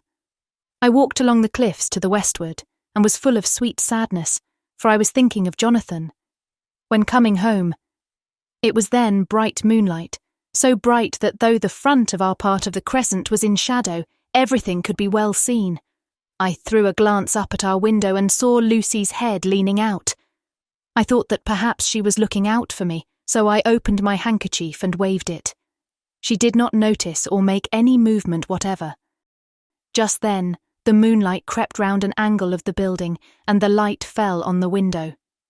There distinctly was Lucy with her head lying up against the side of the windowsill, and her eyes shut. She was fast asleep, and by her, seated on the windowsill, was something that looked like a good-sized bird. I was afraid she might get a chill, so I ran upstairs, but as I came into the room, she was moving back to her bed, fast asleep and breathing heavily. She was holding her hand to her throat, as though to protect it from cold. I did not wake her, but tucked her up warmly. I have taken care that the door is locked and the window securely fastened. She looks so sweet as she sleeps, but she is paler than is her wont, and there is a drawn, haggard look under her eyes which I do not like. I fear she is fretting about something. I wish I could find out what it is. The 15th of August. Rose later than usual. Lucy was languid and tired and slept on after we had been called. We had a happy surprise at breakfast. Arthur's father is better and wants the marriage to come off soon. Lucy is full of quiet joy, and her mother is glad and sorry at once. Later on in the day she told me the cause. She is grieved to lose Lucy as her very own, but she is rejoiced that she is soon to have someone to protect her. Poor dear sweet lady. She confided to me that she has got her death warrant. She has not told Lucy and made me promise secrecy. Her doctor told her that within a few months at most she must die, for her heart is weakening. At any time, even now, a sudden shock would be almost sure to kill her. Ah, we were wise to keep from her the affair of the dreadful night of Lucy's sleepwalking. The 17th of August. No diary for 2 whole days. I have not had the heart to write. Some sort of shadowy pall seems to be coming over our happiness. No news from Jonathan, and Lucy seems to be growing weaker, whilst her mother's hours are numbering to a close. I do not understand Lucy's fading away as she is doing. She eats well and sleeps well and enjoys the fresh air, but all the time the roses in her cheeks are fading, and she gets weaker and more languid day by day. At night I hear her gasping as if for air. I keep the key of our door always fastened to my wrist at night, but she gets up and walks about the room and sits at the open window. Last night I found her leaning out when I woke up, and when I tried to wake her I could not. She was in a faint. When I managed to restore her, she was as weak as water, and cried silently between long, painful struggles for breath. When I asked her how she came to be at the window, she shook her head and turned away. I trust her feeling ill may not be from that unlucky prick of the safety pin. I looked at her throat just now as she lay asleep, and the tiny wounds seem not to have healed. They are still open, and if anything larger than before, and the edges of them are faintly white. They are like little white dots with red centres. Unless they heal within a day or two, I shall insist on the doctor seeing about them. Letter. Samuel F. Billington and Son, Solicitors, Whitby, to Messrs. Carter, Patterson and Co., London. The 17th of August. Dear Sirs, herewith please receive invoice of goods sent by Great Northern Railway. Same are to be delivered at Carfax, near Purfleet, immediately on receipt at Goods Station, King's Cross. The house is at present empty, but enclosed please find keys, all of which are labelled. You will please deposit the boxes, 50 in number, which form the consignment in the partially ruined building forming part of the house and marked A, on rough diagram enclosed. Your agent will easily recognise the locality, as it is the ancient chapel of the mansion. The goods leave by the train at 9:30 tonight and will be due at King's Cross at 4:30 tomorrow afternoon. As our client wishes the delivery made as soon as possible, we shall be obliged by your having teams ready at King's Cross at the time named and forthwith conveying the goods to destination. In order to obviate any delays possible through any routine requirements as to payment in your departments, we enclose cheque herewith for £10, receipt of which please acknowledge. Should the charge be less than this amount, you can return balance. If greater, we shall at once send cheque for difference on hearing from you. You are to leave the keys on coming away in the main hall of the house, where the proprietor may get them on his entering the house by means of his duplicate key. Pray do not take us as exceeding the bounds of business courtesy, in pressing you in all ways to use the utmost expedition. We are, dear sirs, faithfully yours, Samuel F. Billington and Son. Letter, Messrs. Carter, Patterson & Co., London, to Messrs. Billington and Son, Whitby. The 21st of August. Dear Sirs, we beg to acknowledge £10 received and to return cheque £1, 17 shillings and 9 pence, amount of overplus as shown in receipted account herewith. Goods are delivered in exact accordance with instructions, and keys left in parcel in main hall, as directed. We are, dear sirs, yours respectfully, Pro Carter, Patterson and Company. Mina Murray's Journal. The 18th of August. I am happy today and write sitting on the seat in the churchyard. Lucy is ever so much better. Last night she slept well all night and did not disturb me once. The roses seem coming back already to her cheeks, though she is still sadly pale and wan-looking. If she were in any way anemic I could understand it, but she is not. She is in gay spirits and full of life and cheerfulness. All the morbid reticence seems to have passed from her, and she has just reminded me, as if I needed any reminding, of that night, and that it was here, on this very seat, I found her asleep. As she told me, she tapped playfully with the heel of her boot on the stone slab and said, "My poor little feet didn't make much noise then. I dare say poor old Mr. Swales would have told me that it was because I didn't want to wake up Geordie." As she was in such a communicative humour, I asked her if she had dreamed at all that night. Before she answered, that sweet, puckered look came into her forehead, which Arthur, I call him Arthur from her habit, says he loves, and indeed I don't wonder that he does. Then she went on in a half-dreaming kind of way, as if trying to recall it to herself. "I didn't quite dream, but it all seemed to be real. I only wanted to be here in this spot. I don't know why, for I was afraid of something, I don't know what. I remember, though I suppose I was asleep, passing through the streets and over the bridge. A fish leaped as I went by, and I leaned over to look at it, and I heard a lot of dogs howling. The whole town seemed as if it must be full of dogs all howling at once as I went up the steps. Then I had a vague memory of something long and dark with red eyes, just as we saw in the sunset, and something very sweet and very bitter all around me at once. And then I seemed sinking into deep green water, and there was a singing in my ears, as I have heard there is to drowning men. And then everything seemed passing away from me. My soul seemed to go out from my body and float about the air. I seem to remember that once the West Lighthouse was right under me, and then there was a sort of agonising feeling as if I were in an earthquake, and I came back and found you shaking my body. I saw you do it before I felt you." Then she began to laugh. It seemed a little uncanny to me, and I listened to her breathlessly. I did not quite like it, and thought it better not to keep her mind on the subject, so we drifted on to other subjects, and Lucy was like her old self again. When we got home, the fresh breeze had braced her up, and her pale cheeks were really more rosy. Her mother rejoiced when she saw her, and we all spent a very happy evening together. The 19th of August. Joy, joy, joy, although not all joy. At last, news of Jonathan. The dear fellow has been ill, that is why he did not write. I'm not afraid to think it or say it, now that I know. Mr. Hawkins sent me on the letter and wrote himself, oh so kindly. I'm to leave in the morning and go over to Jonathan, and to help to nurse him if necessary, and to bring him home. Mr. Hawkins says it would not be a bad thing if we were to be married out there. I have cried over the good sister's letter till I can feel it wet against my bosom where it lies. It is of Jonathan and must be next my heart, for he is in my heart. My journey is all mapped out and my luggage ready. I am only taking one change of dress.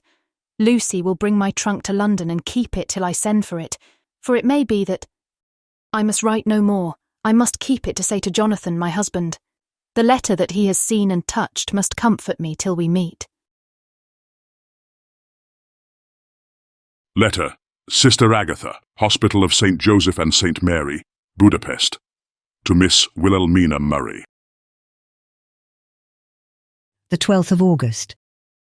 Dear Madam, I write by desire of Mr. Jonathan Harker, who is himself not strong enough to write, though progressing well, thanks to God and St. Joseph and St. Mary. He has been under our care for nearly 6 weeks, suffering from a violent brain fever. He wishes me to convey his love, and to say that by this post I write for him to Mr. Peter Hawkins, Exeter, to say, with his dutiful respects, that he is sorry for his delay, and that all of his work is completed. He will require some few weeks' rest in our sanatorium in the hills, but will then return.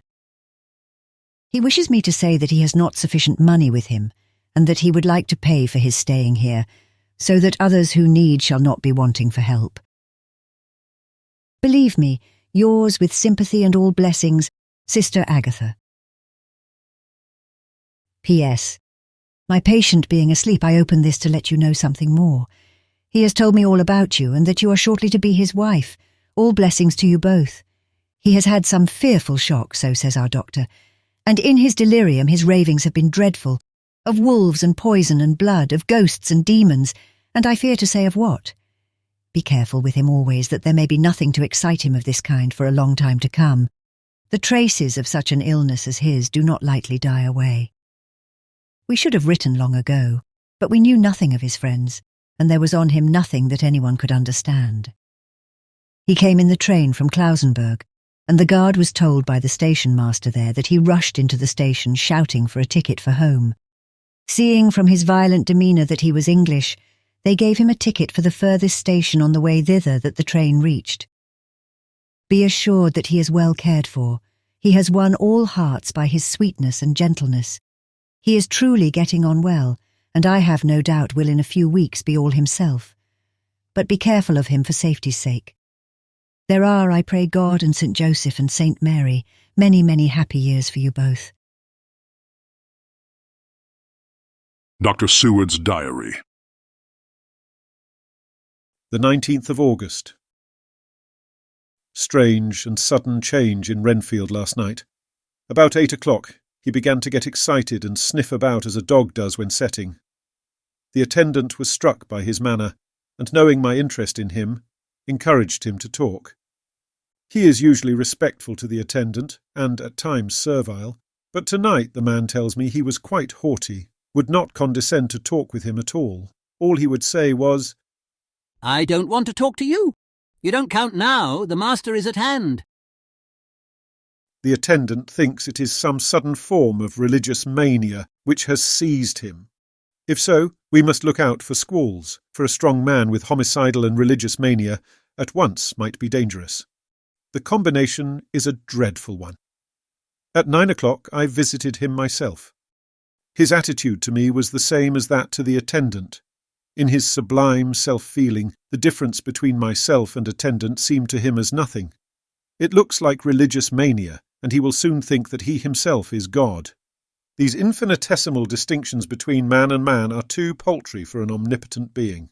How these madmen give themselves away! The real God taketh heed lest a sparrow fall, but the God created from human vanity sees no difference between an eagle and a sparrow. Oh, if men only knew! For half an hour or more Renfield kept getting excited in greater and greater degree. I did not pretend to be watching him. But I kept strict observation all the same. All at once that shifty look came into his eyes which we always see when a madman has seized an idea, and with it the shifty movement of the head and back, which asylum attendants come to know so well. He became quite quiet, and went and sat on the edge of his bed resignedly, and looked into space with lacklustre eyes. I thought I would find out if his apathy were real or only assumed, and tried to lead him to talk of his pets, a theme which had never failed to excite his attention. At first he made no reply, but at length said testily, "Bother them all, I don't care a pin about them." "What?" I said. "You don't mean to tell me you don't care about spiders?" Spiders at present are his hobby, and the notebook is filling up with columns of small figures. To this he answered enigmatically, "The bride-maidens rejoice the eyes that wait the coming of the bride. But when the bride draweth nigh, then the maidens shine, not to the eyes that are filled." He would not explain himself, but remained obstinately seated on his bed all the time I remained with him. I am weary tonight and low in spirits. I cannot but think of Lucy, and how different things might have been. If I don't sleep at once, chloral, the modern Morpheus, C2, HCl30, H2O, I must be careful not to let it grow into a habit. No, I shall take none tonight. I have thought of Lucy, and I shall not dishonour her by mixing the two. If need be, tonight shall be sleepless. Later. Glad I made the resolution, gladder that I kept to it. I'd lain tossing about and had heard the clock strike only twice when the night watchman came to me, sent up from the ward to say that Renfield had escaped. I threw on my clothes and ran down at once. My patient is too dangerous a person to be roaming about. Those ideas of his might work out dangerously with strangers. The attendant was waiting for me. He said he had seen him not 10 minutes before, seemingly asleep in his bed, when he had looked through the observation trap in the door. His attention was called by the sound of the window being wrenched out. He ran back and saw his feet disappear through the window, and had at once sent up for me. He was only in his night gear, and cannot be far off. The attendant thought it would be more useful to watch where he should go than to follow him, as he might lose sight of him whilst getting out of the building by the door. He's a bulky man and couldn't get through the window. I am thin, so with his aid I got out, but feet foremost, and as we were only a few feet above ground, landed unhurt.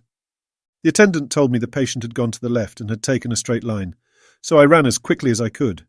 As I got through the belt of trees, I saw a white figure scale the high wall which separates our grounds from those of the deserted house. I ran back at once, told the watchman to get 3 or 4 men immediately and follow me into the grounds of Carfax, in case our friend might be dangerous. I got a ladder myself and, crossing the wall, dropped down on the other side. I could see Renfield's figure just disappearing behind the angle of the house, so I ran after him. On the far side of the house I found him pressed close against the old iron-bound oak door of the chapel. He was talking, apparently to someone, but I was afraid to go near enough to hear what he was saying, lest I might frighten him, and he should run off. Chasing an errant swarm of bees is nothing to following a naked lunatic when the fit of escaping is upon him. After a few minutes, however, I could see that he did not take note of anything around him, and so ventured to draw nearer to him, the more so as my men had now crossed the wall and were closing him in. I heard him say, "I am here to do your bidding, master. I am your slave, and you will reward me, for I shall be faithful. I have worshipped you long and afar off. Now that you are near, I await your commands, and you will not pass me by. Will you, dear master, in your distribution of good things?" He is a selfish old beggar anyhow. He thinks of the loaves and fishes even when he believes he is in a real presence. His manias make a startling combination. When we closed in on him, he fought like a tiger. He is immensely strong, for he was more like a wild beast than a man. I never saw a lunatic in such a paroxysm of rage before, and I hope I shall not again. It is a mercy that we have found out his strength and his danger in good time. With strength and determination like his, he might have done wild work before he was caged. He is safe now, at any rate. Jack Sheppard himself couldn't get free from the strait waistcoat that keeps him restrained, and he's chained to the wall in the padded room. His cries are at times awful, but the silences that follow are more deadly still, for he means murder in every turn and movement. Just now he spoke coherent words for the first time. I shall be patient, Master. It is coming, coming, coming. So I took the hint and came to. I was too excited to sleep, but this diary has quieted me, and I feel I shall get some sleep tonight.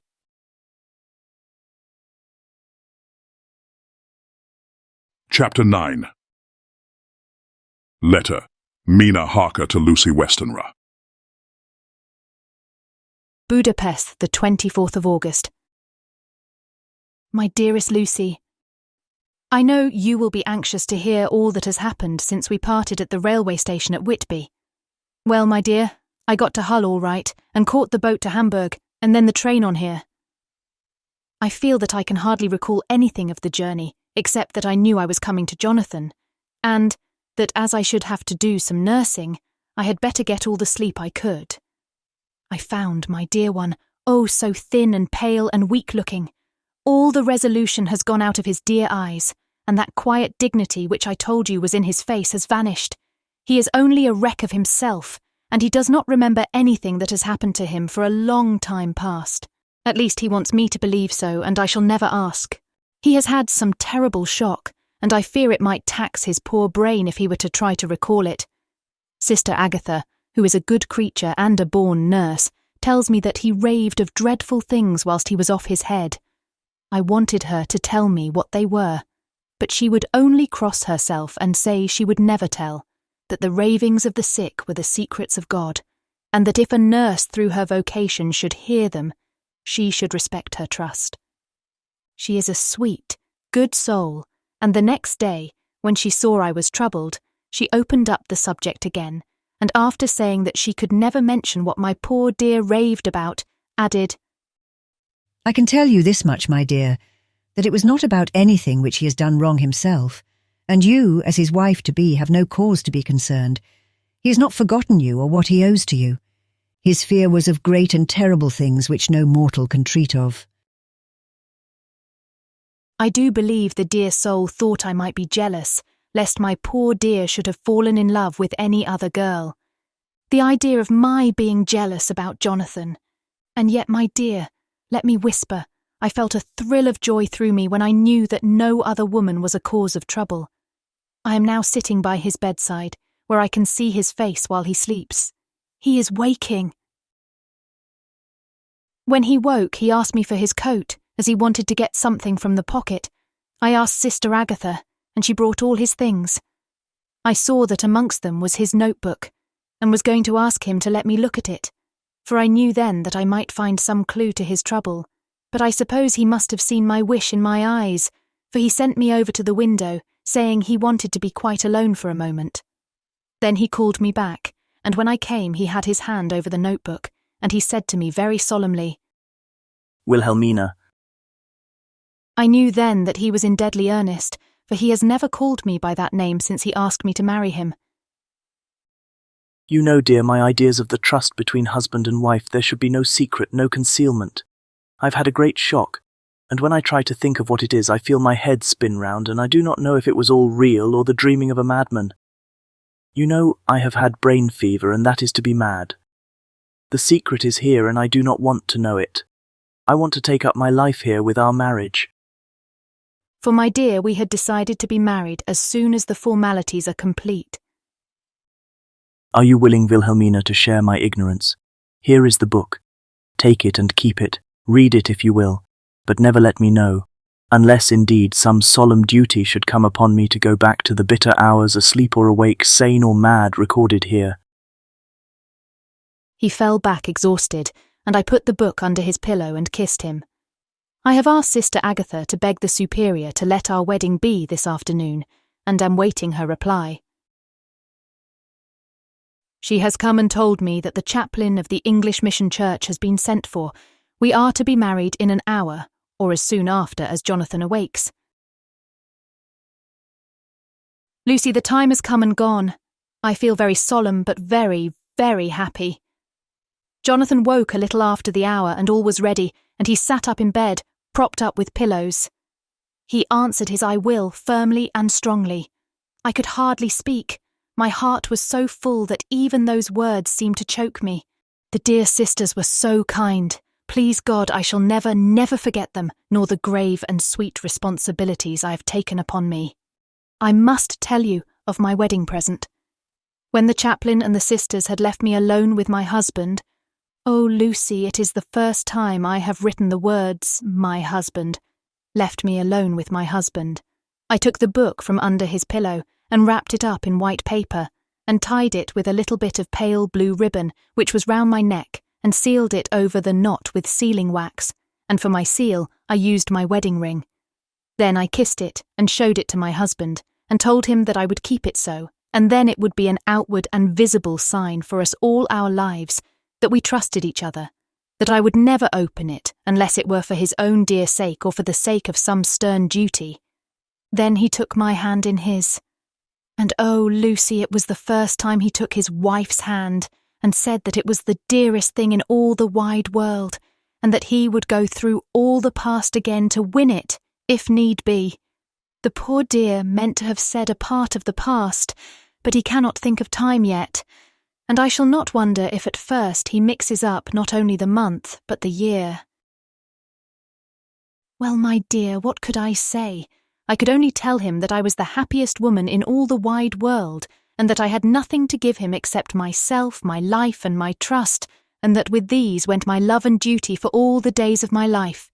And my dear, when he kissed me, and drew me to him with his poor weak hands, it was like a very solemn pledge between us.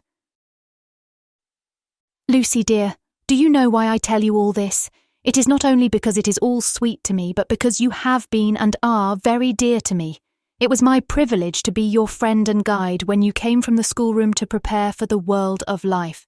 I want you to see now, and with the eyes of a very happy wife, whither duty has led me, so that in your own married life you too may be all happy as I am.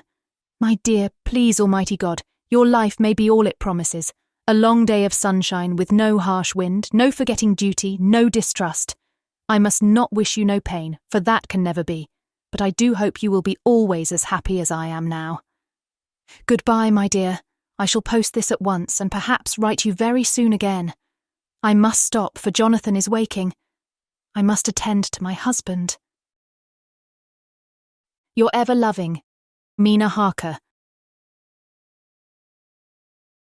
Letter, Lucy Westenra to Mina Harker. Whitby, the 30th of August. My dearest Mina, oceans of love and millions of kisses, and may you soon be in your own home with your husband.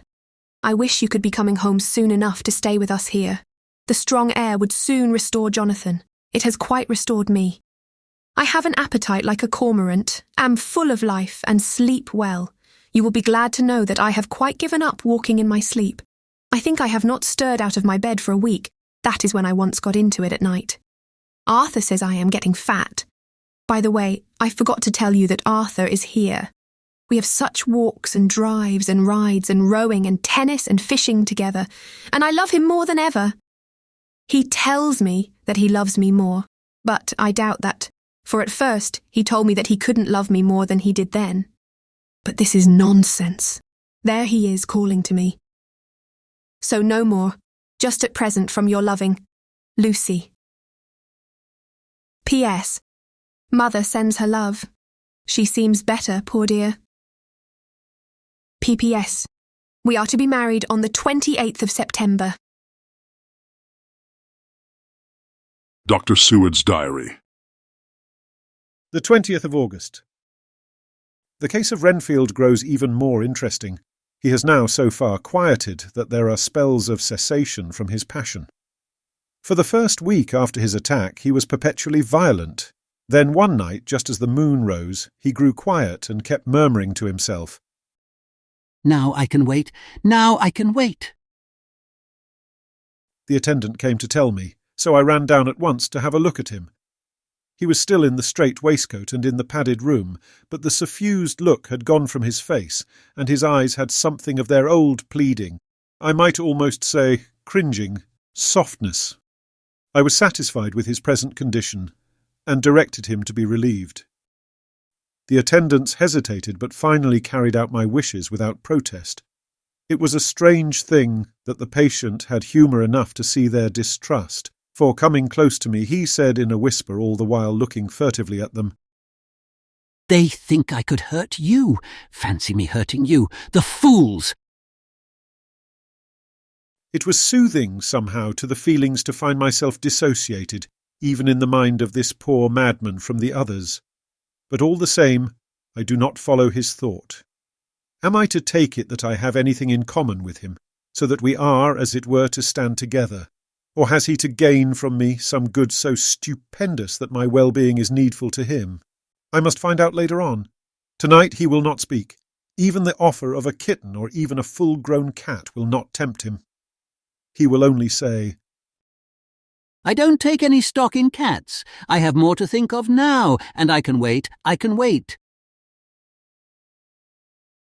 After a while I left him. The attendant tells me that he was quiet until just before dawn, and that then he began to get uneasy and at length violent, until at last he fell into a paroxysm which exhausted him so that he swooned into a sort of coma. 3 nights has the same thing happened. Violent all day, then quiet from moonrise to sunrise. I wish I could get some clue to the cause. It would almost seem as if there was some influence which came and went. Happy thought! We shall tonight play sane wits against mad ones. He escaped before without our help. Tonight he shall escape with it. We shall give him a chance and have the men ready to follow in case they are required. The 23rd of August. The unexpected always happens. How well Disraeli knew life. Our bird, when he found the cage open, would not fly, so all our subtle arrangements were for naught. At any rate, we have proved one thing, that the spells of quietness last a reasonable time. We shall in future be able to ease his bonds for a few hours each day. I have given orders to the night attendant merely to shut him in the padded room, when once he is quiet, until an hour before sunrise. The poor soul's body will enjoy the relief, even if his mind cannot appreciate it. Hark! The unexpected again. I am called. The patient has once more escaped. Later. Another night adventure. Renfield artfully waited until the attendant was entering the room to inspect. Then he dashed out past him and flew down the passage. I sent word for the attendants to follow. Again he went into the grounds of the deserted house, and we found him in the same place, pressed against the old chapel door. When he saw me, he became furious, and had not the attendants seized him in time, he would have tried to kill me. As we were holding him, a strange thing happened. He suddenly redoubled his efforts, and then as suddenly grew calm. I looked round instinctively, but could see nothing. Then I caught the patient's eye and followed it, but could trace nothing as it looked into the moonlit sky except a big bat, which was flapping its silent and ghostly way to the west. Bats usually wheel and flit about, but this one seemed to go straight on, as if it knew where it was bound for or had some intention of its own. The patient grew calmer every instant and presently said, "You needn't tie me, I shall go quietly." Without trouble we came back to the house. I feel there is something ominous in his calm and shall not forget this night. Lucy Westenra's Diary. Hillingham, the 24th of August. I must imitate Mina and keep writing things down.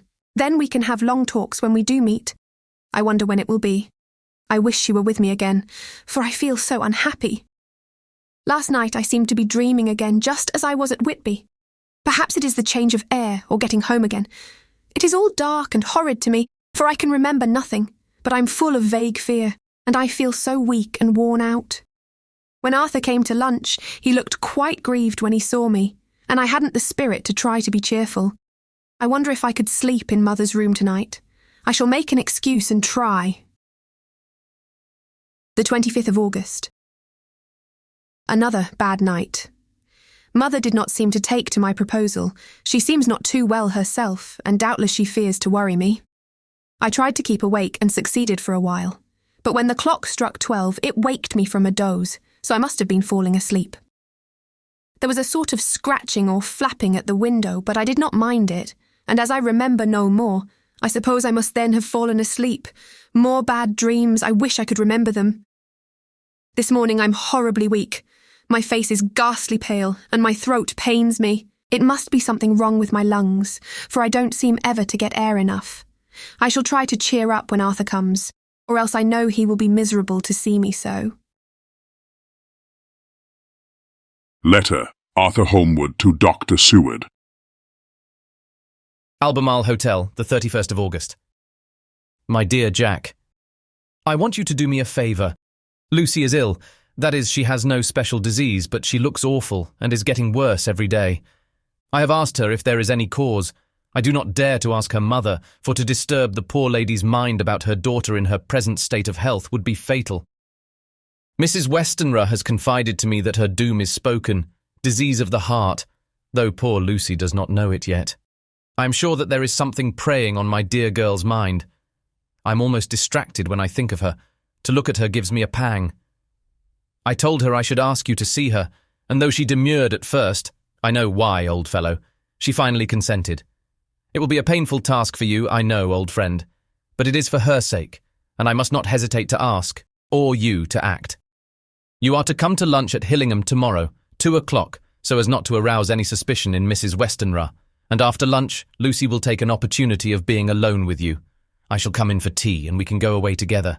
I am filled with anxiety and want to consult with you alone as soon as I can after you have seen her.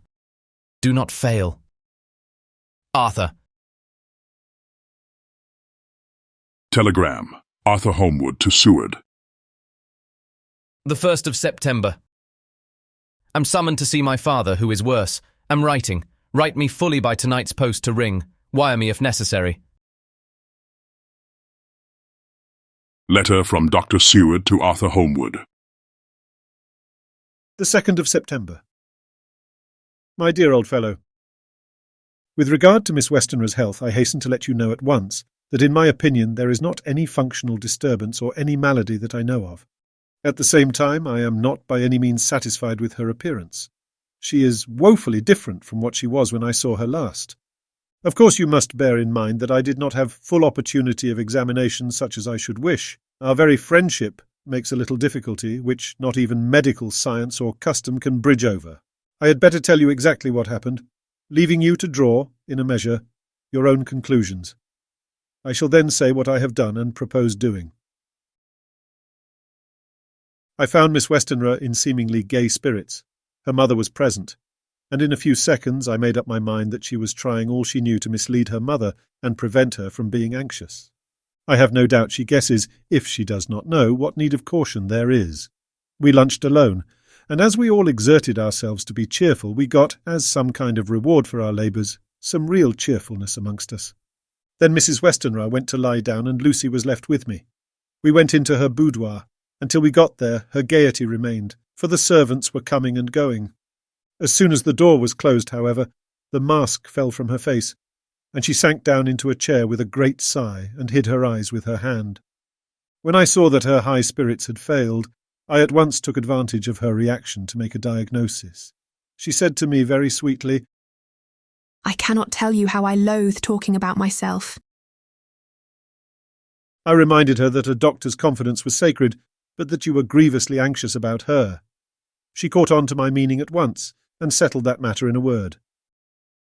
Tell Arthur everything you choose. I do not care for myself, but all for him. So I am quite free. I could easily see that she is somewhat bloodless, but I could not see the usual anemic signs, and by a chance I was actually able to test the quality of her blood, for in opening a window which was stiff a cord gave way, and she cut her hand slightly with broken glass. It was a slight matter in itself, but it gave me an evident chance, and I secured a few drops of the blood and have analysed them. The qualitative analysis gives a quite normal condition, and shows, I should infer, in itself a vigorous state of health. In other physical matters I was quite satisfied that there is no need for anxiety, but as there must be a cause somewhere, I have come to the conclusion that it must be something mental. She complains of difficulty in breathing satisfactorily at times, and of heavy lethargic sleep, with dreams that frighten her, but regarding which she can remember nothing. She says that as a child she used to walk in her sleep, and that when in Whitby the habit came back, and that once she walked out in the night and went to Eastcliff where Miss Murray found her, but she assures me that of late the habit has not returned. I am in doubt, and so have done the best thing I know of. I have written to my old friend and master, Professor Van Helsing of Amsterdam, who knows as much about obscure diseases as anyone in the world.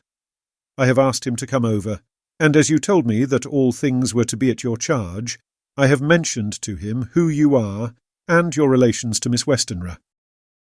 This, my dear fellow, is in obedience to your wishes, for I am only too proud and happy to do anything I can for her. Van Helsing would, I know, do anything for me for a personal reason, so no matter on what ground he comes, we must accept his wishes. He is a seemingly arbitrary man, but this is because he knows what he is talking about better than anyone else. He is a philosopher and a metaphysician, and one of the most advanced scientists of his day, and he has, I believe, an absolutely open mind. This, with an iron nerve, a temper of the ice brook, an indomitable resolution, self-command and toleration, exalted from virtues to blessings, and the kindliest and truest heart that beats, these form his equipment for the noble work that he is doing for mankind, work both in theory and practice, for his views are as wide as his all-embracing sympathy. I tell you these facts that you may know why I have such confidence in him. I have asked him to come at once. I shall see Miss Westenra tomorrow again. She is to meet me at the stores so that I may not alarm her mother by too early a repetition of my call. Yours always, John Seward. Letter. Abraham Van Helsing, Doctor of Medicine, Doctor of Philosophy, Doctor of Literature, etc., etc., to Dr. Seward. The 2nd of September. My good friend, when I have received your letter, I am already coming to you. By good fortune I can leave just at once without wrong to any of those who have trusted me. Were fortune other, then it were bad for those who have trusted. For I come to my friend when he call me to aid those he holds dear. Tell your friend that when that time you suck from my wound so swiftly the poison of the gangrene from that knife that our other friend, too nervous, let slip. You did more for him when he wants my aids, and you call for them than all his great fortune could do. But it is pleasure added to do for him, your friend. It is to you that I come. Have then rooms for me at the Great Eastern Hotel, so that I may be near to hand, and please it so arrange that we may see the young lady not too late on tomorrow, for it is likely that I may have to return here that night. But if need be I shall come again in 3 days, and stay longer if it must. Till then, goodbye, my friend John. Van Helsing. Letter. Dr. Seward to Honourable Arthur Holmwood. The 3rd of September. My dear Art, Van Helsing has come and gone. He came on with me to Hillingham, and found that, by Lucy's discretion, her mother was lunching out, so that we were alone with her. Van Helsing made a very careful examination of the patient. He is to report to me, and I shall advise you, for of course I wasn't present all the time. He is, I fear, much concerned, but says he must think. When I told him of our friendship and how you trust to me in the matter, he said, You must tell him all you think. Tell him what I think, if you can guess it, if you will. Nay, I am not jesting, this is no jest, but life and death, perhaps more. I asked what he meant by that, for he was very serious. This was when we had come back to town, and he was having a cup of tea before starting on his return to Amsterdam. He would not give me any further clue. You must not be angry with me, Art, because his very reticence means that all his brains are working for her good. He will speak plainly enough when the time comes, be sure. So I told him I would simply write an account of our visit, just as if I were doing a descriptive special article for the Daily Telegraph. He seemed not to notice, but remarked that the smuts in London were not quite so bad as they used to be when he was a student here. I am to get his report tomorrow if he can possibly make it. In any case, I am to have a letter. Well, as to the visit, Lucy was more cheerful than on the day I first saw her, and certainly looked better. She had lost something of the ghastly look that so upset you, and her breathing was normal. She was very sweet to the Professor, as she always is, and tried to make him feel at ease, though I could see that the poor girl was making a hard struggle for it. I believe Van Helsing saw it too, for I saw the quick look under his bushy brows that I knew of old.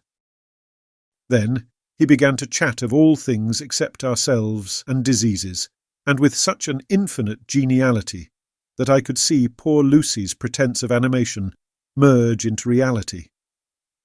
Then, without any seeming change, he brought the conversation gently round to his visit, and suavely said, "My dear young miss, I have the so great pleasure because you are so much beloved. That is much, my dear, ever were there, that which I do not see. They told me you were down in the spirit, and that you were of a ghastly pale. To them I say, poof!" And he snapped his fingers at me and went on, "But you and I shall show them how wrong they are. How can he?" And he pointed at me with the same look and gesture as that with which once he pointed me out to his class, on, or rather after, a particular occasion which he never fails to remind me of. "Know anything of the ladies? He has his madmans to play with, and to bring them back to happiness, and to those that love them. It is much to do, and, but there are rewards in that we can bestow such happiness. But the young ladies, he has no wife nor daughter, and the young do not tell themselves to the young, but to the old like me, who have known so many sorrows and the causes of them. So, my dear, we will send him away to smoke the cigarette in the garden, whilst you and I have little talk all to ourselves." I took the hint and strolled about, and presently the Professor came to the window and called me in. He looked grave, but said, "I have made careful examination, but there is no functional cause. With you I agree that there has been much blood lost. It has been, but is not. But the conditions of her are in no way anemic.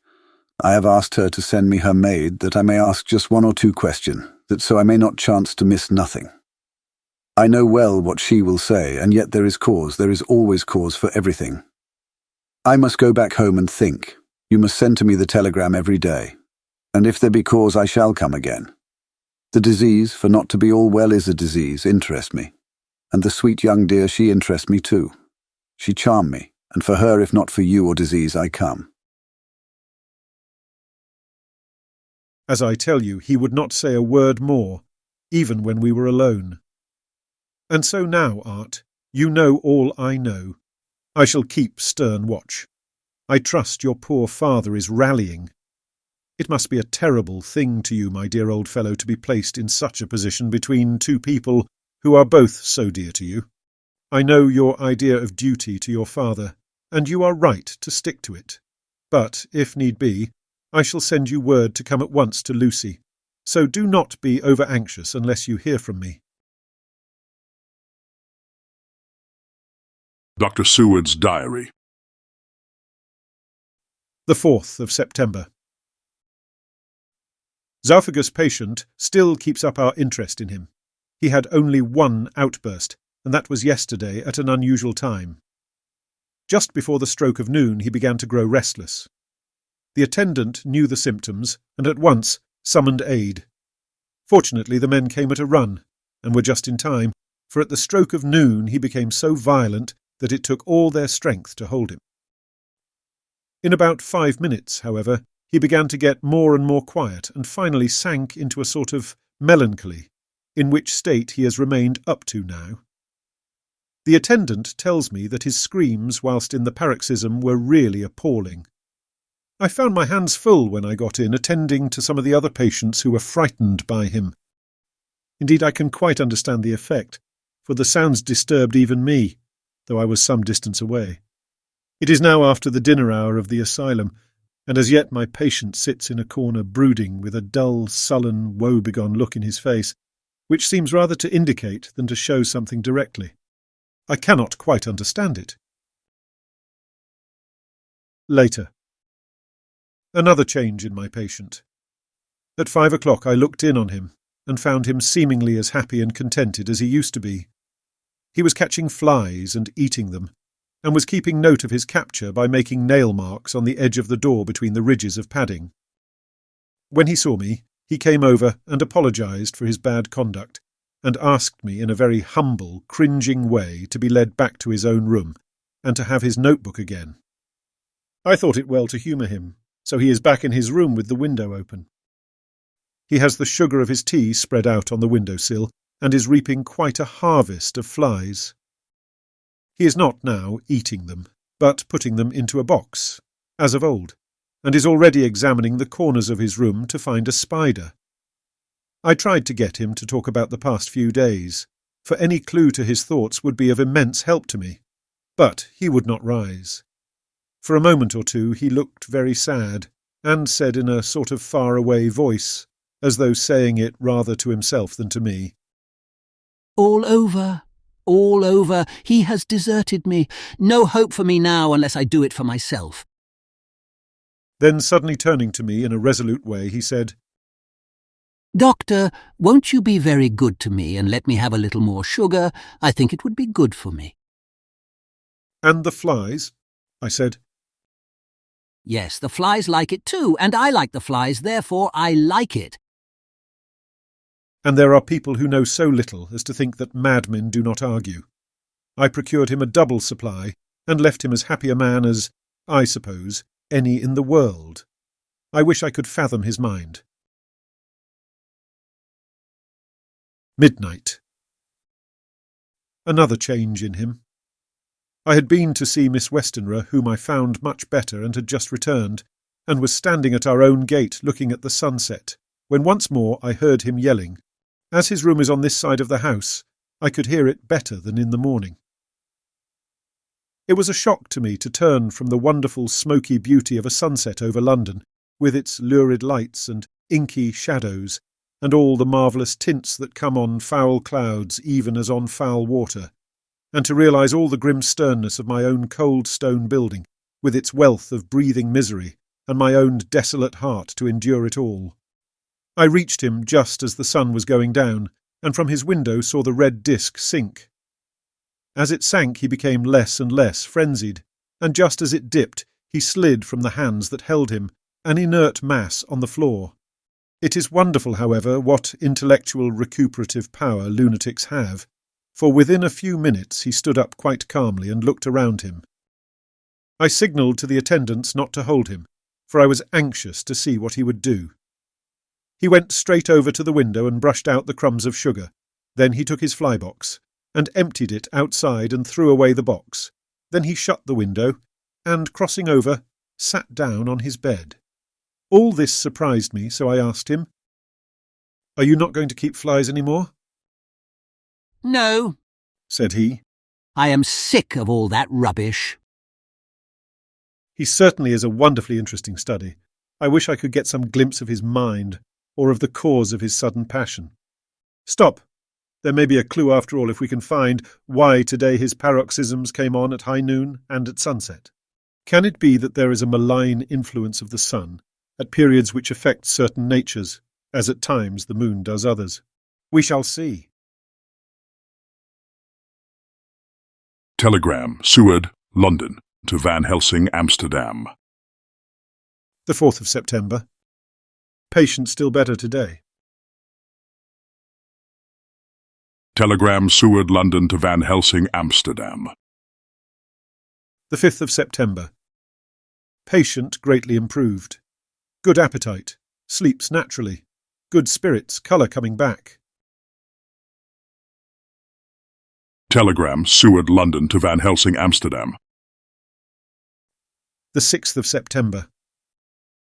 Terrible change for the worse. Come at once. Do not lose an hour. I hold over telegram to Holmwood till have seen you. Chapter 10. Letter. Dr. Seward to Honourable Arthur Holmwood.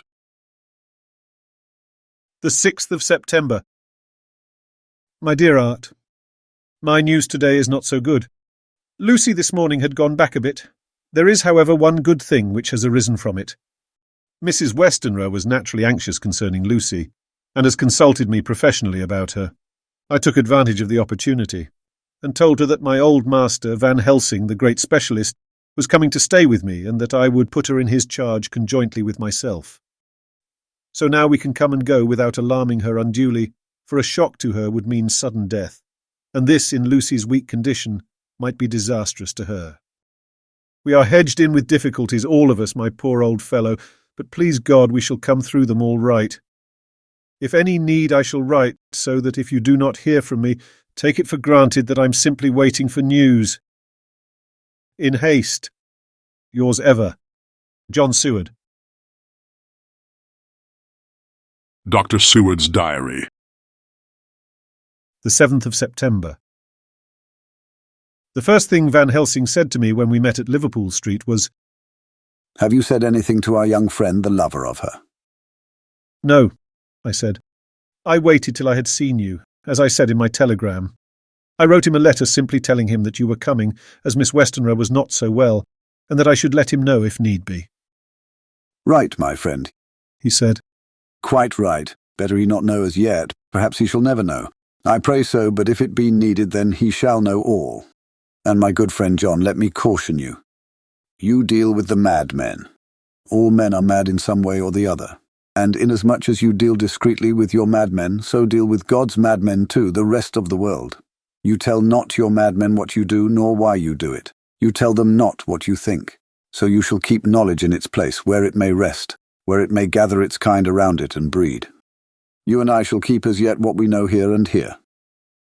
He touched me on the heart and on the forehead, and then touched himself the same way. "I have for myself thoughts at the present. Later I shall unfold to you." "Why not now?" I asked. "It may do some good. We may arrive at some decision." He stopped and looked at me and said, "My friend John, when the corn is grown even before it has ripened, while the milk of its Mother Earth is in him, and the sunshine has not yet begun to paint him with his gold, the husbandman he pull the ear and rub him between his rough hands and blow away the green chaff and say to you, 'Look, he's good corn, he will make good crop when the time comes.'" I did not see the application and told him so. For reply he reached over and took my ear in his hand and pulled it playfully, as he used long ago to do at lectures, and said, "The good husbandman tell you so then because he knows, but not till then. But you do not find the good husbandman dig up his planted corn to see if he grow. That is for the children who play at husbandry, and not for those who take it as of the work of their life. See you now, friend John? I have sown my corn, and nature has her work to do in making it sprout. If he sprouts at all, there's some promise, and I wait till the ear begins to swell." He broke off, for he evidently saw that I understood. Then he went on and very gravely, "You were always a careful student, and your casebook was ever more full than the rest. You were only student then. Now you are master, and I trust that good habit have not fail. Remember, my friend, that knowledge is stronger than memory, and we should not trust the weaker. Even if you have not kept the good practice, let me tell you that this case of our dear Miss is one that may be, mind, I say may be, of such interest to us and others that all the rest may not make him kick the beam, as your people say. Take then good note of it. Nothing is too small. I counsel you put down in record even your doubts and surmises. Hereafter it may be of interest to you to see how true you guess. We learn from failure, not from success." When I described Lucy's symptoms, the same as before, but infinitely more marked, he looked very grave, but said nothing. He took with him a bag in which were many instruments and drugs, the ghastly paraphernalia of our beneficial trade, as he once called in one of his lectures, the equipment of a professor of the healing craft. When we were shown in, Mrs. Westenra met us. She was alarmed, but not nearly so much as I expected to find her. Nature, in one of her beneficent moods, has ordained that even death has some antidote to its own terrors. Here, in a case where any shock may prove fatal, matters are so ordered that, from some cause or other, the things not personal, even the terrible change in her daughter to whom she is so attached, do not seem to reach her. It is something like the way Dame Nature gathers round a foreign body an envelope of some insensitive tissue which can protect from evil that which it would otherwise harm by contact. If this be an ordered selfishness, then we should pause before we condemn anyone for the vice of egoism, for there may be deeper root for its causes than we have knowledge of. I used my knowledge of this phase of spiritual pathology, and laid down a rule that she should not be present with Lucy, or think of her illness more than was absolutely required. She assented readily, so readily that I saw again the hand of nature fighting for life. Van Helsing and I were shown up to Lucy's room.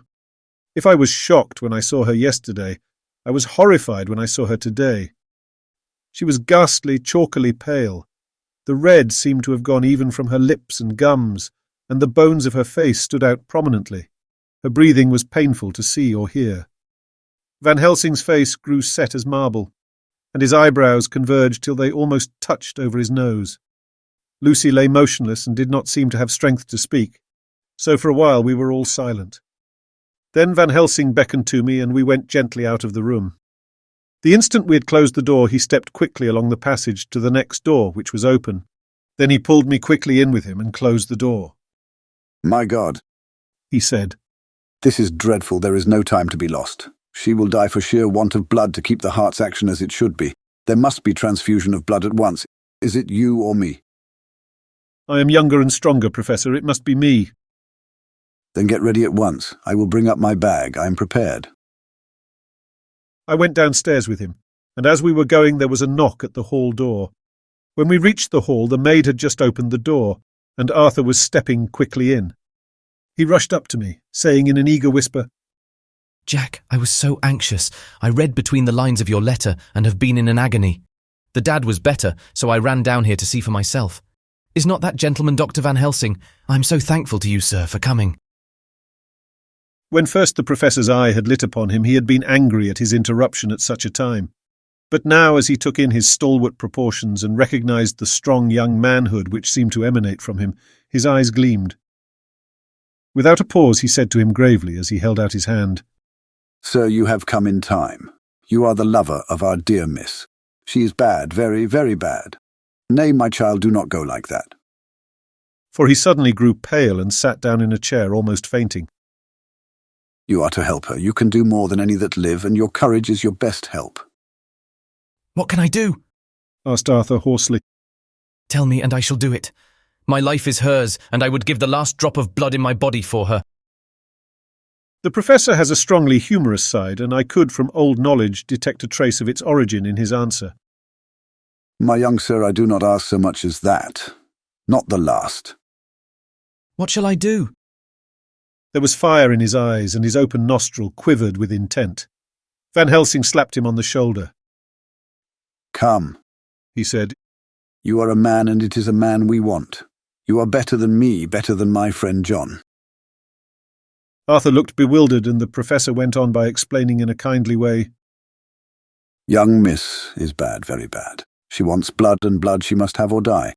My friend John and I have consulted, and we are about to perform what we call transfusion of blood, to transfer from full veins of one to the empty veins which pine for him.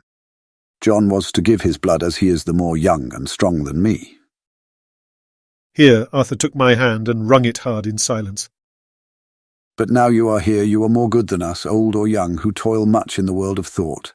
Our nerves are not so calm, and our blood not so bright than yours." Arthur turned to him and said, "If you only knew how gladly I would die for her, you would understand." He stopped with a sort of choke in his voice. "Good boy," said Van Helsing. "In the not so far off you will be happy that you have done all for her you love. Come now and be silent. You shall kiss her once before it is done. But then you must go, and you must leave at my sign. Say no word to Madame, you know how it is with her. There must be no shock. Any knowledge of this would be one. Come." We all went up to Lucy's room. Arthur, by direction, remained outside. Lucy turned her head and looked at us, but said nothing. She was not asleep, but she was simply too weak to make the effort. Her eyes spoke to us, that was all. Van Helsing took some things from his bag and laid them on a little table out of sight. Then he mixed a narcotic and, coming over to the bed, said cheerily, "Now, little miss, here is your medicine. Drink it off like a good child. See, I lift you so that to swallow is easy. Yes." She had made the effort with success. It astonished me how long the drug took to act. This, in fact, marked the extent of her weakness. The time seemed endless until sleep began to flicker in her eyelids. At last, however, the narcotic began to manifest its potency, and she fell into a deep sleep. When the Professor was satisfied, he called Arthur into the room and bade him strip off his coat. Then he added, "You may take that one little kiss whilst I bring over the table. Friend John, help to me." So neither of us looked whilst he bent over her. Van Helsing, turning to me, said, "He is so young and strong and of blood so pure that we need not defibrillate it." Then, with swiftness but with absolute method, Van Helsing performed the operation. As the transfusion went on, something like life seemed to come back to poor Lucy's cheeks, and through Arthur's growing pallor the joy of his face seemed absolutely to shine.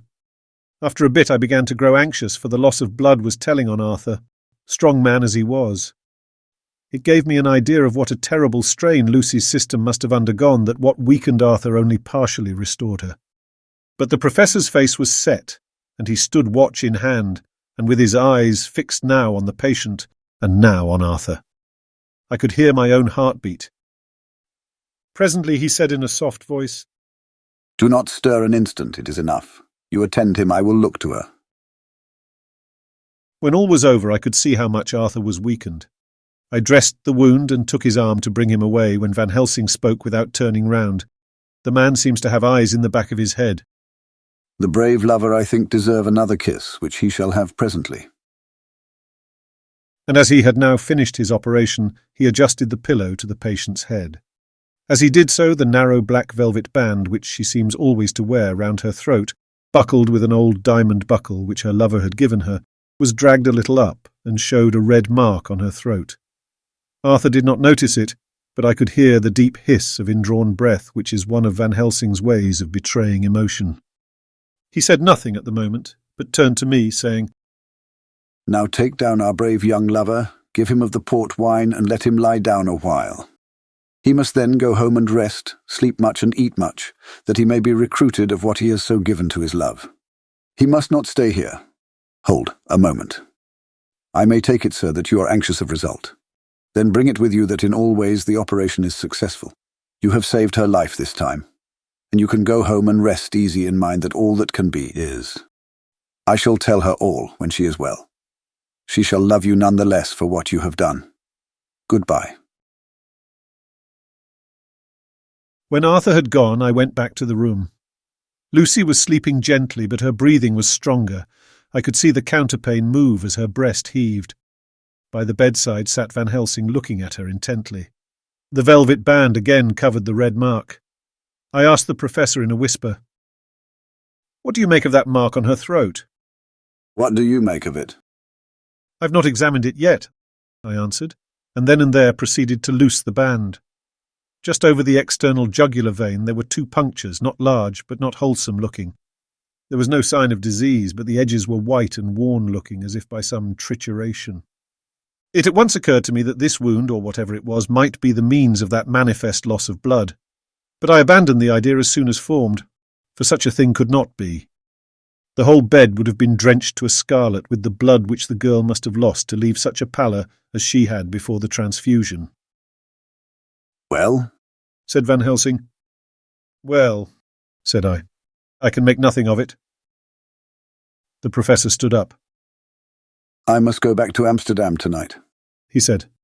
"There are books and things there which I want. You must remain here all the night, and you must not let your sight pass from her." "Shall I have a nurse?" I asked. "We are the best nurses, you and I. You keep watch all night, see that she is well fed and that nothing disturbs her. You must not sleep all the night. Later on we can sleep, you and I. I shall be back as soon as possible, and then we may begin."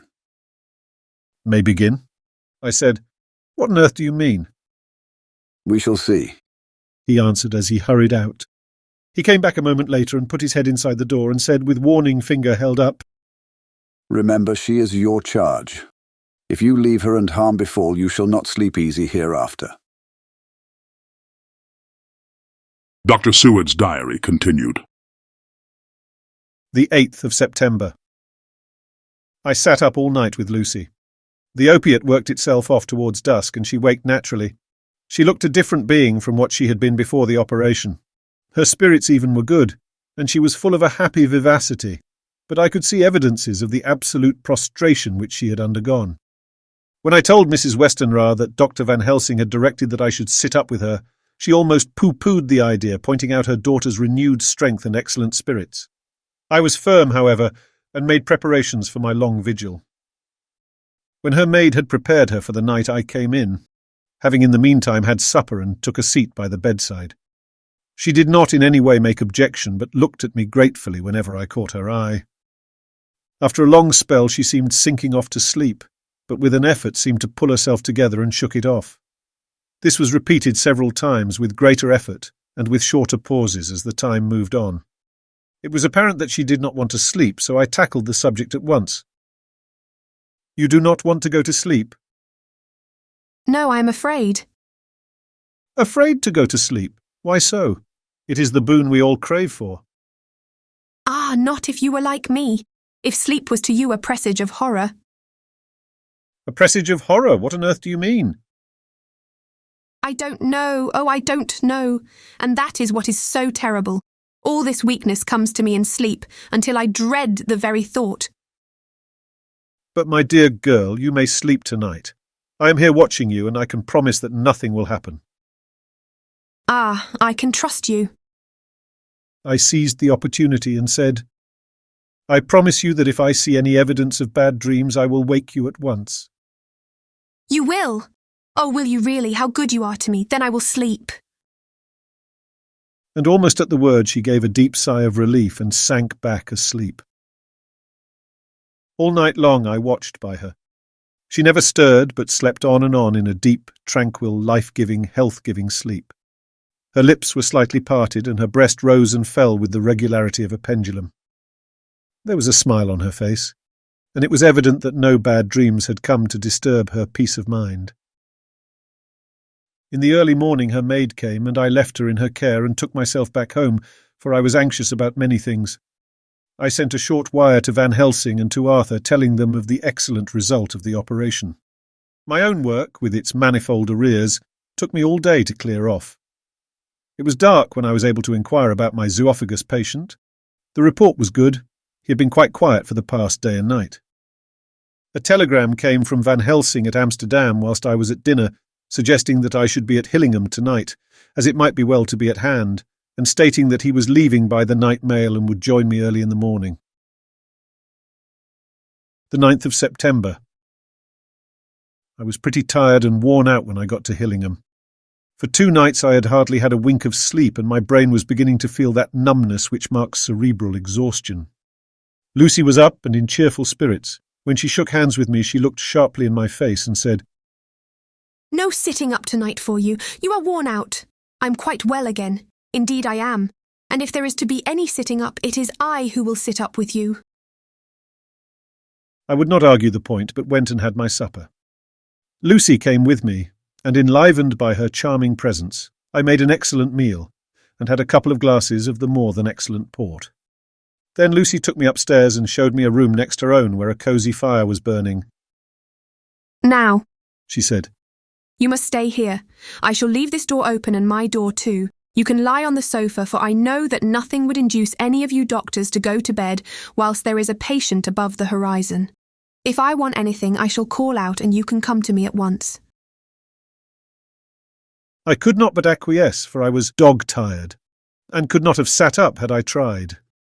So on her renewing her promise to call me if she should want anything, I lay on the sofa and forgot all about everything.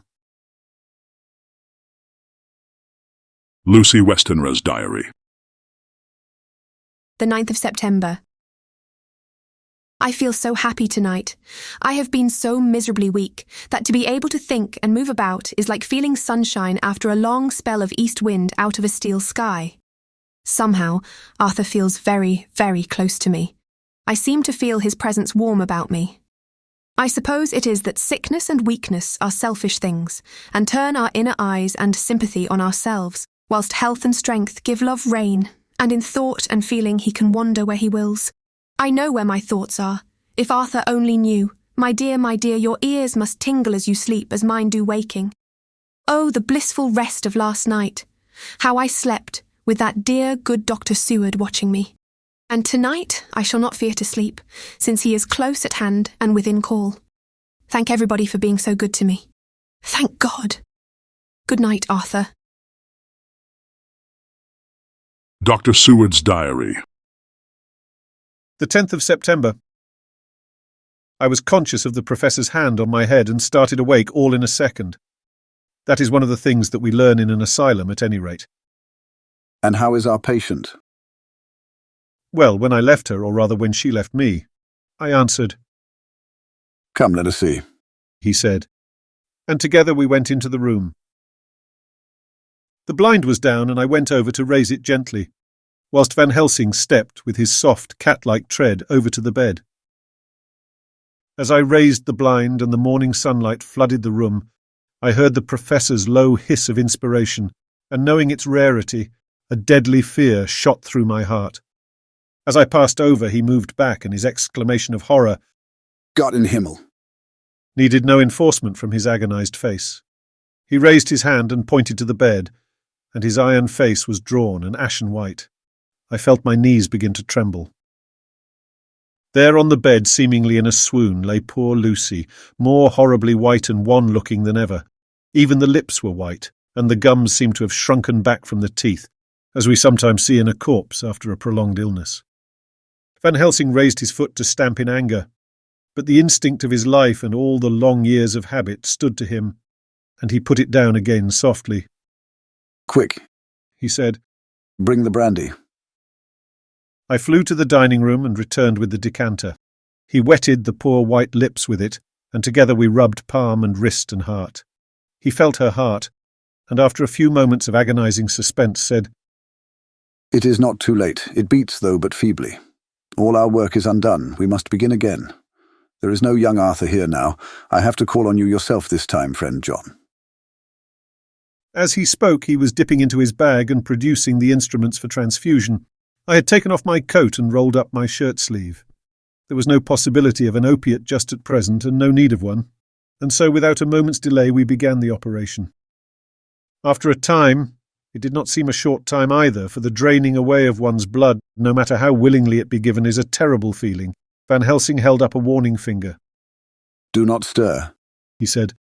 "But I fear that with growing strength she may wake, and that would make danger, oh so much danger. But I shall precaution take. I shall give hypodermic injection of morphia." He proceeded then, swiftly and deftly, to carry out his intent. The effect on Lucy was not bad, for the faint seemed to merge subtly into the narcotic sleep. It was with a feeling of personal pride that I could see a faint tinge of colour steal back into the pallid cheeks and lips. No man knows, till he experiences it, what it is to feel his own life-blood drawn away into the veins of the woman he loves. The professor watched me critically. "That will do," he said. "Already?" I remonstrated. "You took a great deal more from art." To which he smiled a sad sort of smile as he replied, "He is her lover, her fiancé. You have much work to do for her, and for others, and the present will suffice."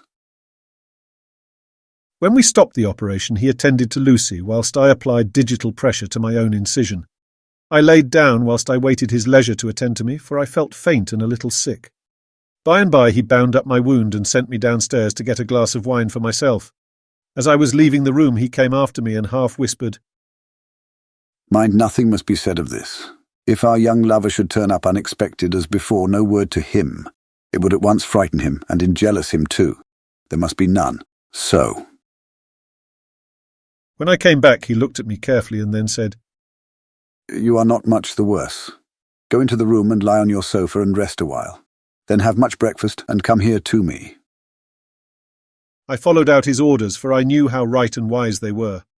I had done my part, and now my next duty was to keep up my strength. I felt very weak, and in the weakness lost something of the amazement at what had occurred. I fell asleep on the sofa, however, wondering over and over again how Lucy had made such a retrograde movement, and how she could have been drained of so much blood with no sign anywhere to show for it. I think I must have continued my wonder in my dreams, for sleeping and waking, my thoughts always came back to the little punctures in her throat and the ragged, exhausted appearance of their edges, tiny though they were. Lucy slept well into the day, and when she woke, she was fairly well and strong, though not nearly so much so as the day before. When Van Helsing had seen her, he went out for a walk, leaving me in charge, with strict injunctions that I was not to leave her for a moment. I could hear his voice in the hall, asking the way to the nearest telegraph office. Lucy chatted with me freely and seemed quite unconscious that anything had happened. I tried to keep her amused and interested. When her mother came up to see her, she did not seem to notice any change whatever, but said to me gratefully, "We owe you so much, Dr. Seward, for all you have done. But you really must now take care not to overwork yourself. You are looking pale yourself. You want a wife to nurse and look after you a bit. That you do." As she spoke, Lucy turned crimson, though it was only momentarily, for her poor, wasted veins could not stand for long such an unwanted drain to the head. The reaction came in excessive pallor as she turned imploring eyes on me. I smiled and nodded and laid my finger on my lips. With a sigh, she sank back amid her pillows. Van Helsing returned in a couple of hours and presently said to me, "Now you go home and eat much and drink enough. Make yourself strong. I stay here tonight and I shall sit up with little miss myself. You and I must watch the case and we must have none other to know. I have grave reasons. No, do not ask them. Think what you will. Do not fear to think even the most not probable. Good night." In the hall, 2 of the maids came to me and asked if they or either of them might not sit up with Miss Lucy. They implored me to let them, and when I said it was Dr. Van Helsing's wish that either he or I should sit up, they asked me quite piteously to intercede with the foreign gentleman. I was much touched by their kindness. Perhaps it is because I am weak at present, and perhaps because it was on Lucy's account that their devotion was manifested, for over and over again have I seen similar instances of woman's kindness. I got back here in time for a late dinner, went my rounds all well, and set this down whilst waiting for sleep. It is coming. The 11th of September. This afternoon I went over to Hillingham, found Van Helsing in excellent spirits and Lucy much better. Shortly after I had arrived, a big parcel from abroad came for the Professor. He opened it with much impressment, assumed, of course, and showed a great bundle of white flowers. "These are for you, Miss Lucy," he said. "For me? Oh, Dr. Van Helsing." "Yes, my dear, but not for you to play with. These are medicines." Here Lucy made a wry face. "Nay, but they are not to take in a decoction or in nauseous form. So you need not snub that so charming nose, or I shall point out to my friend Arthur what woes he may have to endure in seeing so much beauty that he so loves so much distort. Aha, my pretty miss, that bring the so nice nose all straight again. This is medicinal, but you do not know how. I put him in your window, I make pretty wreath and hang him round your neck so that you sleep well. Oh yes, they, like the lotus flower, make your trouble forgotten. It smells so like the waters of Lethe and of that fountain of youth that the conquistadors sought for in the Floridas, and find him all too late." Whilst he was speaking, Lucy had been examining the flowers and smelling them. Now she threw them down, saying with half laughter and half disgust, "Oh, Professor, I believe you're only putting up a joke on me. Why, these flowers are only common garlic."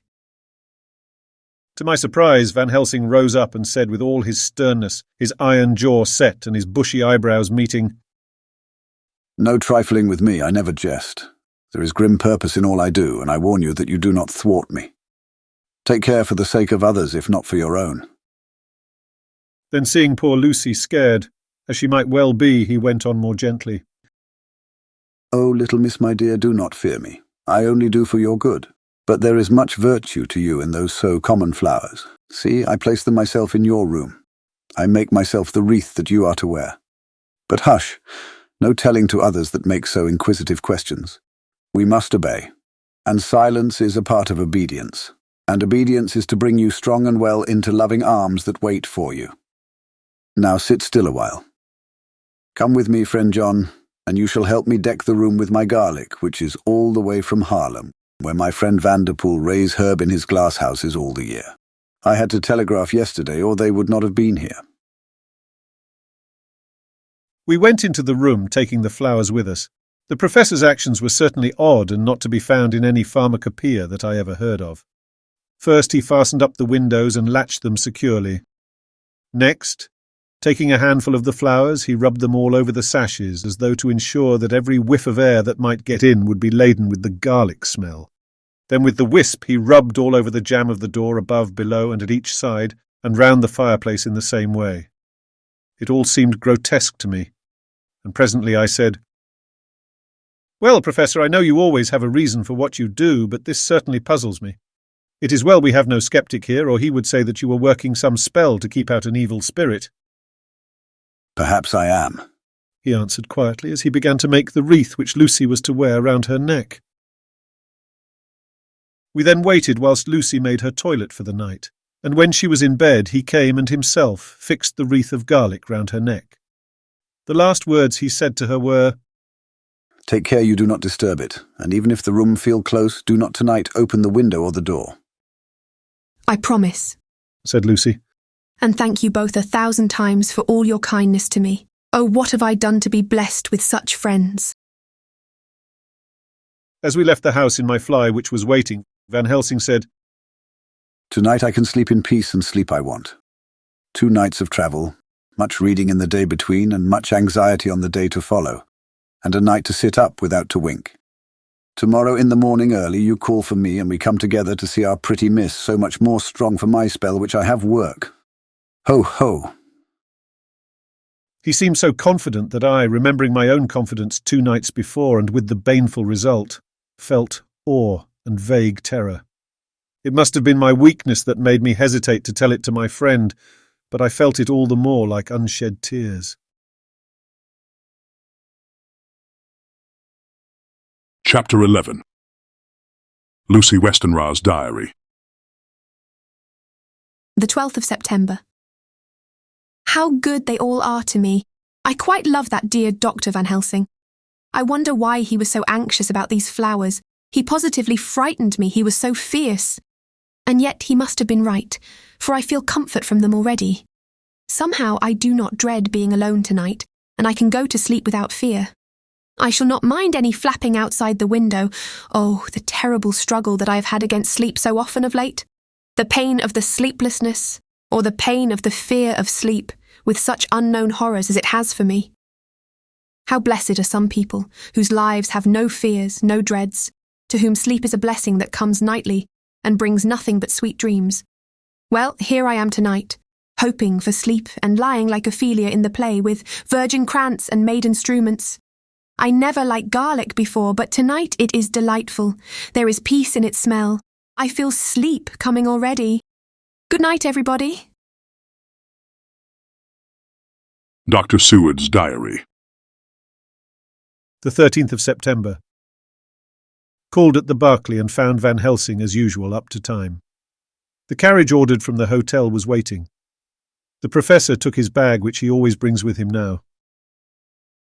Let all be put down exactly. Van Helsing and I arrived at Hillingham at 8 o'clock. It was a lovely morning. The bright sunshine and all the fresh feeling of early autumn seemed like the completion of nature's annual work. The leaves were turning to all kinds of beautiful colours, but had not yet begun to drop from the trees. When we entered, we met Mrs. Westenra coming out of the morning room. She is always an early riser. She greeted us warmly and said, "You will be glad to know that Lucy is better. The dear child is still asleep. I looked into her room and saw her, but did not go in, lest I should disturb her." The professor smiled and looked quite jubilant. He rubbed his hands together and said, "Aha, I thought I had diagnosed the case. My treatment is working." To which she answered, "You must not take all the credit to yourself, Doctor. Lucy's state this morning is due in part to me." "How you do mean, ma'am?" asked the professor. "Well, I was anxious about the dear child in the night and went into her room. She was sleeping soundly, so soundly that even my coming did not wake her. But the room was awfully stuffy. There were a lot of those horrible, strong-smelling flowers about everywhere, and she had actually a bunch of them round her neck. I feared that the heavy odour would be too much for the dear child in her weak state, so I took them all away, and opened a bit of the window to let in a little fresh air. You will be pleased with her, I'm sure." She moved off into her boudoir where she usually breakfasted early. As she had spoken, I watched the professor's face and saw it turn ashen grey. He had been able to retain his self-command whilst the poor lady was present, for he knew her state and how mischievous a shock would be. He actually smiled on her as he held open the door for her to pass into her room. But the instant she had disappeared, he pulled me, suddenly and forcibly, into the dining room and closed the door. Then for the first time in my life I saw Van Helsing break down. He raised his hands over his head in a sort of mute despair, and then beat his palms together in a helpless way. Finally he sat down on a chair and, putting his hands before his face, began to sob, with loud, dry sobs that seemed to come from the very racking of his heart. Then he raised his arms again as though appealing to the whole universe. God, God, God, he said. What have we done? What has this poor thing done that we are so sore beset? Is there fate amongst us still, sent down from the pagan world of old, that such things must be, and in such way? This poor mother, all unknowing and all for the best as she think, does such thing as lose her daughter body and soul. And we must not tell her, we must not even warn her, or she die, and then both die. Oh, how we are beset! How are all the powers of the devils against us? Suddenly he jumped to his feet. Come, he said. Come, we must see and act. Devils or no devils, or all the devils at once, it matters not. We fight him all the same. He went to the hall door for his bag, and together we went up to Lucy's room. Once again I drew up the blind, whilst Van Helsing went towards the bed. This time he did not start as he looked on the poor face with the same awful waxen pallor as before. He wore a look of stern sadness and infinite pity. As I expected, he murmured with that hissing inspiration of his which meant so much. Without a word he went and locked the door, and then began to set out on the little table the instruments for yet another operation of transfusion of blood. I had long ago recognized the necessity, and begun to take off my coat, but he stopped me with a warning hand. No, he said. Today you must operate. I shall provide. You are weakened already. As he spoke, he took off his coat and rolled up his shirt sleeve. Again the operation, again the narcotic, again some return of colour to the ashy cheeks, and the regular breathing of healthy sleep. This time I watched whilst Van Helsing recruited himself and rested. Presently he took an opportunity of telling Mrs. Westenra that she must not remove anything from Lucy's room without consulting him, that the flowers were of medicinal value, and that the breathing of their odour was a part of the system of cure. Then he took over the care of the case himself, saying that he would watch this night and the next, and would send me word when to come. After another hour Lucy waked from her sleep, fresh and bright, and seemingly not much the worse for her terrible ordeal. What does it all mean? I am beginning to wonder if my long habit of life amongst the insane is beginning to tell upon my own brain. Lucy Westenra's diary. The 17th of September. 4 days and nights of peace. I am getting so strong again that I hardly know myself. It is as if I had passed through some long nightmare and had just awakened to see the beautiful sunshine and feel the fresh air of the morning around me. I have a dim half-remembrance of long, anxious times of waiting and fearing, darkness in which there was not even the pain of hope to make present distress more poignant, and then long spells of oblivion, and the rising back to life as a diver coming up through a great press of water. Since, however, Dr. Van Helsing has been with me, all this bad dreaming seems to have passed away. The noises that used to frighten me out of my wits, the flapping against the windows, the distant voices which seemed so close to me, the harsh sounds that came from I know not where and commanded me to do I know not what, have all ceased. I go to bed now without any fear of sleep. I do not even try to keep awake. I have grown quite fond of the garlic, and a boxful arrives for me every day from Haarlem. Tonight Dr. Van Helsing is going away, as he has to be for a day in Amsterdam. But I need not be watched. I am well enough to be left alone. Thank God for Mother's sake, and dear Arthur's, and for all our friends who have been so kind. I shall not even feel the change, for last night Dr. Van Helsing slept in his chair a lot of the time. I found him asleep twice when I awoke. But I did not fear to go to sleep again, although the boughs or bats or something napped almost angrily against the window panes. The Pall Mall Gazette, the 18th of September. The Escaped Wolf. Perilous adventure of our interviewer. Interview with the keeper in the Zoological Gardens. after many inquiries and almost as many refusals, and perpetually using the words Pall Mall Gazette as a sort of talisman, I managed to find the keeper of the section of the Zoological Gardens in which the wolf department is included. Thomas Builder lives in one of the cottages in the enclosure behind the Elephant House, and was just sitting down to his tea when I found him.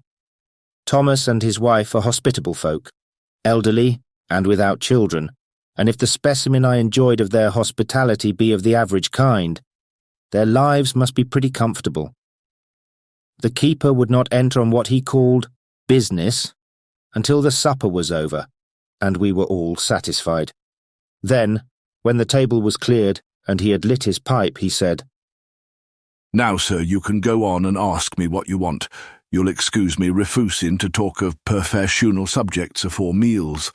I gives the wolves and the jackals and the hyenas in all our section their tea afore I begins to ask them questions." "How do you mean, ask them questions?" I queried, wishful to get him into a talkative humour. "Hitting of them over the head with a pole is one way, scratching of their ears is another, when gents, as is flush, wants a bit of a show-off to their gals. I don't so much mind the fust, the hitting with a pole afore I chucks in their dinner, but I waits till they've had their sherry and coffee, so to speak, afore I tries on with the ear-scratching. Mind you," he added philosophically, "there's a deal of the same nature in us as in them there animalies.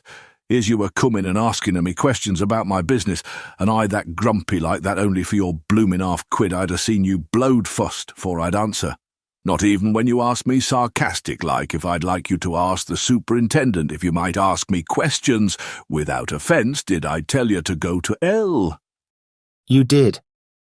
"And when you said you'd report me for using of obscene language that was hitting me over the head, but the half-quid made that all right.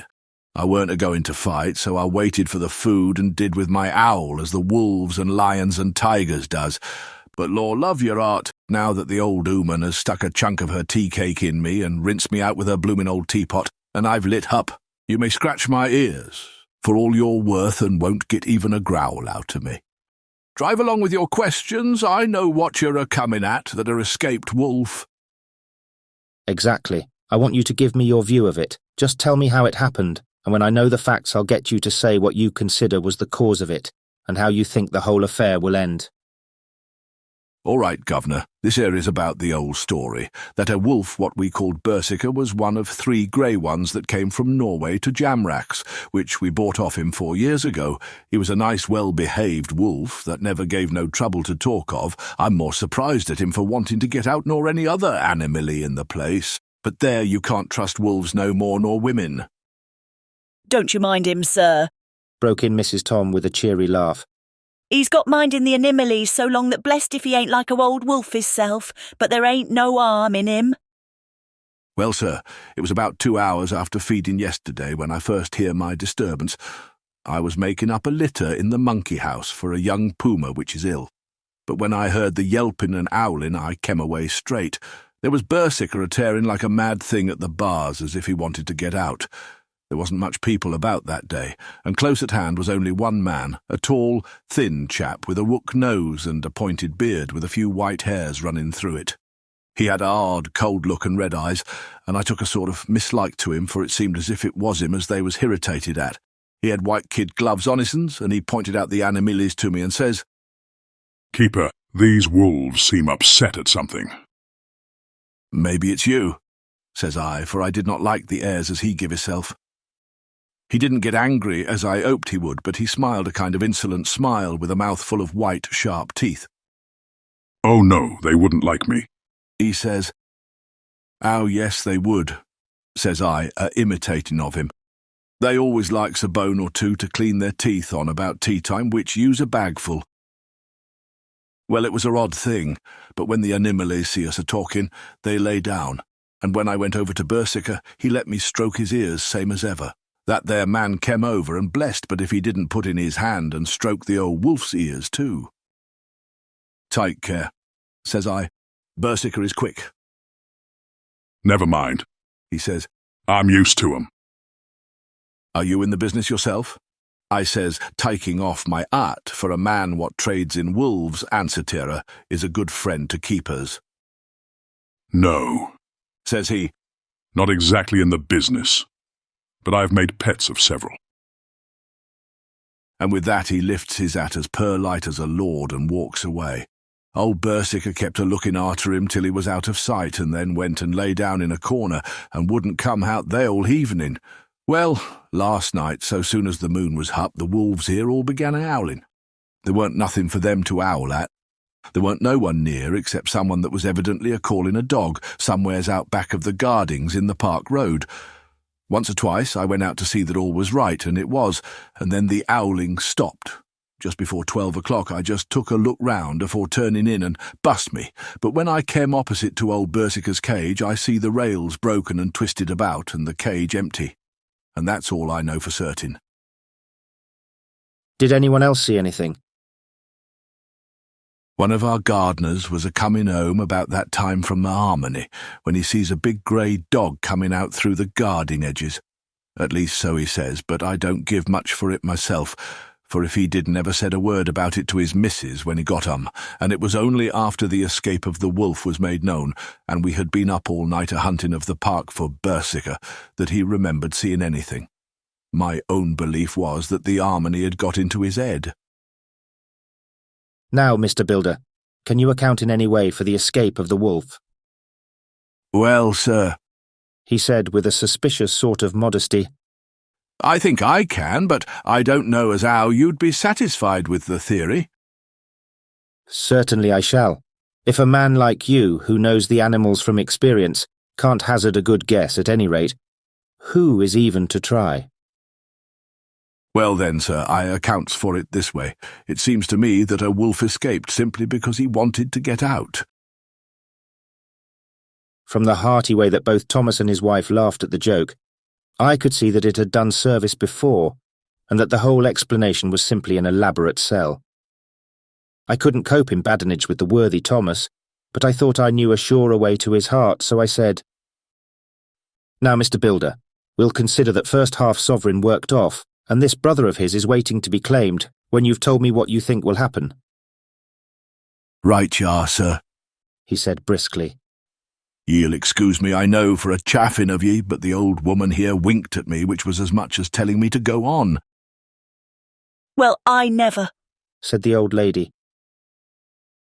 My opinion is this, that wolf is a-riding of somewheres.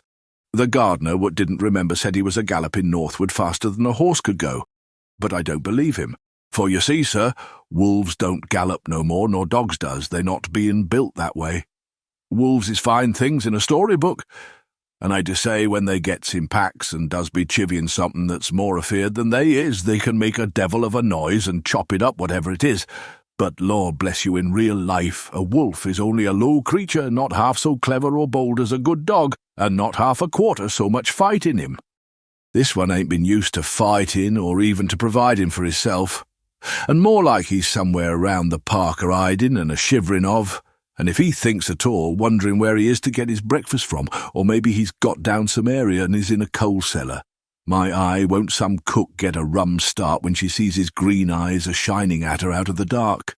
If he can't get food, he's bound to look for it, and mayhap he may chance to light on a butcher's shop in time. If he doesn't, and some nursemaid goes a-walking off with a soldier, leaving of the hinfant in the perambulator, well, then I shouldn't be surprised if the census is one babby the less, that's all. I was handing him the half-sovereign, when something came bobbing up against the window, and Mr. Builder's face doubled its natural length with surprise. God bless me, he said. If there ain't old Bersicker come back by herself. He went to the door and opened it, a most unnecessary proceeding it seemed to me. I have always thought that a wild animal never looks so well as when some obstacle of pronounced durability is between us. A personal experience has intensified rather than diminished that idea. After all, however, there is nothing like custom, for neither Builder nor his wife thought any more of the wolf than I should of a dog. The animal itself was as peaceful and well-behaved as that father of all picture wolves, Red Riding Hood's quondam friend, whilst moving her confidence in masquerade. The whole scene was an unutterable mixture of comedy and pathos. The wicked wolf that for half a day had paralysed London and set all the children in the town shivering in their shoes was there in a sort of penitent mood, and was received and petted like a sort of vulpine prodigal son. Old Builder examined him all over with most tender solicitude, and when he had finished with his penitence said, "There, I knew the poor old chap would get into some kind of trouble. Didn't I say it all along? Here's his head all cut and full of broken glass. He's been a-getting over some blooming wall or other. It's a shame that people are allowed to top their walls with broken bottles. This is what comes of it. Come along, Berserker." He took the wolf and locked him up in a cage with a piece of meat that satisfied, in quantity at any rate, the elementary conditions of the fatted calf, and went off to report. I came off too, to report the only exclusive information that is given today regarding the strange escapade at the zoo. Dr. Seward's Diary. The 17th of September. I was engaged after dinner in my study, posting up my books, which, through press of other work and the many visits to Lucy, had fallen sadly into arrear. Suddenly the door was burst open, and in rushed my patient, with his face distorted with passion. I was thunderstruck, for such a thing as a patient getting of his own accord into the superintendent's study is almost unknown. Without an instant's pause he made straight at me. He had a dinner knife in his hand, and as I saw he was dangerous, I tried to keep the table between us. He was too quick and too strong for me, however, for before I could get my balance he had struck at me and cut my left wrist rather severely. Before he could strike again, however, I got in my right, and he was sprawling on his back on the floor. My wrist bled freely, and quite a little pool trickled onto the carpet. I saw that my friend was not intent on further effort, and occupied myself binding up my wrist, keeping a wary eye on the prostrate figure all the time. When the attendants rushed in and we turned our attention to him, his employment positively sickened me. He was lying on his belly on the floor, licking up like a dog the blood which had fallen from my wounded wrist. He was easily secured, and to my surprise, went with the attendants quite placidly, simply repeating over and over again, "The blood is the life! The blood is the life!" I cannot afford to lose blood just at present. I have lost too much of late for my physical good, and then the prolonged strain of Lucy's illness and its horrible phases is telling on me. I'm overexcited and weary, and I need rest. Happily Van Helsing has not summoned me, so I need not forego my sleep. Tonight I could not well do without it. Telegram, Van Helsing, Antwerp to Seward, Carfax. Sent to Carfax, Sussex, as no county given. Delivered late by 22 hours. The 17th of September. Do not fail to be at Hillingham tonight. If not watching all the time frequently, visit and see that flowers are as placed. Very important. Do not fail. Shall be with you as soon as possible after arrival. Dr. Seward's Diary. The 18th of September. Just off for train to London. The arrival of Van Helsing's telegram filled me with dismay. A whole night lost, and I know by bitter experience what may happen in a night. Of course it is possible that all may be well, but what may have happened? Surely there is some horrible doom hanging over us that every possible accident should thwart us in all we try to do. I shall take this cylinder with me, and then I can complete my entry on Lucy's phonograph.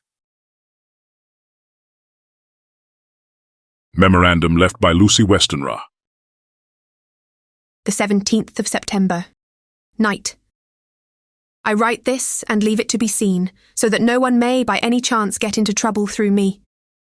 This is an exact record of what took place tonight. I feel I am dying of weakness and have barely strength to write, but it must be done if I die in the doing. I went to bed as usual, taking care that the flowers were placed as Dr. Van Helsing directed, and soon fell asleep. I was waked by the flapping at the window, which had begun after that sleepwalking on the cliff at Whitby, when Mina saved me, and which now I know so well. I was not afraid, but I did wish that Dr. Seward was in the next room, as Dr. Van Helsing said he would be, so that I might have called him. I tried to go to sleep, but could not. Then there came to me the old fear of sleep, and I determined to keep awake. Perversely, sleep would try to come then when I did not want it. So as I feared to be alone, I opened my door and called out, "Is there anybody there?" There was no answer. I was afraid to wake Mother, and so closed my door again. Then outside in the shrubbery, I heard a sort of howl, like a dog's, but more fierce and deeper. I went to the window and looked out, but could see nothing except a big bat, which had evidently been buffeting its wings against the window. So I went back to bed again, but determined not to go to sleep. Presently the door opened and Mother looked in, seeing by my moving that I was not asleep, came in and sat by me. She said to me even more sweetly and softly than her wont, "I was uneasy about you, darling, and came in to see that you were all right."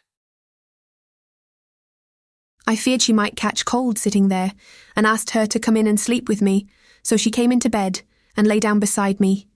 She did not take off her dressing gown, for she said she would only stay a while and then go back to her own bed.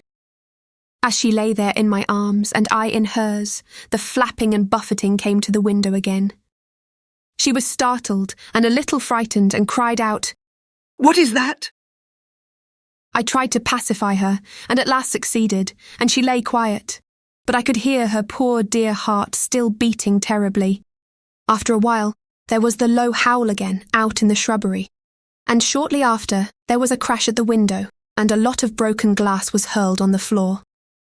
The window blind blew back with the wind that rushed in, and in the aperture of the broken panes there was the head of a great gaunt grey wolf.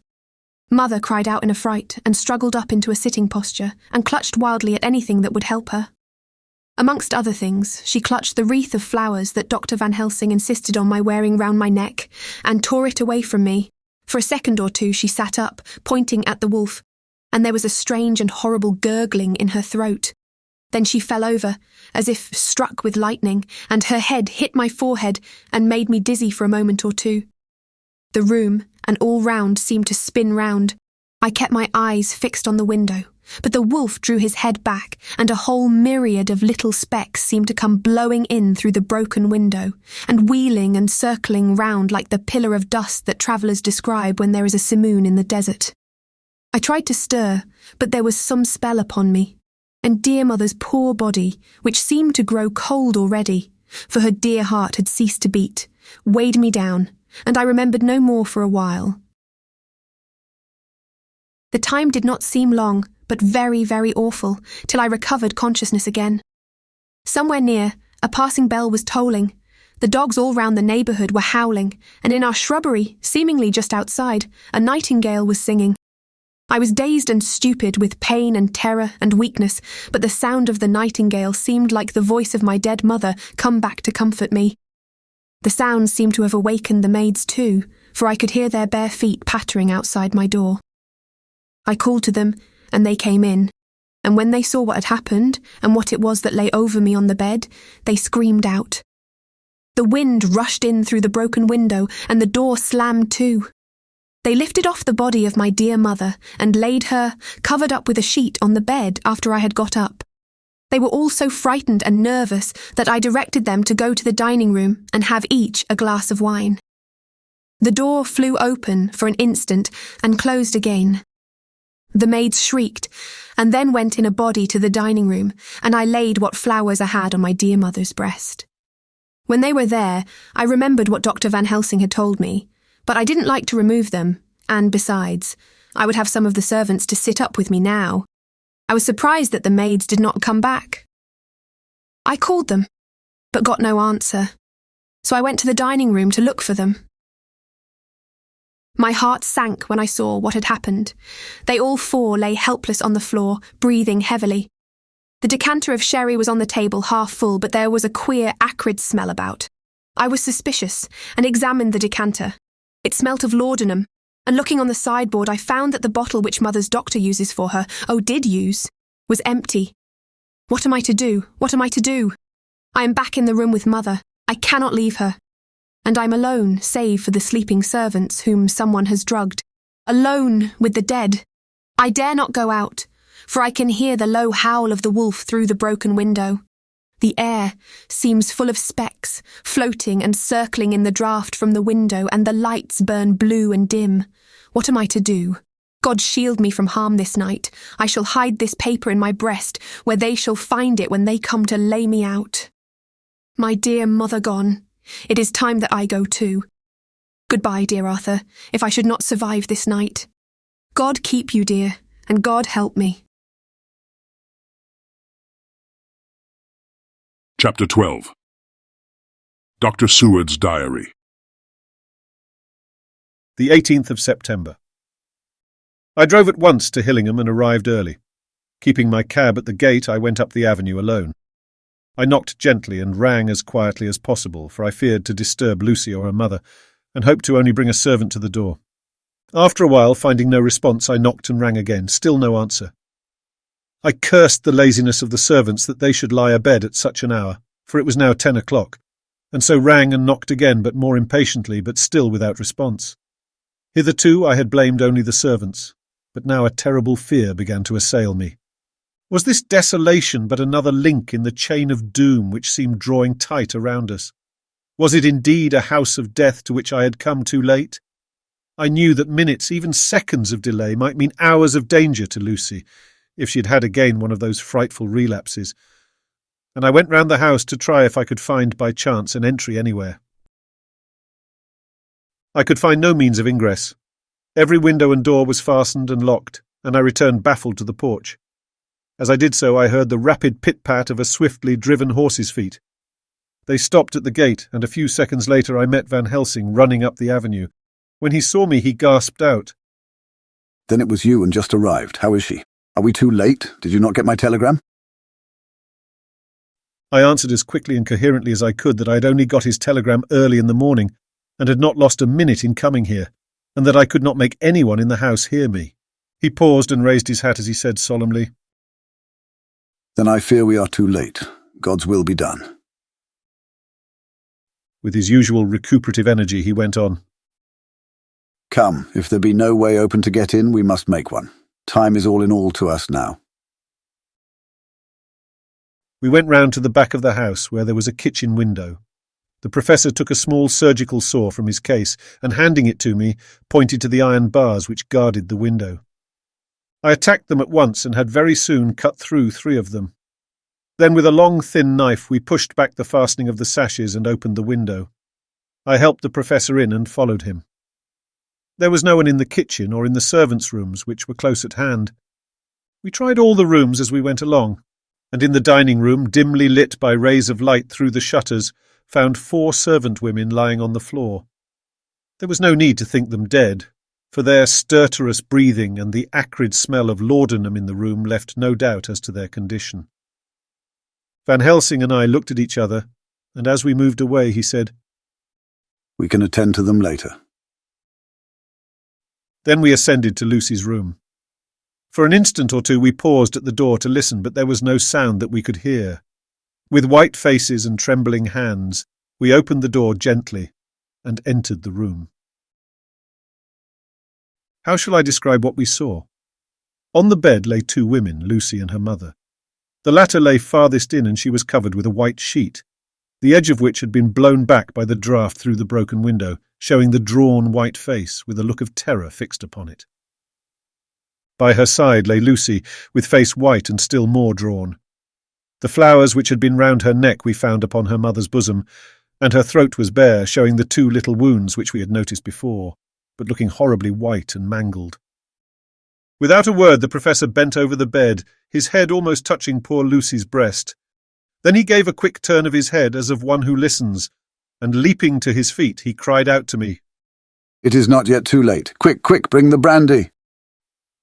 I flew downstairs and returned with it, taking care to smell and taste it, lest it too were drugged like the decanter of sherry which I found on the table. The maids were still breathing, but more restlessly, and I fancied that the narcotic was wearing off. I did not stay to make sure, but returned to Van Helsing. He rubbed the brandy, as on another occasion, on her lips and gums and on her wrists and the palms of her hands. He said to me, I can do this, all that can be at the present. You go wake those maids, flick them in the face with a wet towel and flick them hard. Make them get heat and fire and a warm bath. This poor soul is nearly as cold as that beside her. She will need to be heated before we can do anything more. I went at once, and found little difficulty in waking 3 of the women. The 4th was only a young girl, and the drug had evidently affected her more strongly, so I lifted her on the sofa and let her sleep. The others were dazed at first, but as remembrance came back to them, they cried and sobbed in a hysterical manner. I was stern with them, however, and would not let them talk. I told them that one life was bad enough to lose, and that if they delayed, they would sacrifice Miss Lucy. So, sobbing and crying, they went about their way, half-clad as they were, and prepared fire and water. Fortunately, the kitchen and boiler fires were still alive, and there was no lack of hot water. We got a bath and carried Lucy out as she was and placed her in it. Whilst we were busy chafing her limbs, there was a knock at the hall door. One of the maids ran off, hurried on some more clothes, and opened it. Then she returned and whispered to us that there was a gentleman who had come with a message from Mr. Holmwood. I bade her simply tell him that he must wait, for we could see no one now. She went away with the message, and engrossed with our work, I clean forgot all about him. I never saw in all my experience the Professor work in such deadly earnest. I knew, as he knew, that it was a stand-up fight with death, and in a pause told him so. He answered me in a way that I did not understand, but with the sternest look that his face could wear. If that were all, I would stop here where we are now, and let her fade away into peace, for I see no light in life over her horizon. He went on with his work with, if possible, renewed and more frenzied vigour. Presently we both began to be conscious that the heat was beginning to be of some effect. Lucy's heart beat a trifle more audibly to the stethoscope, and her lungs had a perceptible movement. Van Helsing's face almost beamed, and as we lifted her from the bath and rolled her in a hot sheet to dry her, he said to me, "The first gain is ours. Check to the king." We took Lucy into another room, which had by now been prepared, and laid her in bed and forced a few drops of brandy down her throat. I noticed that Van Helsing tied a soft silk handkerchief round her throat. She was still unconscious, and was quite as bad as, if not worse than, we had ever seen her. Van Helsing called in one of the women and told her to stay with her and not to take her eyes off her till we returned, and then beckoned me out of the room. "We must consult as to what is to be done," he said as we descended the stairs. In the hall he opened the dining-room door, and we passed in, he closing the door carefully behind him. The shutters had been opened, but the blinds were already down, with that obedience to the etiquette of death which the British woman of the lower classes always rigidly observes. The room was therefore dimly dark. It was, however, light enough for our purposes. Van Helsing's sternness was somewhat relieved by a look of perplexity. He was evidently torturing his mind about something. So I waited for an instant, and he spoke. "What are we to do now? Where are we to turn for help? We must have another transfusion of blood, and that soon, or that poor girl's life won't be worth an hour's purchase. You are exhausted already. I am exhausted too. I fear to trust those women even if they would have courage to submit. What are we to do for someone who will open his veins for her?" "What's the matter with me, anyhow?" The voice came from the sofa across the room, and its tones brought relief and joy to my heart, for they were those of Quincy Morris. Van Helsing started angrily at the first sound, but his face softened, and a glad look came into his eyes as I cried out, "Quincy Morris!" and rushed towards him with outstretched hands. "What brought you here?" I cried as our hands met. "I guess art is the cause." He handed me a telegram. "Have not heard from Seward for 3 days and am terribly anxious. Cannot leave. Father still in same condition. Send me word how Lucy is. Do not delay. Holmwood." "I think I came just in the nick of time. You know you have only to tell me what to do." Van Helsing strode forward and took his hand, looking him straight in the eyes as he said, "A brave man's blood is the best thing on this earth when a woman is in trouble. You're a man and no mistake. Well, the devil may work against us for all he's worth, but God sends us men when we want them." Once again we went through that ghastly operation. I have not the heart to go through with the details. Lucy had got a terrible shock, and it told on her more than before, for though plenty of blood went into her veins, her body did not respond to the treatment as well as on the other occasions. Her struggle back into life was something frightful to see and hear, However, the action of both heart and lungs improved, and Van Helsing made a subcutaneous injection of morphia as before, and with good effect. Her faint became a profound slumber. The professor watched whilst I went downstairs with Quincy Morris, and sent one of the maids to pay off one of the cabmen who were waiting. I left Quincy lying down after having a glass of wine, and told the cook to get ready a good breakfast. Then a thought struck me, and I went back to the room where Lucy now was. When I came softly in, I found Van Helsing with a sheet or two of notepaper in his hand. He had evidently read it and was thinking it over as he sat with his hand to his brow. There was a look of grim satisfaction in his face, as of one who has had a doubt solved. He handed me the paper, saying only, "It dropped from Lucy's breast when we carried her to the bath." When I had read it, I stood looking at the professor, and after a pause asked him, "In God's name, what does it all mean? Was she or is she mad, or what sort of horrible danger is it?" I was so bewildered that I did not know what to say more. Van Helsing put out his hand and took the paper, saying, "Do not trouble about it now. Forget it for the present. You shall know and understand it all in good time, but it will be later. And now, what is it that you came to me to say?" This brought me back to fact, and I was all myself again. I came to speak about the certificate of death. If we do not act properly and wisely, there may be an inquest, and that paper would have to be produced. I'm in hopes that we need have no inquest, for if we had, it would surely kill poor Lucy if nothing else did. I know, and you know, and the other doctor who attended her knows that Mrs. Westenra had disease of the heart, and we can certify that she died of it. Let us fill up the certificate at once, and I shall take it myself to the registrar and go on to the undertaker. "Good, oh my friend John, well thought of. Truly Miss Lucy, if she be sad in the foes that beset her, is at least happy in the friends that love her. 1, 2, 3, all open their veins for her, besides one old man. Ah yes, I know, friend John, I am not blind, I love you all the more for it. Now go." In the hall I met Quincy Morris with a telegram for Arthur telling him that Mrs. Westenra was dead, that Lucy also had been ill but was now going on better, and that Van Helsing and I were with her. I told him where I was going, and he hurried me out, but as I was going said, "When you come back, Jack, may I have 2 words with you all to ourselves?" I nodded in reply and went out. I found no difficulty about the registration and arranged with the local undertaker to come up in the evening to measure for the coffin and to make arrangements. When I got back, Quincy was waiting for me. I told him I would see him as soon as I knew about Lucy, and went up to her room. She was still sleeping, and the professor seemingly had not moved from his seat at her side. From his putting his finger to his lips, I gathered that he expected her to wake before long and was afraid of forestalling nature. So I went down to Quincy and took him into the breakfast room, where the blinds were not drawn down, and which was a little more cheerful, or rather less cheerless, than the other rooms. When we were alone, he said to me, "Jack Seward, I don't want to shove myself in anywhere where I've no right to be. But this is no ordinary case. You know I love that girl and wanted to marry her. But although that's all past and gone, I can't help feeling anxious about her all the same.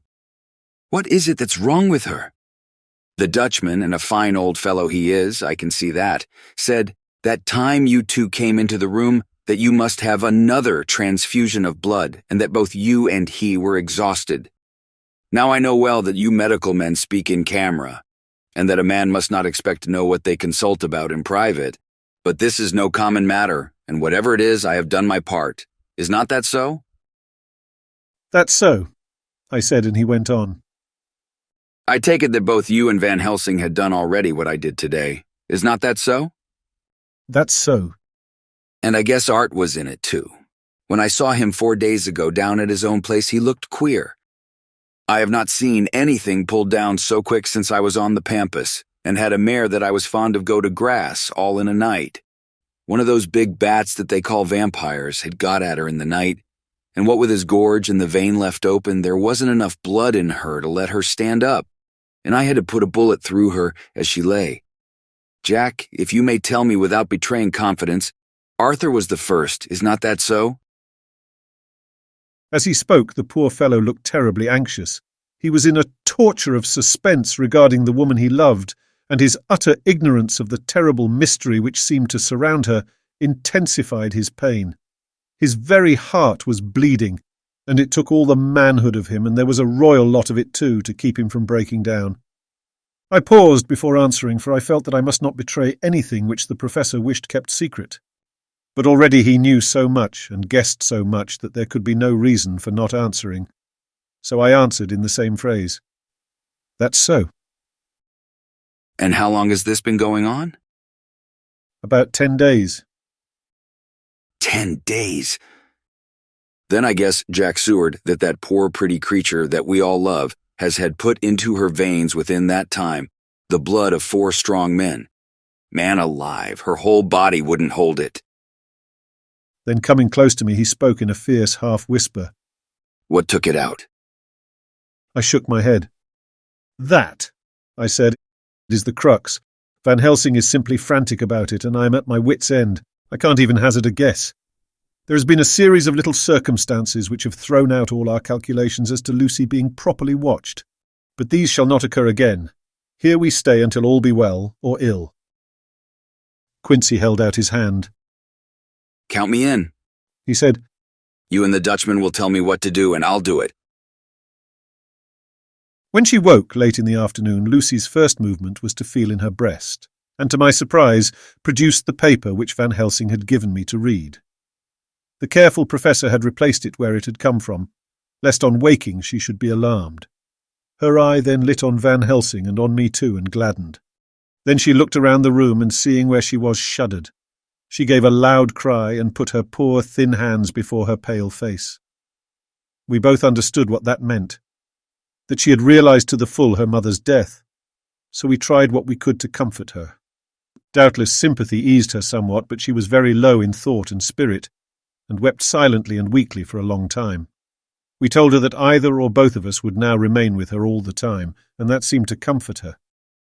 Towards dusk she fell into a doze. Here a very odd thing occurred. Whilst still asleep, she took the paper from her breast and tore it in two. Van Helsing stepped over and took the pieces from her.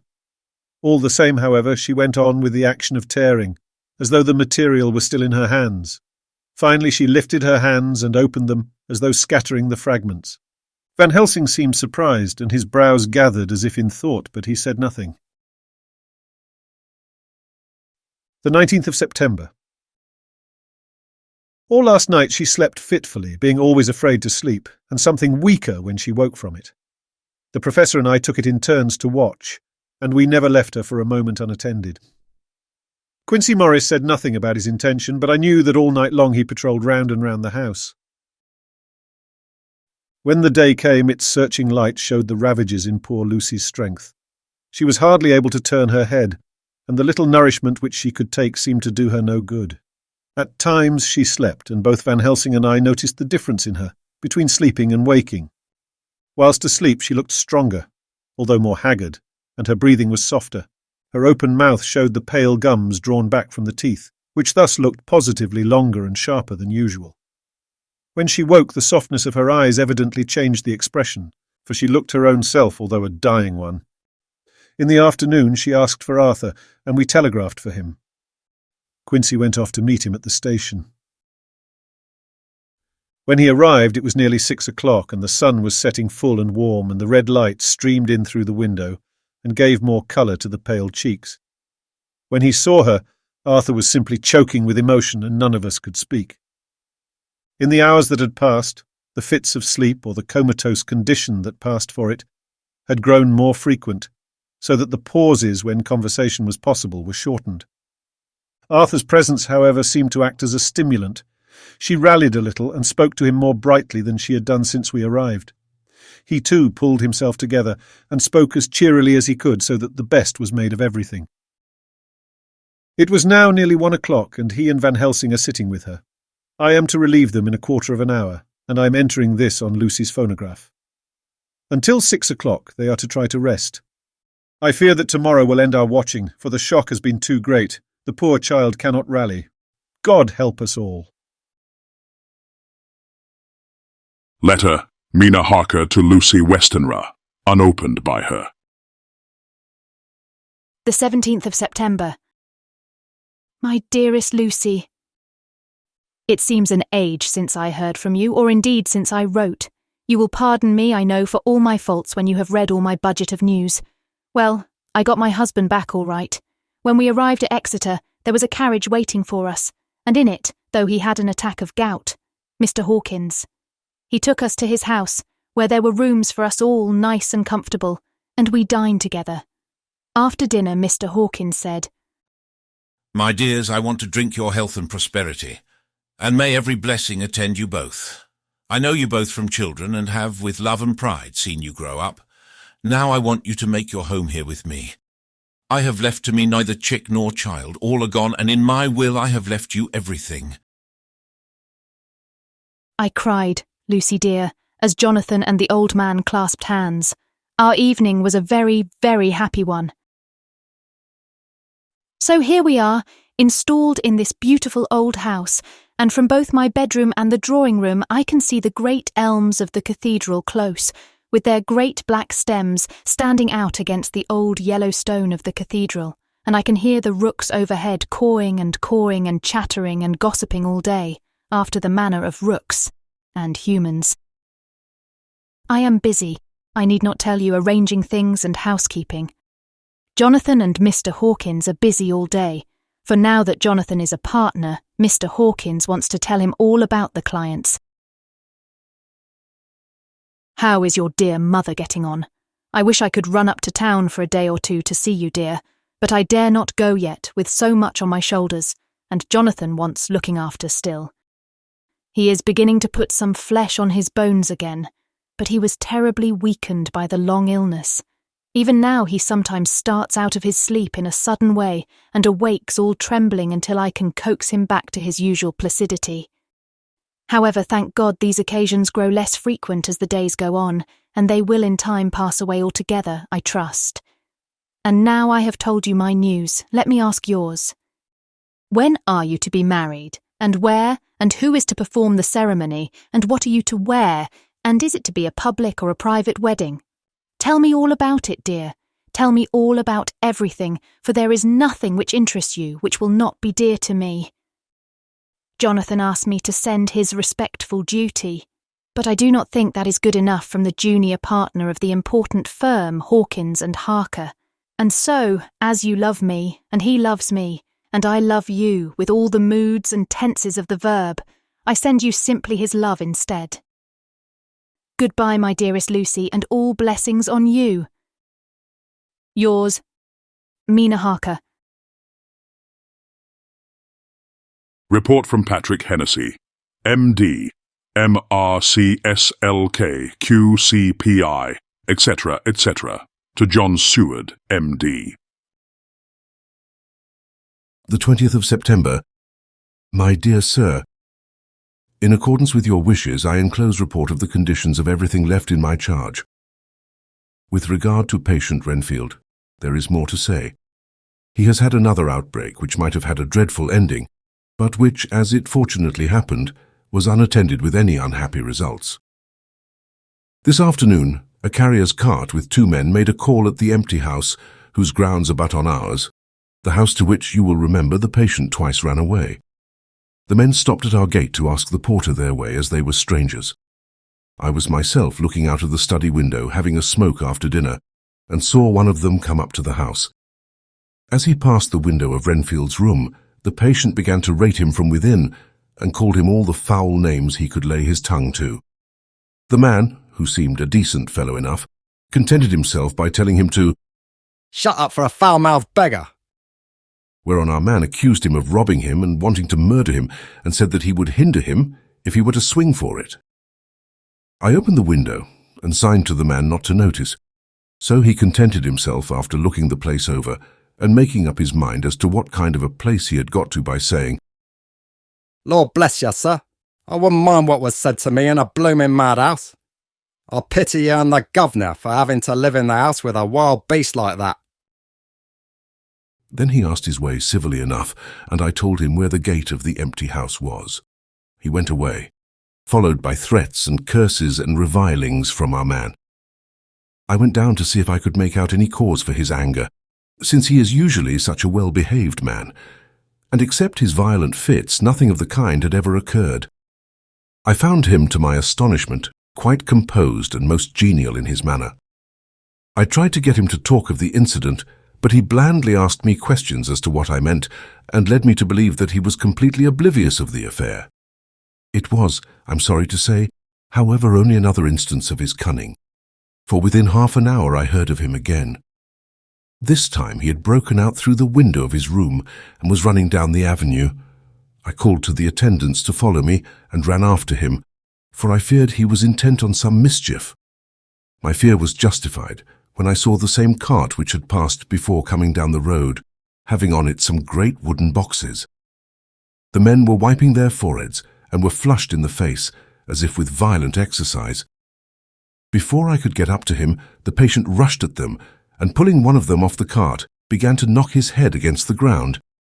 If I had not seized him just at the moment, I believe he would have killed the man there and then. The other fellow jumped down and struck him over the head with the butt end of his heavy whip.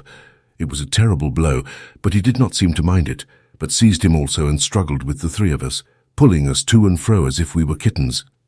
You know I am no lightweight, and the others were both burly men. At first he was silent in his fighting, but as we began to master him, and the attendants were putting a straight waistcoat on him, he began to shout, "I'll frustrate them. They shan't rob me. They shan't murder me by inches. I'll fight for my lord and master," and all sorts of similar incoherent ravings. It was with very considerable difficulty that they got him back to the house and put him in the padded room. One of the attendants, Hardy, had a finger broken. However, I set it all right, and he's going on well. The two carriers were at first loud in their threats of actions for damages, and promised to rain all the penalties of the law on us. Their threats were, however, mingled with some sort of indirect apology for the defeat of the two of them by a feeble madman. They said that if it had not been for the way their strength had been spent in carrying and raising the heavy boxes to the cart, they would have made short work of him. They gave us another reason for their defeat, the extraordinary state of drought to which they had been reduced by the dusty nature of their occupation and the reprehensible distance from the scene of their labours of any place of public entertainment. I quite understood their drift, and after a stiff glass of grog, or rather more of the same, and with each a sovereign in hand, they made light of the attack, and swore that they would encounter a worse madman any day for the pleasure of meeting so blooming good a bloke as your correspondent. I took their names and addresses in case they might be needed. They are as follows: Jack Smollett, of Dudding's Rents, King George's Road, Great Woolworth, and Thomas Snelling, Peter Farley's Row, Guide Court, Bethnal Green. They are both in the employment of Harris & Sons, Moving and Shipment Company, Orange Masters Yard, Soho. I shall report to you any matter of interest occurring here, and shall wire you at once if there is anything of importance. Believe me, dear sir, yours faithfully, Patrick Hennessy. Letter Mina Harker to Lucy Westenra, unopened by her. The 18th of September. My dearest Lucy, such a sad blow has befallen us. Mr. Hawkins has died very suddenly. Some may not think it so sad for us, but we had both come to so love him that it really seems as though we had lost a father. I never knew either father or mother, so that the dear old man's death is a real blow to me. Jonathan is greatly distressed. It is not only that he feels sorrow, deep sorrow, for the dear good man who has befriended him all his life, and now at the end has treated him like his own son, and left him a fortune which, to people of our modest bringing up, is wealth beyond the dream of avarice. But Jonathan feels it on another account. He says the amount of responsibility which it puts upon him makes him nervous. He begins to doubt himself. I try to cheer him up, and my belief in him helps him to have a belief in himself, but it is here that the grave shock that he experienced tells upon him the most. Oh, it is too hard that a sweet, simple, noble, strong nature such as his, a nature which enabled him by our dear good friend's aid to rise from clerk to master in a few years, should be so injured that the very essence of its strength is gone. Forgive me, dear, if I worry you with my troubles in the midst of your own happiness. But Lucy, dear, I must tell someone, for the strain of keeping up a brave and cheerful appearance to Jonathan tries me, and I have no one here that I can confide in. I dread coming up to London, as we must do the day after tomorrow, for poor Mr. Hawkins left in his will that he was to be buried in the grave with his father. As there are no relations at all, Jonathan will have to be chief mourner. I shall try to run over to see you, dearest, if only for a few minutes. Forgive me for troubling you. With all blessings, your loving, Mina Harker. Dr. Seward's Diary. The 20th of September. Only resolution and habit can let me make an entry tonight. I am too miserable, too low-spirited, too sick of the world and all in it, including life itself, that I would not care if I heard this moment the flapping of the wings of the angel of death. And he has been flapping those grim wings to some purpose of late. Lucy's mother and Arthur's father, and now... Let me get on with my work. I duly relieved Van Helsing in his watch over Lucy. We wanted Arthur to go to rest also, but he refused at first. It was only when I told him that we should want him to help us during the day, and that we must not all break down for want of rest, lest Lucy should suffer, that he agreed to go. Van Helsing was very kind to him.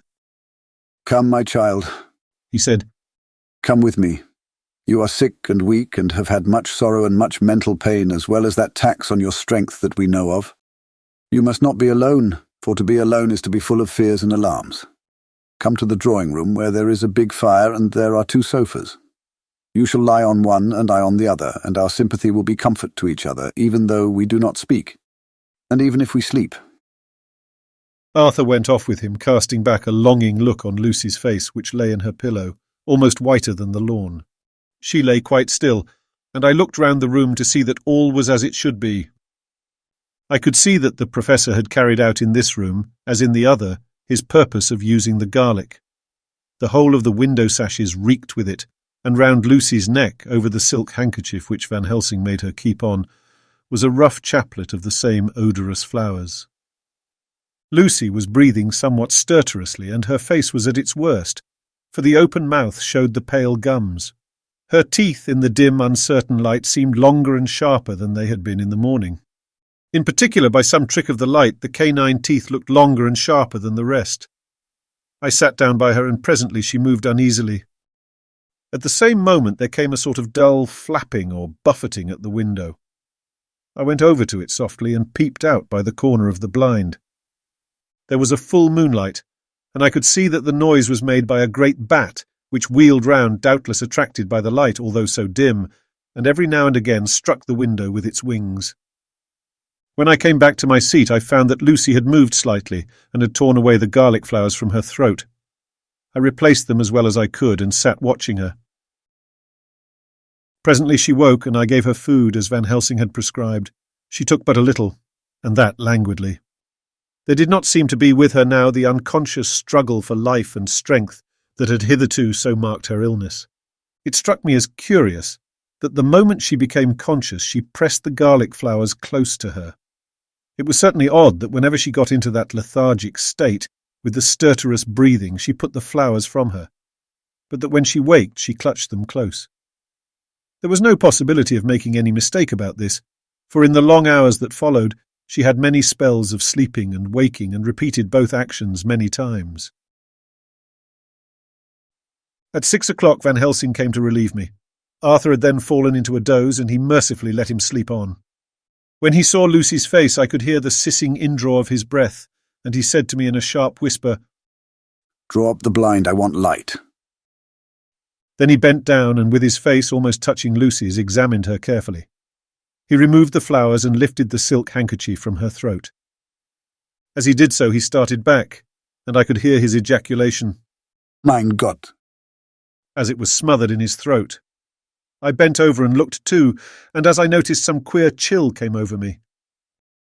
The wounds on the throat had absolutely disappeared. For fully 5 minutes Van Helsing stood looking at her with his face at its sternest. Then he turned to me and said calmly, "She is dying. It will not be long now. It will be much difference, mark me, whether she dies conscious or in her sleep. Wake that poor boy, and let him come and see the last. He trusts us, and we have promised him. I went to the dining room and waked him. He was dazed for a moment, but when he saw the sunlight streaming in through the edges of the shutters, he thought he was late and expressed his fear. I assured him that Lucy was still asleep, but told him as gently as I could that both Van Helsing and I feared that the end was near. He covered his face with his hands and slid down on his knees by the sofa, where he remained perhaps a minute with his head buried, praying whilst his shoulders shook with grief. I took him by the hand and raised him up. "Come," I said. "My dear old fellow, summon all your fortitude. It will be best and easiest for her." When we came into Lucy's room, I could see that Van Helsing had, with his usual forethought, been putting matters straight and making everything look as pleasing as possible. He had even brushed Lucy's hair, so that it lay on the pillow in its usual sunny ripples. When we came into the room, she opened her eyes and, seeing him, whispered softly, "Arthur, oh my love, I am so glad you have come." He was stooping to kiss her when Van Helsing motioned him back. "No," he whispered. "Not yet. Hold her hand. It will comfort her more." So Arthur took her hand and knelt beside her, and she looked her best, with all the soft lines matching the angelic beauty of her eyes. Then gradually her eyes closed, and she sank to sleep. For a little bit her breast heaved softly and her breath came and went like a tired child's. And then insensibly there came the strange change which I had noticed in the night. Her breathing grew stertorous, the mouth opened, and the pale gums, drawn back, made the teeth look longer and sharper than ever. In a sort of sleep-waking, vague, unconscious way she opened her eyes, which were now dull and hard at once, and said in a soft, voluptuous voice such as I had never heard from her lips, "Arthur, oh my love, I am so glad you have come. Kiss me." Arthur bent eagerly over to kiss her, but at that instant Van Helsing, who like me had been startled by her voice, swooped upon him, and catching him by the neck with both hands, dragged him back with a fury of strength which I never thought he could have possessed, and actually hurled him almost across the room. "Not for your life," he said. "Not for your living soul and hers." And he stood between them like a lion at bay. Arthur was so taken aback that he did not for a moment know what to do or say, and before any impulse of violence could seize him, he realized the place and the occasion and stood silent, waiting. I kept my eyes fixed on Lucy, as did Van Helsing, and we saw a spasm as of rage flit like a shadow over her face. The sharp teeth champed together. Then her eyes closed and she breathed heavily. Very shortly after she opened her eyes in all their softness, and putting out her poor, pale, thin hand, took Van Helsing's great brown one. Drawing it to her, she kissed it. "My true friend," she said in a faint voice, but with untellable pathos. "My true friend and his, oh, guard him and give me peace." "I swear it," he said solemnly, kneeling beside her and holding up his hand as one who registers an oath. Then he turned to Arthur and said to him, "Come, my child, take her hand in yours and kiss her on the forehead, and only once." Their eyes met instead of their lips, and so they parted. Lucy's eyes closed, and Van Helsing, who had been watching closely, took Arthur's arm and drew him away. And then Lucy's breathing became stertorous again, and all at once it ceased. "It is all over," said Van Helsing. "She is dead." I took Arthur by the arm and led him away to the drawing-room, where he sat down and covered his face with his hands, sobbing in a way that nearly broke me down to see. I went back to the room and found Van Helsing looking at poor Lucy, and his face was sterner than ever. Some change had come over her body. Death had given back part of her beauty, for her brow and cheeks had recovered some of their flowing lines. Even the lips had lost their deadly pallor. It was as if the blood, no longer needed for the working of the heart, had gone to make the harshness of death as little rude as might be. We thought her dying while she slept, and sleeping when she died. I stood beside Van Helsing and said, "Ah, well, poor girl, there is peace for her at last. It is the end." He turned to me and said with grave solemnity, "Not so, alas, not so. It is only the beginning." When I asked him what he meant, he only shook his head and answered, "We can do nothing as yet. Wait and see."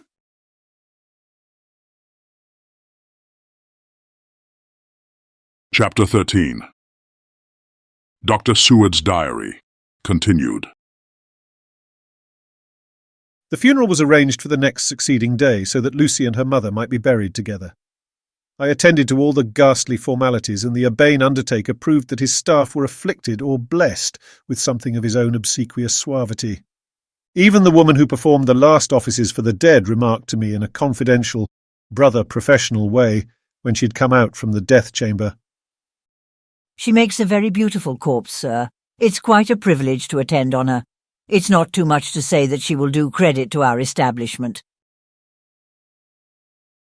I noticed that Van Helsing never kept far away. This was possible from the disordered state of things in the household. There were no relatives at hand, and as Arthur had to be back the next day to attend at his father's funeral, we were unable to notify anyone who should have been bidden. Under the circumstances, Van Helsing and I took it upon ourselves to examine papers, etc. He insisted upon looking over Lucy's papers himself. I asked him why, for I feared that he, being a foreigner, might not be quite aware of English legal requirements, and so might in ignorance make some unnecessary trouble. He answered me, I know. You forget that I'm a lawyer as well as a doctor, but this is not altogether for the law. You knew that when you avoided the coroner. I have more than him to avoid. There may be papers more, such as this." As he spoke, he took from his pocketbook the memorandum which had been in Lucy's breast, and which she had torn in her sleep. "When you find anything of the solicitor who is for the late Mrs. Westenra, seal all her papers and write him tonight. For me, I watch here in the room and in Miss Lucy's old room all night, and I myself search for what may be. It is not well that her very thoughts go into the hands of strangers." I went on with my part of the work, and in another half-hour had found the name and address of Mrs. Westenra's solicitor, and had written to him. All the poor lady's papers were in order. Explicit directions regarding the place of burial were given. I had hardly sealed the letter when, to my surprise, Van Helsing walked into the room, saying, "Can I help you, friend John? I am free, and if I may, my service is to you." "Have you got what you looked for?" I asked, to which he replied, "I did not look for any specific thing. I only hoped to find I have all that there was. Only some letters and a few memoranda, and a diary new begun. But I have them here, and we shall for the present say nothing of them. I shall see that poor lad tomorrow evening, and with his sanction I shall use some." When we had finished the work in hand, he said to me, "And now, friend John, I think we may to bed. We want sleep, both you and I, and rest to recuperate. Tomorrow we shall have much to do, but for the tonight there is no need of us. Alas." Before turning in, we went to look at poor Lucy. The undertaker had certainly done his work well, for the room was turned into a small chapelle ardente. There was a wilderness of beautiful white flowers, and death was made as little repulsive as might be. The end of the winding sheet was laid over the face. When the professor bent over and turned it gently back, we both started at the beauty before us, the tall wax candles showing us sufficient light to note it well. All Lucy's loveliness had come back to her in death, and the hours that had passed, instead of leaving traces of decay's effacing fingers, had but restored the beauty of life, till positively I could not believe my eyes that I was looking at a corpse. The professor looked sternly grave. He had not loved her as I had, and there was no need for tears in his eyes. He said to me, "Remain till I return," and left the room. He came back with a handful of wild garlic from the box waiting in the hall, but which had not been opened, and placed the flowers amongst the others on and around the bed. Then he took from his neck inside his collar a little gold crucifix and placed it over the mouth. He restored the sheet to its place, and we came away. I was undressing in my own room when, with a premonitory tap at the door, he entered and at once began to speak. "Tomorrow I want you to bring me before night a set of post-mortem knives." "Must we make an autopsy?" I asked. "Yes and no. I want to operate, but not as you think. Let me tell you now, but not a word to another. I want to cut off her head and take out her heart. Ah, you a surgeon, and so shocked. You, whom I have seen with no tremble of hand or heart, do operations of life and death that make the rest shudder.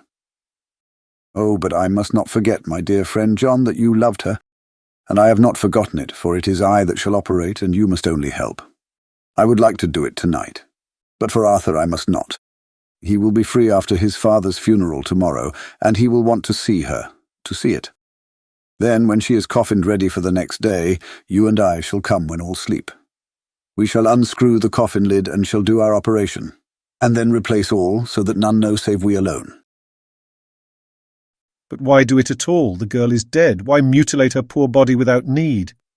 And if there is no necessity for a post-mortem and nothing to gain by it, no good to her, to us, to science, to human knowledge, why do it? Without such it is monstrous. For answer he put his hand on my shoulder and said with infinite tenderness, Friend John, I pity your poor bleeding heart, and I love you the more because it does so bleed. If I could, I would take on myself the burden that you do bear. But there are things that you know not, but that you shall know, and bless me for knowing, though they are not pleasant things.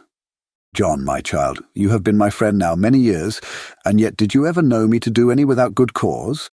I may err, I am but man, but I believe in all I do. Was it not for these causes that you sent for me when the great trouble came? Yes. Were you not amazed, nay horrified, when I would not let Arthur kiss his love, though she was dying, and snatched him away by all my strength? Yes, and yet you saw how she thanked me with her so beautiful dying eyes, her voice too, so weak, and she kissed my rough old hand and blessed me? Yes. And did you not hear me swear a promise to her, that so she closed her eyes grateful? Yes.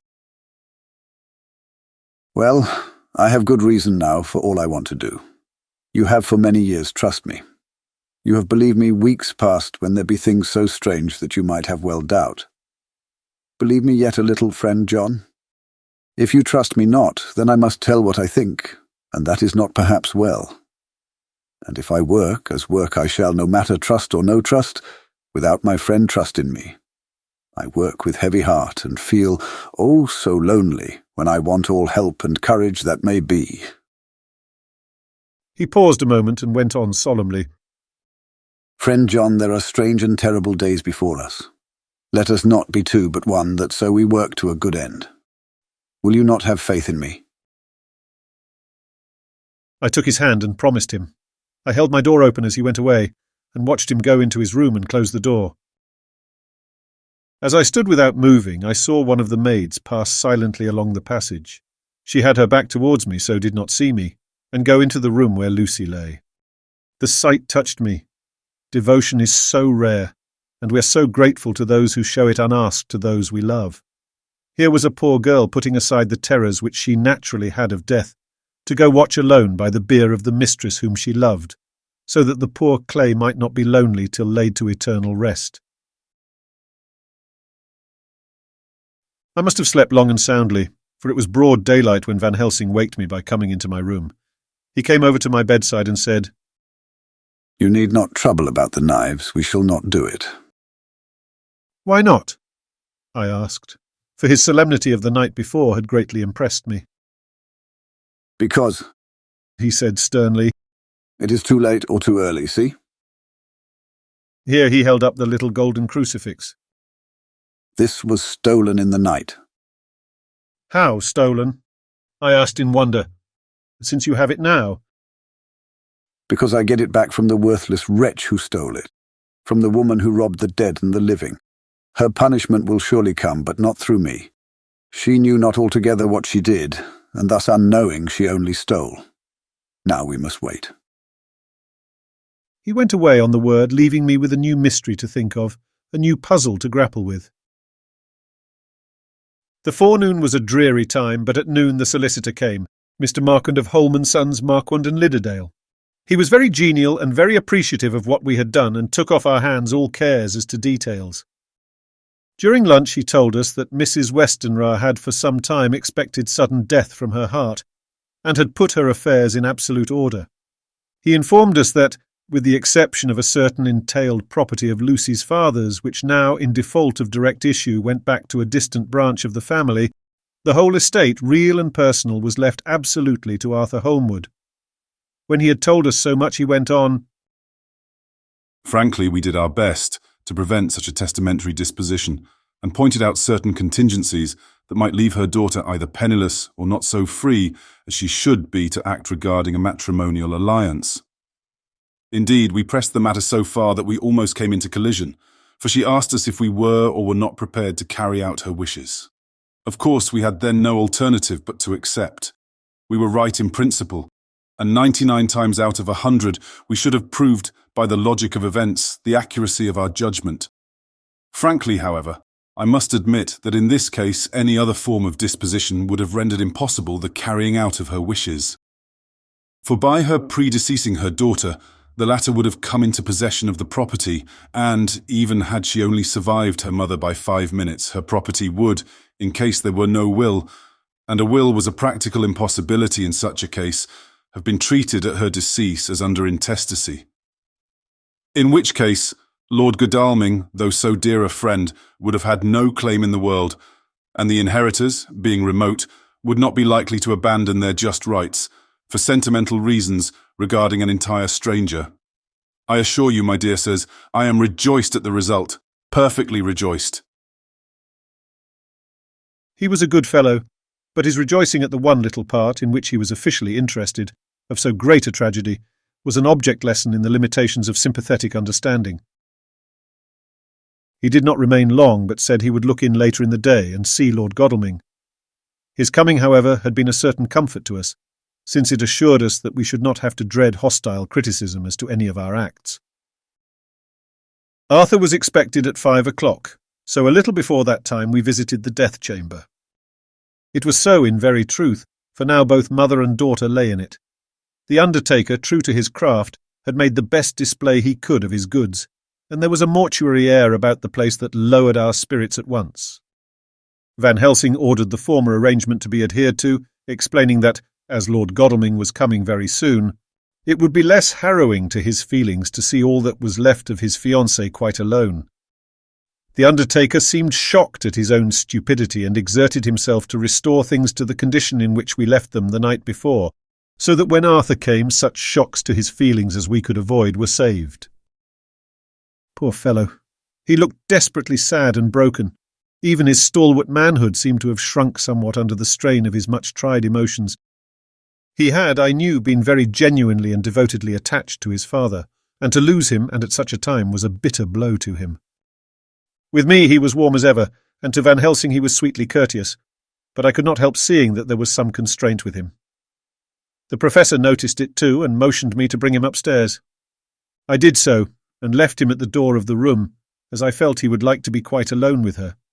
But he took my arm and led me in, saying huskily, "You loved her too, old fellow. She told me all about it, and there was no friend had a closer place in her heart than you. I don't know how to thank you for all you have done for her. I can't think yet." Here he suddenly broke down and threw his arms round my shoulders and laid his head on my breast, crying, "Oh, Jack, Jack, what shall I do? The whole of life seems gone from me all at once, and there is nothing in the wide world for me to live for." I comforted him as well as I could. In such cases men do not need much expression. A grip of the hand, the tightening of an arm over the shoulder, a sob in unison are expressions of sympathy dear to a man's heart. I stood still and silent till his sobs died away, and then I said softly to him, "Come and look at her." Together we moved over to the bed, and I lifted the lawn from her face. God, how beautiful she was! Every hour seemed to be enhancing her loveliness. It frightened and amazed me somewhat. And as for Arthur, he fell a-trembling, and finally was shaken with doubt as with an ague. At last, after a long pause, he said to me in a faint whisper, "Jack, is she really dead?" I assured him sadly that it was so, and went on to suggest, for I felt that such a horrible doubt should not have life for a moment longer than I could help, that it often happened that after death faces became softened, and even resolved into their youthful beauty. that this was especially so when death had been preceded by any acute or prolonged suffering. It seemed to quite do away with any doubt, and after kneeling beside the couch for a while and looking at her lovingly and long, he turned aside. I told him that that must be goodbye, as the coffin had to be prepared. So he went back and took her dead hand in his and kissed it, and bent over and kissed her forehead. He came away, fondly looking back over his shoulder at her as he came. I left him in the drawing-room and told Van Helsing that he had said goodbye. So the latter went to the kitchen to tell the undertaker's men to proceed with the preparations and to screw up the coffin.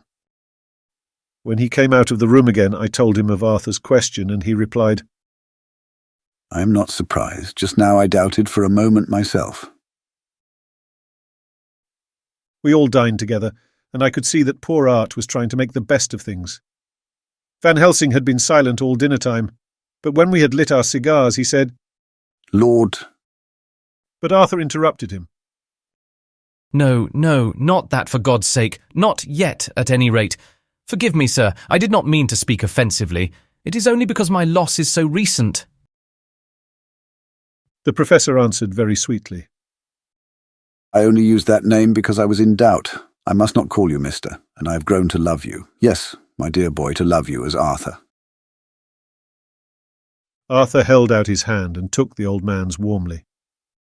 "Call me what you will," he said. "I hope I may always have the title of a friend. And let me say that I am at a loss for words to thank you for your goodness to my poor dear." He paused a moment and went on, "I know that she understood your goodness even better than I do. And if I was rude or in any way wanting at that time you acted so, you remember." The Professor nodded. "You must forgive me." He answered with a grave kindness. "I know it was hard for you to quite trust me then, for to trust such violence needs to understand, and I take it that you do not, that you cannot trust me now, for you do not yet understand. And there may be more times when I shall want you to trust when you cannot and may not, and must not yet understand. But the time will come when your trust shall be whole and complete in me, and when you shall understand as though the sunlight himself shone through. Then you shall bless me from first to last for your own sake and for the sake of others, and for her dear sake to whom I swore to protect." "And indeed, sir," said Arthur warmly, "I shall in all ways trust you. I know and believe you have a very noble heart, and you are Jack's friend, and you were hers. You shall do what you like." The Professor cleared his throat a couple of times, as though about to speak, and finally said, "May I ask you something now?" "Certainly." "You know that Mrs. Westenra left you all her property?" "No, poor dear, I never thought of it." "And as it is all yours, you have a right to deal with it as you will. I want you to give me permission to read all Miss Lucy's papers and letters. Believe me, it is no idle curiosity. I have a motive of which, be sure, she would have approved. I took them before we knew that all was yours, so that no strange hand might touch them. No strange eye look through words into her soul. I shall keep them, if I may. Even you may not see them yet, but I shall keep them safe. No word shall be lost, and in the good time I shall give them back to you. It's a hard thing I ask, but you will do it, will you not, for Lucy's sake?" Arthur spoke out heartily like his old self. "Dr. Van Helsing, you may do what you will. I feel that in saying this I am doing what my dear one would have approved. I shall not trouble you with questions till the time comes." The old Professor stood up as he said solemnly, "And you are right. There will be pain for us all, but it will not be all pain, nor will this pain be the last. We and you too, you most of all, my dear boy, will have to pass through the bitter water before we reach the sweet. But we must be brave of heart and unselfish and do our duty, and all will be well." I slept on a sofa in Arthur's room that night. Van Helsing did not go to bed at all. He went to and fro as if patrolling the house, and was never out of sight of the room where Lucy lay in her coffin, strewn with the wild garlic flowers which sent, through the odour of lily and rose, a heavy, overpowering smell into the night. Mina Harker's journal. The 22nd of September. In the train to Exeter. Jonathan sleeping. It seems only yesterday that the last entry was made, and yet how much between then, in Whitby and all the world before me, Jonathan away and no news of him, and now, married to Jonathan a solicitor, a partner, rich, master of his business, Mr. Hawkins dead and buried, and Jonathan with another attack that may harm him. Some day he may ask me about it. Down it all goes. I am rusty in my shorthand. See what unexpected prosperity does for us. So it may be as well to freshen it up again with an exercise anyhow. The service was very simple and very solemn. There were only ourselves and the servants there, 1 or 2 old friends of his from Exeter, his London agent, and a gentleman representing Sir John Paxton, the president of the Incorporated Law Society. Jonathan and I stood hand in hand, and we felt that our best and dearest friend was gone from us. We came back to town quietly, taking a bus to Hyde Park Corner. Jonathan thought it would interest me to go into the Row for a while, so we sat down. But there were very few people there, and it was sad-looking and desolate to see so many empty chairs. It made us think of the empty chair at home. So we got up and walked down Piccadilly. Jonathan was holding me by the arm, the way he used to in old days before I went to school. I felt it very improper, for you can't go on for some years teaching etiquette and decorum to other girls without the pedantry of it biting into yourself a bit. But it was Jonathan, and he was my husband, and we didn't know anybody who saw us, and we didn't care if they did, so on we walked. I was looking at a very beautiful girl in a big cartwheel hat sitting in a Victoria outside Giuliano's, when I felt Jonathan clutch my arm so tight that he hurt me, and he said under his breath, "My God!" I am always anxious about Jonathan, for I fear that some nervous fit may upset him again, so I turned to him quickly and asked him what it was that disturbed him. He was very pale, and his eyes seemed bulging out, as half in terror and half in amazement, he gazed at a tall, thin man with a beaky nose and black moustache and pointed beard, who was also observing the pretty girl. He was looking at her so hard that he did not see either of us, and so I had a good view of him. His face was not a good face. It was hard and cruel and sensual, and his big white teeth that looked all the whiter because his lips were so red were pointed like an animal's.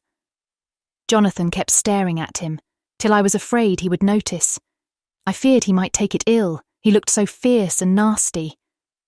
I asked Jonathan why he was disturbed, and he answered, evidently thinking that I knew as much about it as he did. "Do you see who it is?" "No, dear," I said. "I don't know him. Who is it?" His answer seemed to shock and thrill me, for it was said as if he did not know that it was to me, Mina, to whom he was speaking. "It is the man himself." The poor dear was evidently terrified at something, very greatly terrified. I do believe that if he had not had me to lean on and to support him, he would have sunk down. He kept staring. A man came out of the shop with a small parcel and gave it to the lady, who then drove off.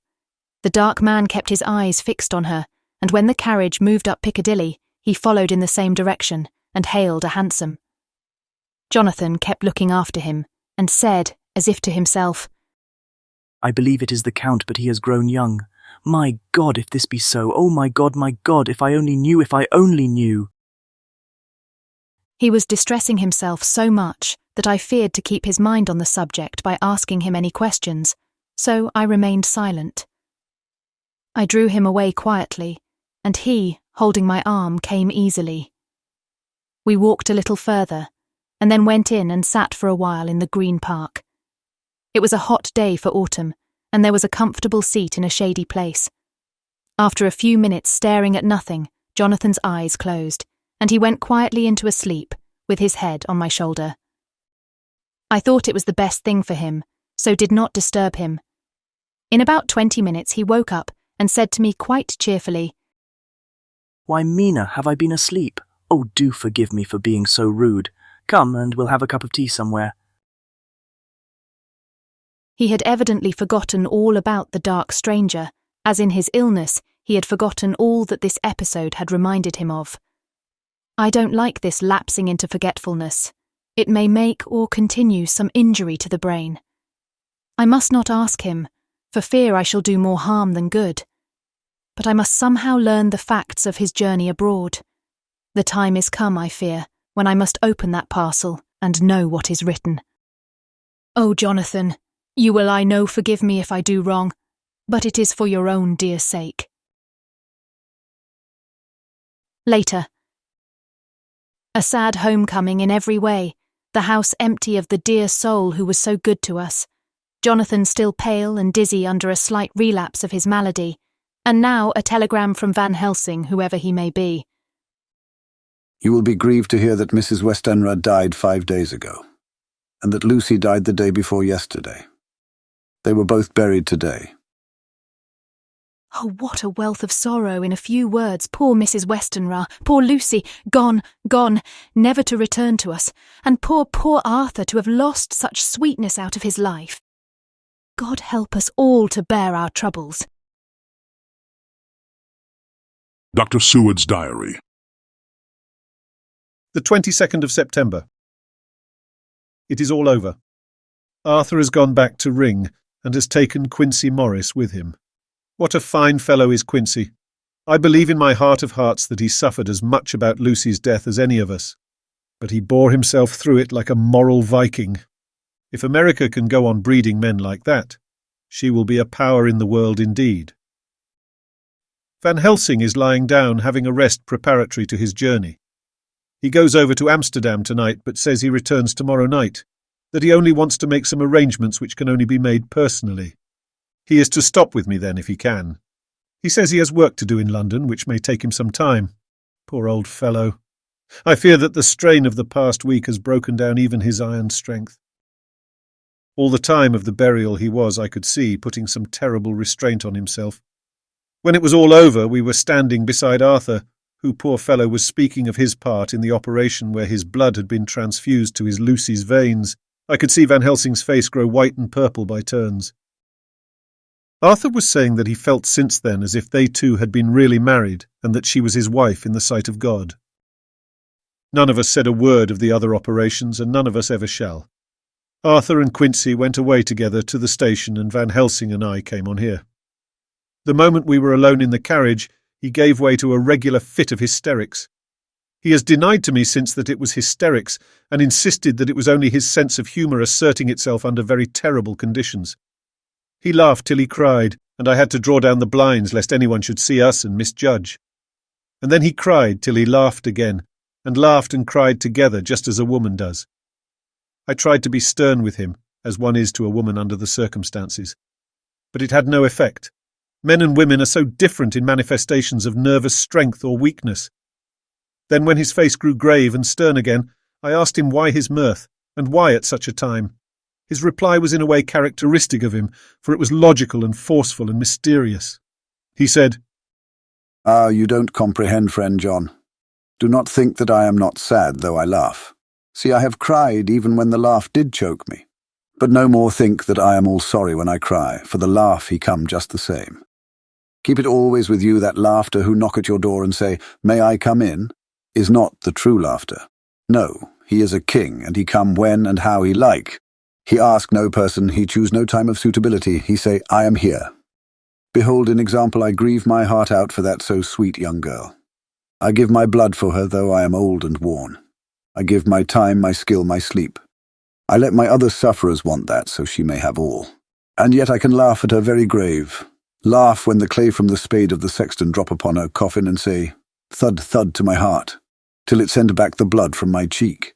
My heart bleed for that poor boy, that dear boy, so of the age of mine own boy had I been so blessed that he live, and with his hair and eyes the same. There, you know now why I love him so. And yet when he say things that touch my husband heart to the quick, and make my father heart yearn to him as to no other man, not even to you, friend John, for we are more level in experiences than father and son. Yet even at such moment King laugh, he come to me and shout and bellow in my ear, 'Here I am, here I am,' till the blood come dance back and bring some of the sunshine that he carry with him to my cheek. Oh, friend John, it is a strange world, a sad world, a world full of miseries and woes and troubles, and yet when King laugh come he make them all dance to the tune he play. bleeding hearts and dry bones of the churchyard and tears that burn as they fall, all dance together to the music that he make with that smileless mouth of him. And believe me, friend John, that he is good to come and kind. Ah, we men and women are like ropes drawn tight with strain that pull us different ways. Then tears come, and, like the rain on the ropes, they brace us up until perhaps the strain become too great and we break. But King Laugh, he come like the sunshine, and he ease off the strain again, and we bear to go on with our labour, what it may be. I did not like to wound him by pretending not to see his idea, but as I did not yet understand the cause of his laughter, I asked him. As he answered me, his face grew stern, and he said in quite a different tone, Oh, it was the grim irony of it all. This so lovely lady garlanded with flowers that looked so fair as life, till one by one we wondered if she were truly dead. She laid in that so fine marble house in that lonely churchyard, where rest so many of her kin, laid there with the mother who loved her, and whom she loved, and that sacred bell going toll, toll, toll, so sad and slow. And those holy men, with the white garments of the angel, pretending to read books. And yet all the time their eyes never on the page, and all of us with the bowed head. And all for what? She is dead, so is it not? Well, for the life of me, Professor, I said, I can't see anything to laugh at in all that. Why, your explanation makes it a harder puzzle than before. But even if the burial service was comic, what about poor Art and his trouble? Why, his heart was simply breaking. Just so. Said he not that the transfusion of his blood to her veins had made her truly his bride? Yes, and it was a sweet and comforting idea for him. Quite so. But there was a difficulty, friend John. If so that, then what about the others?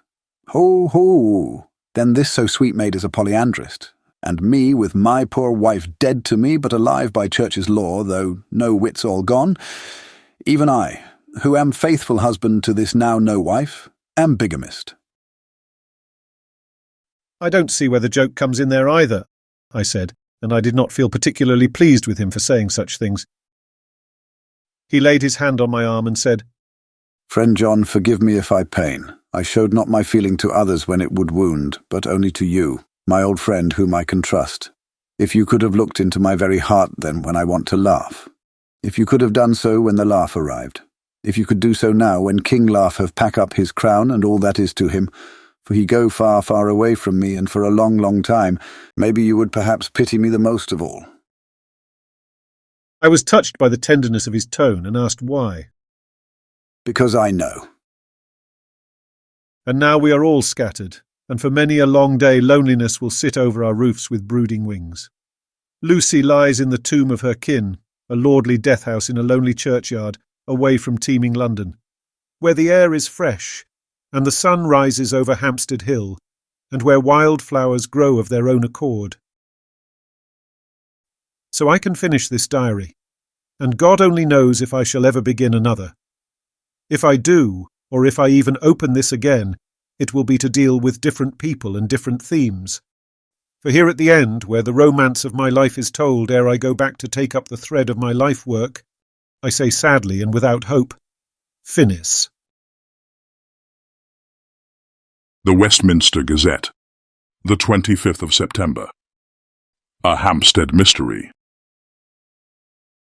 The neighbourhood of Hampstead is just at present exercised with a series of events, which seem to run on lines parallel to those of what was known to the writers of headlines as the Kensington Horror, or the Stabbing Woman, or the Woman in Black. During the past 2 or 3 days, several cases have occurred of young children straying from home, or neglecting to return from their playing on the heath. In all these cases, the children were too young to give any properly intelligible account of themselves, but the consensus of their excuses is that they had been with a bloofer lady. It has always been late in the evening when they have been missed, and on 2 occasions the children have not been found until early in the following morning. It is generally supposed in the neighbourhood that, as the first child missed gave as his reason for being away that a bloofer lady had asked him to come for a walk, the others had picked up the phrase and used it as occasion served. This is the more natural, as the favourite game of the little ones at present is luring each other away by wiles. A correspondent writes us that to see some of the tiny tots pretending to be the bloofer lady is supremely funny. Some of our caricaturists might, he says, take a lesson in the irony of grotesque by comparing the reality and the picture. It is only in accordance with general principles of human nature that the Bloofer lady should be the popular role at these alfresco performances. Our correspondent naively says that even Ellen Terry could not be so winningly attractive as some of these grubby-faced little children pretend, and even imagine themselves, to be. There is, however, possibly a serious side to the question, for some of the children, indeed all who have been missed at night, have been slightly torn or wounded in the throat. The wounds seem such as might be made by a rat or a small dog, and although of not much importance individually, would tend to show that whatever animal inflicts them has a system or method of its own. The police of the division have been instructed to keep a sharp lookout for straying children, especially when very young, in and around Hampstead Heath, and for any stray dog which may be about. The Westminster Gazette, the 25th of September. Extra Special. The Hampstead Horror. Another child injured. The Bloofer lady. We have just received intelligence that another child missed last night, was only discovered late in the morning under a furze bush at the Shooter's Hill side of Hampstead Heath, which is, perhaps, less frequented than the other parts. It has the same tiny wound in the throat as has been noticed in other cases. It was terribly weak and looked quite emaciated. It, too, when partially restored, had the common story to tell of being lured away by the Bloofer lady.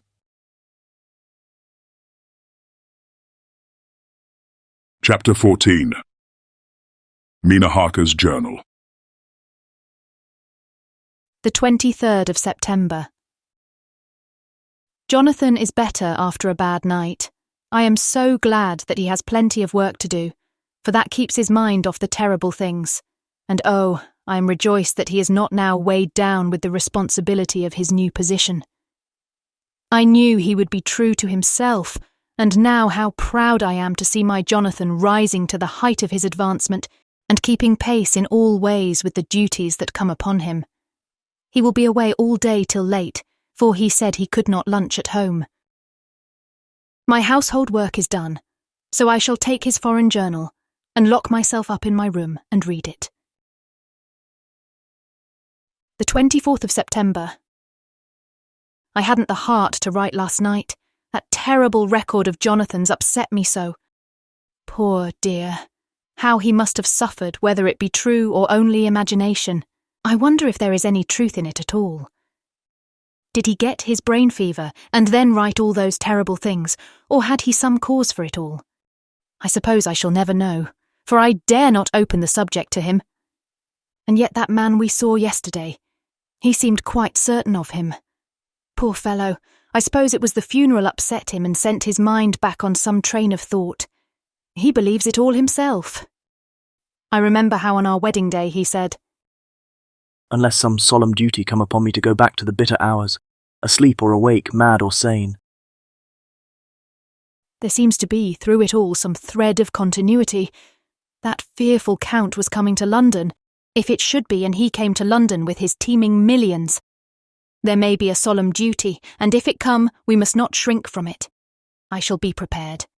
I shall get my typewriter this very hour and begin transcribing. Then we shall be ready for other eyes if required. And if it be wanted, then, perhaps, if I am ready, poor Jonathan may not be upset, for I can speak for him and never let him be troubled or worried with it at all.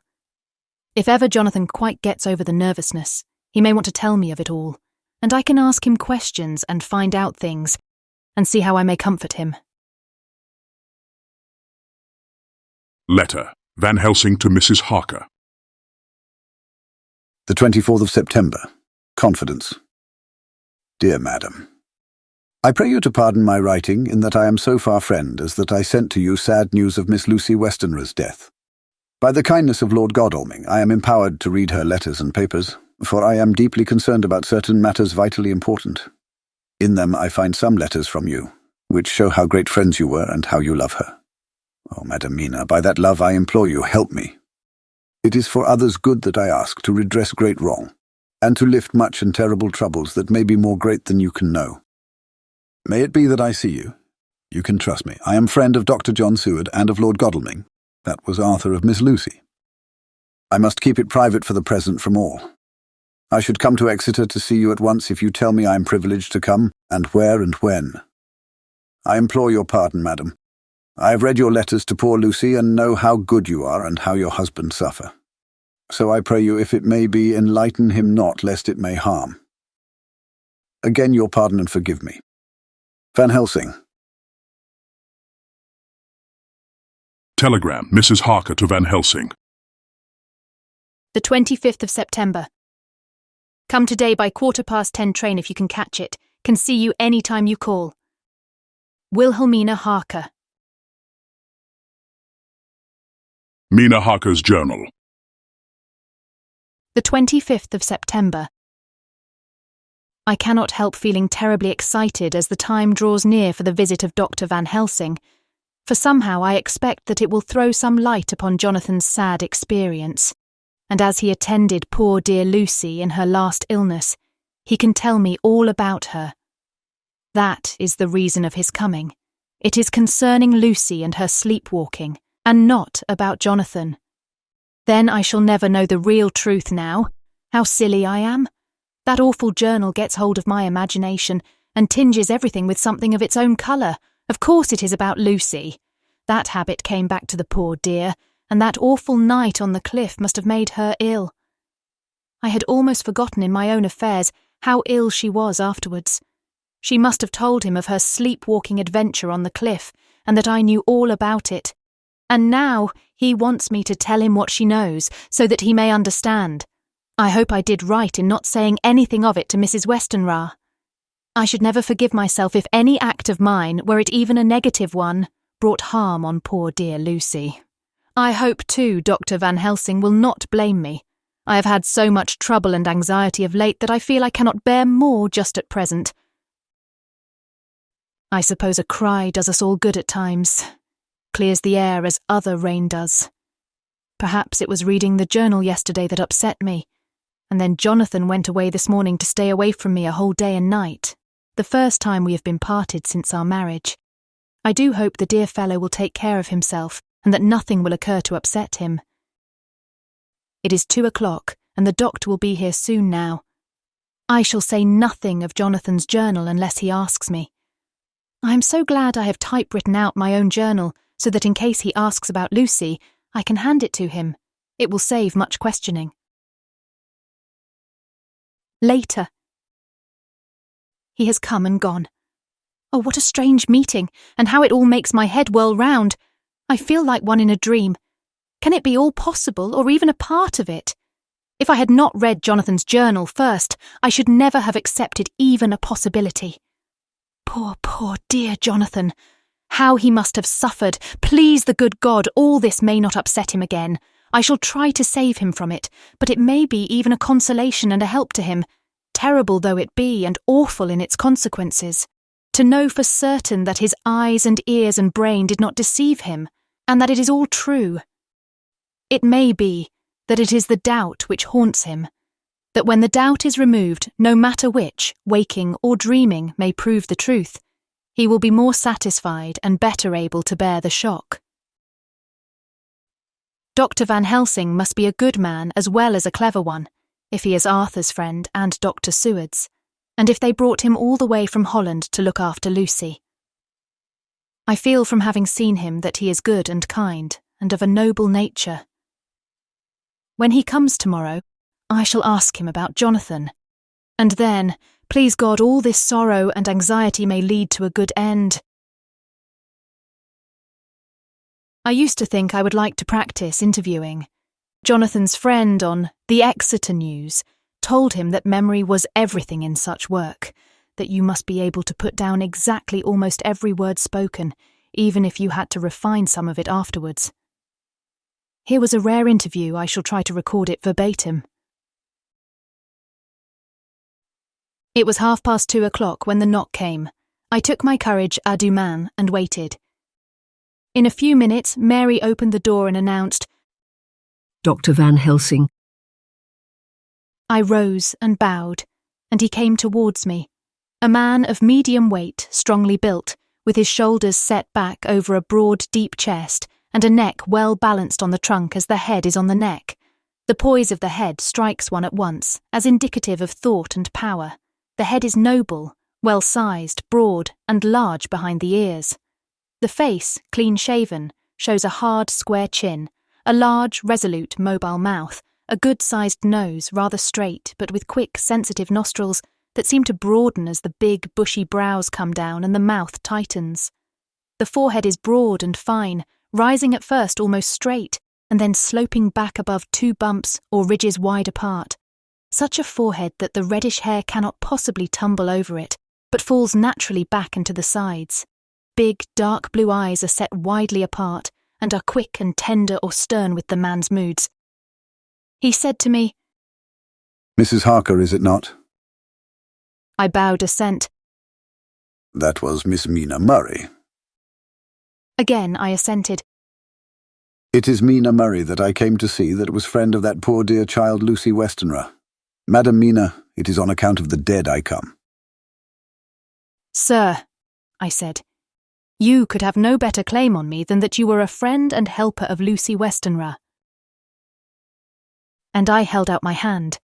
He took it and said tenderly, "Oh, Madam Mina, I knew that the friend of that poor Lily girl must be good, but I had yet to learn." He finished his speech with a courtly bow. I asked him what it was that he wanted to see me about, so he at once began. "I have read your letters to Miss Lucy. Forgive me, but I had to begin to inquire somewhere, and there was none to ask. I know that you were with her at Whitby. She sometimes kept a diary. You need not look surprised, Madam Mina. It was begun after you had left, and was in imitation of you. And in that diary she traces by inference certain things to a sleepwalking in which she puts down that you saved her. In great perplexity then I come to you and ask you out of your so much kindness to tell me all of it that you can remember." I can tell you, I think, Dr. Van Helsing, all about it. "Ah, then you have good memory for facts, for details. It is not always so with young ladies." No, Doctor, but I wrote it all down at the time. I can show it to you, if you like. "Oh, Madam Mina, I will be grateful. You will do me much favour." I could not resist the temptation of mystifying him a bit. I suppose it is some of the taste of the original apple that remains still in our mouths, so I handed him the shorthand diary. He took it with a grateful bow and said, "May I read it?" "If you wish," I answered as demurely as I could. He opened it, and for an instant his face fell. Then he stood up and bowed. "Oh, you so clever woman," he said. "I knew long that Mr. Jonathan was a man of much thankfulness, but see his wife have all the good things. And will you not so much honour me, and so help me as to read it for me? Alas, I know not the shorthand." By this time, my little joke was over, and I was almost ashamed, so I took the typewritten copy from my work basket and handed it to him. "Forgive me," I said. "I could not help it, but I had been thinking that it was of dear Lucy that you wished to ask, and so that you might not have time to wait, not on my account, but because I know your time must be precious. I have written it out on the typewriter for you." He took it, and his eyes glistened. "You're so good," he said. "And may I read it now? I may want to ask you some things when I have read." "By all means," I said. "Read it over whilst I order lunch, and then you can ask me questions whilst we eat." He bowed and settled himself in a chair with his back to the light, and became absorbed in the papers whilst I went to see after lunch, chiefly in order that he might not be disturbed.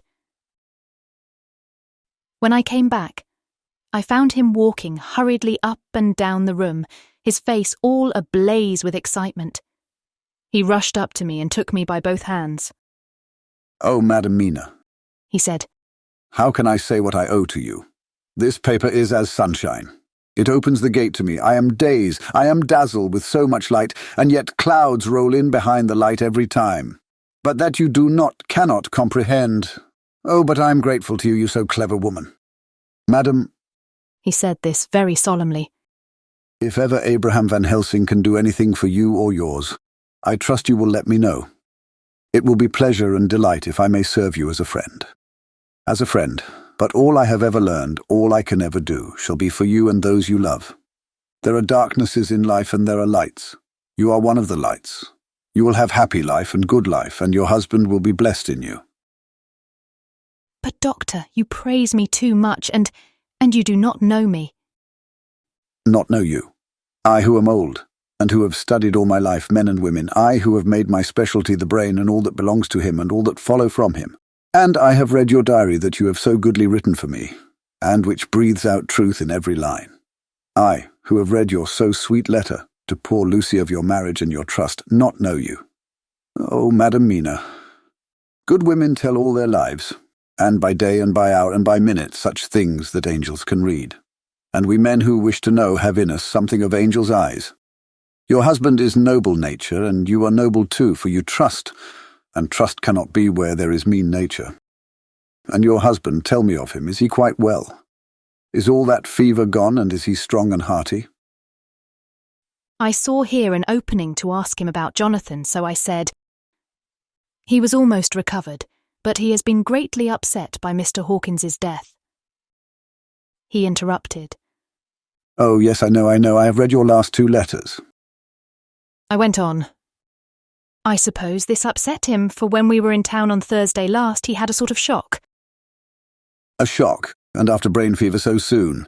That was not good. What kind of a shock was it? He thought he saw someone who recalled something terrible, something which led to his brain fever. And here the whole thing seemed to overwhelm me in a rush. The pity for Jonathan, the horror which he experienced, the whole fearful mystery of his diary, and the fear that has been brooding over me ever since, all came in a tumult. I suppose I was hysterical, for I threw myself on my knees and held up my hands to him, and implored him to make my husband well again. He took my hands and raised me up and made me sit on the sofa and sat by me. He held my hand in his and said to me with, oh, such infinite sweetness, My life is a barren and lonely one, and so full of work that I have not had much time for friendships. But since I have been summoned to here by my friend John Seward, I have known so many good people and seen such nobility that I feel more than ever, and it has grown with my advancing years, the loneliness of my life. Believe me, then, that I come here full of respect for you, and you have given me hope. Hope not in what I am seeking of, but that there are good women still left to make life happy. Good women whose lives and whose truths may make good lesson for the children that are to be. I am glad that I may here be of some use to you, for if your husband suffer, he suffer within the range of my study and experience. I promise you that I will gladly do all for him that I can, all to make his life strong and manly, and your life a happy one. Now you must eat. You are overwrought and perhaps over-anxious. Husband Jonathan would not like to see you so pale, and what he like not where he love is not to his good. Therefore for his sake you must eat and smile. You have told me all about Lucy, and so now we shall not speak of it, lest it distress. I shall stay in Exeter tonight, for I want to think much over what you have told me. And when I have thought, I will ask you questions, if I may. And then, too, you will tell me of husband Jonathan's trouble so far as you can, but not yet. You must eat now. Afterwards you shall tell me all. After lunch, when we went back to the drawing room, he said to me, And now tell me all about him. When it came to speaking to this great learned man, I began to fear that he would think me a weak fool, and Jonathan a madman. That journal is all so strange, and I hesitated to go on. But he was so sweet and kind, and he had promised to help, and I trusted him, so I said, Dr. Van Helsing, what I have to tell you is so queer that you must not laugh at me or at my husband. I have been since yesterday in a sort of fever of doubt. You must be kind to me, and not think me foolish that I have even half believed some very strange things. He reassured me by his manner as well as his words when he said, Oh, my dear, if you only know how strange is the matter regarding which I am here, it is you who would laugh. I have learned not to think little of anyone's belief, no matter how strange it be. I've tried to keep an open mind, and it is not the ordinary things of life that could close it, but the strange things, the extraordinary things, the things that make one doubt if they be mad or sane. Thank you 1,000 times. You have taken a weight off my mind. If you will let me, I shall give you a paper to read. It is long, but I have typewritten it out. It will tell you my trouble and Jonathan's. It is the copy of his journal when abroad and all that happened. I dare not say anything of it. You will read for yourself and judge. And then, when I see you, perhaps you will be very kind and tell me what you think. I promise, he said as I gave him the papers. I shall in the morning, so soon as I can, come to see you and your husband, if I may. Jonathan will be here at 11:30, and you must come to lunch with us and see him then. You could catch the quick 3:34 train, which will leave you at Paddington before 8. He was surprised at my knowledge of the trains offhand, but he does not know that I have made up all the trains to and from Exeter, so that I may help Jonathan, in case he is in a hurry. So he took the papers with him and went away, and I sit here thinking I don't know what. Letter by hand. Van Helsing to Mrs. Harker. The 25th of September, 6 o'clock. Dear Madam Mina, I have read your husband's so wonderful diary. You may sleep without doubt. Strange and terrible as it is true. I will pledge my life on it. It may be worse for others, but for him and you there is no dread. He is a noble fellow, and let me tell you from experience of men that one who would do as he did in going down that wall and to that room, aye, and going a second time, is not one to be injured in permanence by a shock. His brain and his heart are all right. This I swear before I have even seen him, so be at rest. I shall have much to ask him of other things. I am blessed that today I come to see you, for I have learned all at once so much that again I am dazzled more than ever, and I must think. Yours the most faithful, Abraham Van Helsing. Letter, Mrs. Harker to Van Helsing. The 25th of September, 6:30 p.m. My dear Dr. Van Helsing, 1,000 thanks for your kind letter, which has taken a great weight off my mind. And yet, if it be true, what terrible things there are in the world, and what an awful thing if that man, that monster, be really in London, I fear to think. I have this moment, whilst writing, had a wire from Jonathan, saying that he leaves by the 6:25 tonight from Launceston, and will be here at 10:18, so that I shall have no fear tonight. Will you, therefore, instead of lunching with us, please come to breakfast at 8 o'clock, if this be not too early for you. You can get away, if you are in a hurry, by the 10:30 train, which will bring you to Paddington by 2:35. Do not answer this, as I shall take it that, if I do not hear, you will come to breakfast. Believe me, your faithful and grateful friend, Mina Harker. Jonathan Harker's Journal. The 26th of September. I thought never to write in this diary again, but the time has come.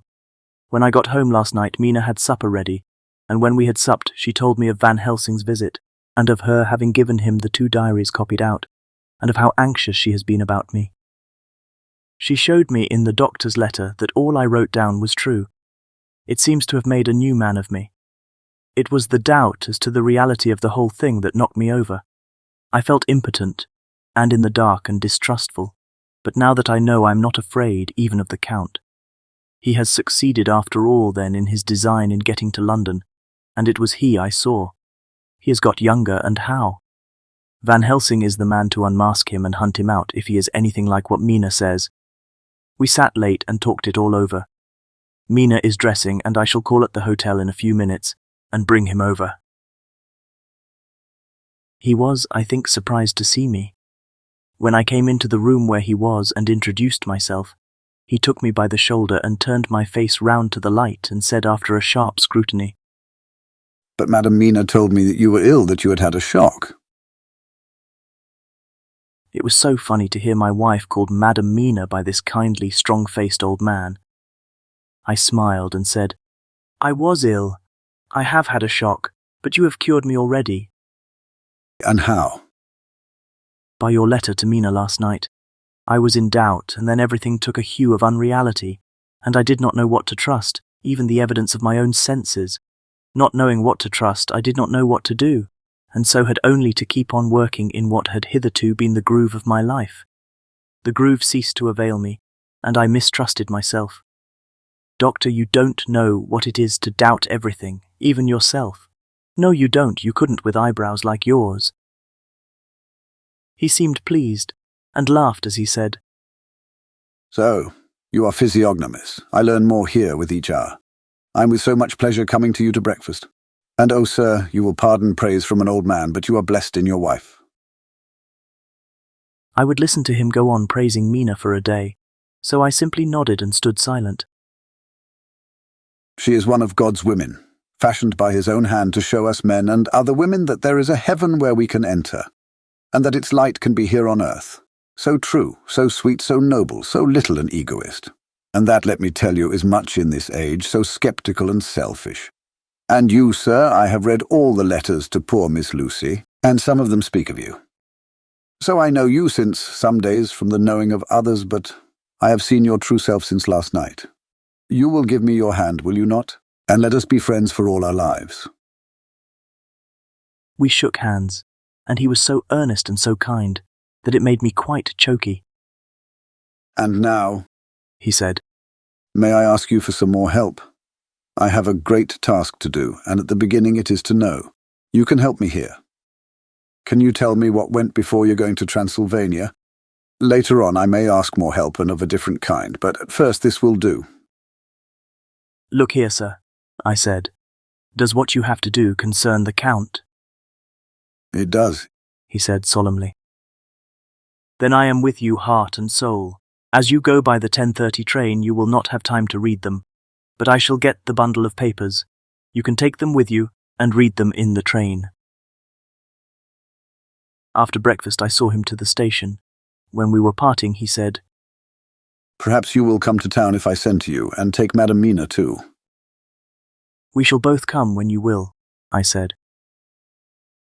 I had got him the morning papers and the London papers of the previous night, and while we were talking at the carriage window, waiting for the train to start, he was turning them over. His eyes suddenly seemed to catch something in one of them, the Westminster Gazette. I knew it by the colour, and he grew quite white. He read something intently, groaning to himself. Mein Gott, so soon, so soon. I do not think he remembered me at the moment. Just then the whistle blew, and the train moved off. This recalled him to himself, and he leaned out of the window and waved his hand, calling out, Love to Madam Mina. I shall write so soon as ever I can. Dr. Seward's Diary. The 26th of September. Truly there is no such thing as finality. Not a week since I said finis, and yet here I am starting fresh again, or rather going on with the same record. Until this afternoon I had no cause to think of what is done. Renfield had become to all intents as sane as he ever was. He was already well ahead with his fly business, and he had just started in the spider line also, so he had not been of any trouble to me. I had a letter from Arthur written on Sunday, and from it I gather that he is bearing up wonderfully well. Quincy Morris is with him, and that is much of a help, for he himself is a bubbling well of good spirits. Quincy wrote me a line too, and from him I hear that Arthur is beginning to recover something of his old buoyancy. So as to them all, my mind is at rest. As for myself, I was settling down to my work with the enthusiasm which I used to have for it, so that I might fairly have said that the wound which poor Lucy left on me was becoming cicatrized. Everything is, however, now reopened, and what is to be the end God only knows. I have an idea that Van Helsing thinks he knows too, but he will only let out enough at a time to whet curiosity. He went to Exeter yesterday and stayed there all night. Today he came back and almost bounded into the room at about 5:30 and thrust last night's Westminster Gazette into my hand. What do you think of that? He asked as he stood back and folded his arms. I looked over the paper, for I really did not know what he meant. But he took it from me and pointed out a paragraph about children being decoyed away at Hampstead.